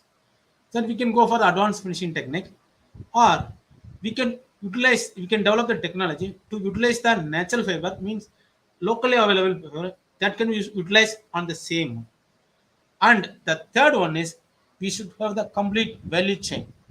Means once I will take the source, means I will extract the fiber, I will also utilize all the biomass. So now actually I just want to give glimpses on what are the research can be carried at the existing participants, either at UG level or PG level. You can identify any locally available natural fiber. Then you can identify their extraction technology. This can be do as either research or a training or a dissertation. Or another important area is natural fiber extraction process. Actually, I forgot to mention about the natural dyes. Actually, this is one of the important areas. Any color yielding natural source that can be available throughout the world. The main portion is the plant another portion is the fruit, sorry, flower, and another in some other segregation also can yield natural dyes. So you can do any minimum work on the natural dyes. Then, if suppose you are the BG means presently any recruitment, any employment means is based on your skills. So you must be some skill in any analysis. For example, any instruments. I am giving a simple example: spectrophotometer. So spectrophotometer is a technique to analyze the behavior of the organic solution with respect to the light. So that if suppose you are able to analyze the organic components, you are experting in the organic chemistry. And not only the regular chemistry, you can also do some work on the statistical analysis related to the natural fiber clothing. There are so many what you call the feedback going on. What is the need of the natural fiber based clothing? You can do all. You can also do the analysis. Other than the natural dyes, you can also extract some natural compound that will applicable on any material. So this is the research methodology. I am giving just glimpse, not the full. How can you do a research? Research is nothing but research the material. Why I am giving material science? Whatever natural fiber are coming, it is a material science, not in the chemistry. Material science is a combination of physics, chemistry, and maths. So now we can do any research means this is the protocol. First, you can pick your area of interest. Then study the background. What are the work done in the area, whether they are doing or not. Then ask why they did. What is the requirement of this test? Then how can we improve? How can we research the execution so that it will give the your what we call the problem. What is the problem? So after this one, you can make a hypothesis. Hypothesis is nothing but I will take the material. I will give the this treatment means I will get the results. This is the hypothesis. Means this will give the process sequence. Then we cannot make a nucleus research. Whatever available in our nearby college, that is the main criteria, so that you can analyze the availability.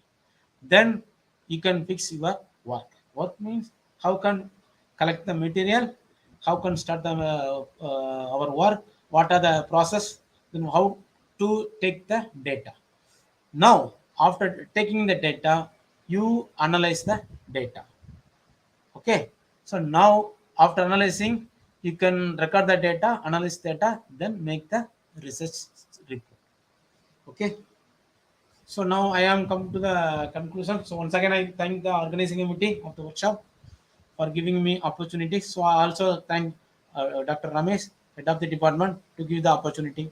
I also thank our director giving the permission for this presentation. So now is time for the any doubt.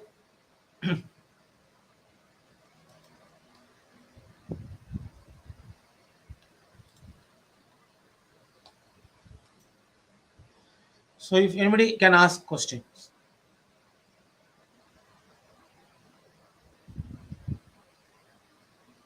So one person asking, sir, please mention the application of natural fibers in protecting cloth material like bulletproof, disease curing, and fireproof. So what is the basic principle in bulletproof? So bulletproof means the small material is coming very fast. Like the Einstein theory. What is Einstein theory? That is the energy given by the moving mass is depends upon the mass and rate of acceleration. So since the bullets are coming very fast, so it will give the puncture on the material. So once the material is very strong, very stiff, means it will not disperse the energy throughout the material. It will hold the energy at one place so that the bullet is pierce the material. Suppose the same material is flexible. For example, In natural fiber, generally silk fiber is used for the bulletproof, not in a single layer, generally 5 to 6 layers.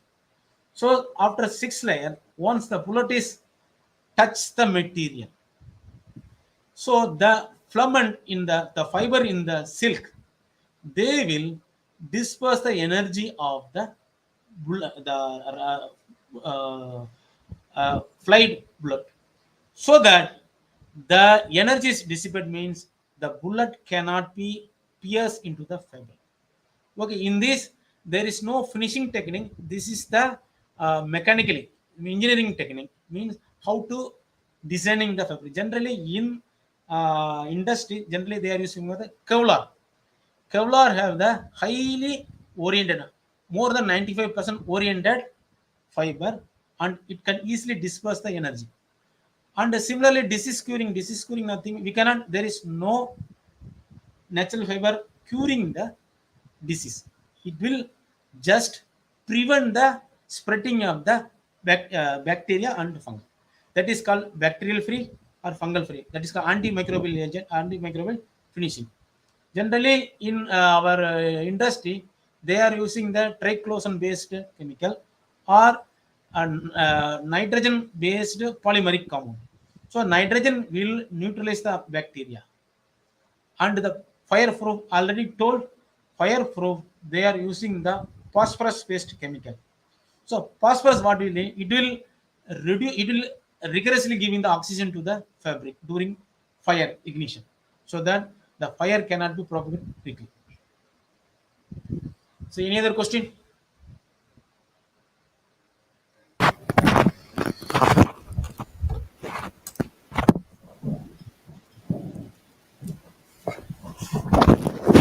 So thank you, sir. Thank you, Ammayappan sir.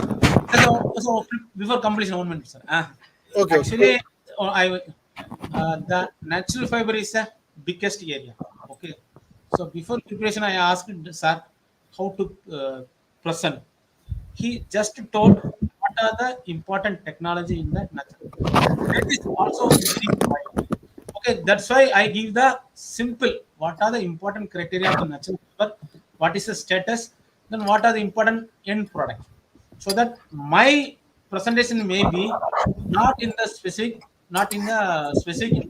like a overall. So suppose you are understanding at a little bit. If you are going thinking about anybody telling what is jute, you are listen. You are knowing means this. Thank you.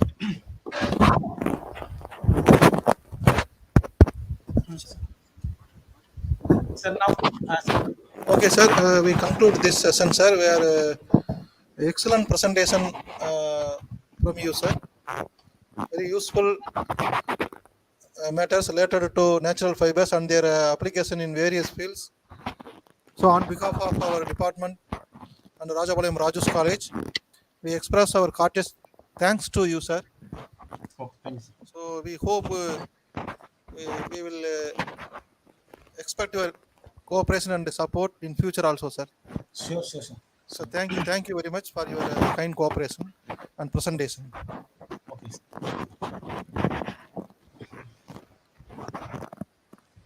Vote of thanks. As the head of the Department of Chemistry, I express my heartiest thanks to all the resource persons. Especially, I express my gratitude and special thanks to Dr. Praveen Linga, Professor of Department of Chemical and Biomolecular Engineering, National University of Singapore, and the eminent researcher and scientist Dr.G.N.K.Ramesh Bapu, former Deputy Director and Chief Scientist, retired, Sikri, and Dr. Robin Wilson, one of our prominent alumni, and I extend my thanks to Dr. K.P.Bhuvana from CIPET, Chennai, and I express my heartiest thanks to Dr. Ammayappan, and I extend my thanks to participants, faculty members, students and research scholars from various colleges and universities, and I express my thanks to our department faculty members, Dr. Kanagasabhavadi, Dr. Srinivasagan, Dr. Uma Sangareswari, and Mr. Arun Kumar, and our technical team, Mr. Sai Kumar and Mr. Somnath, and Deepak. Once again, I convey my thanks to all. Thank you very much.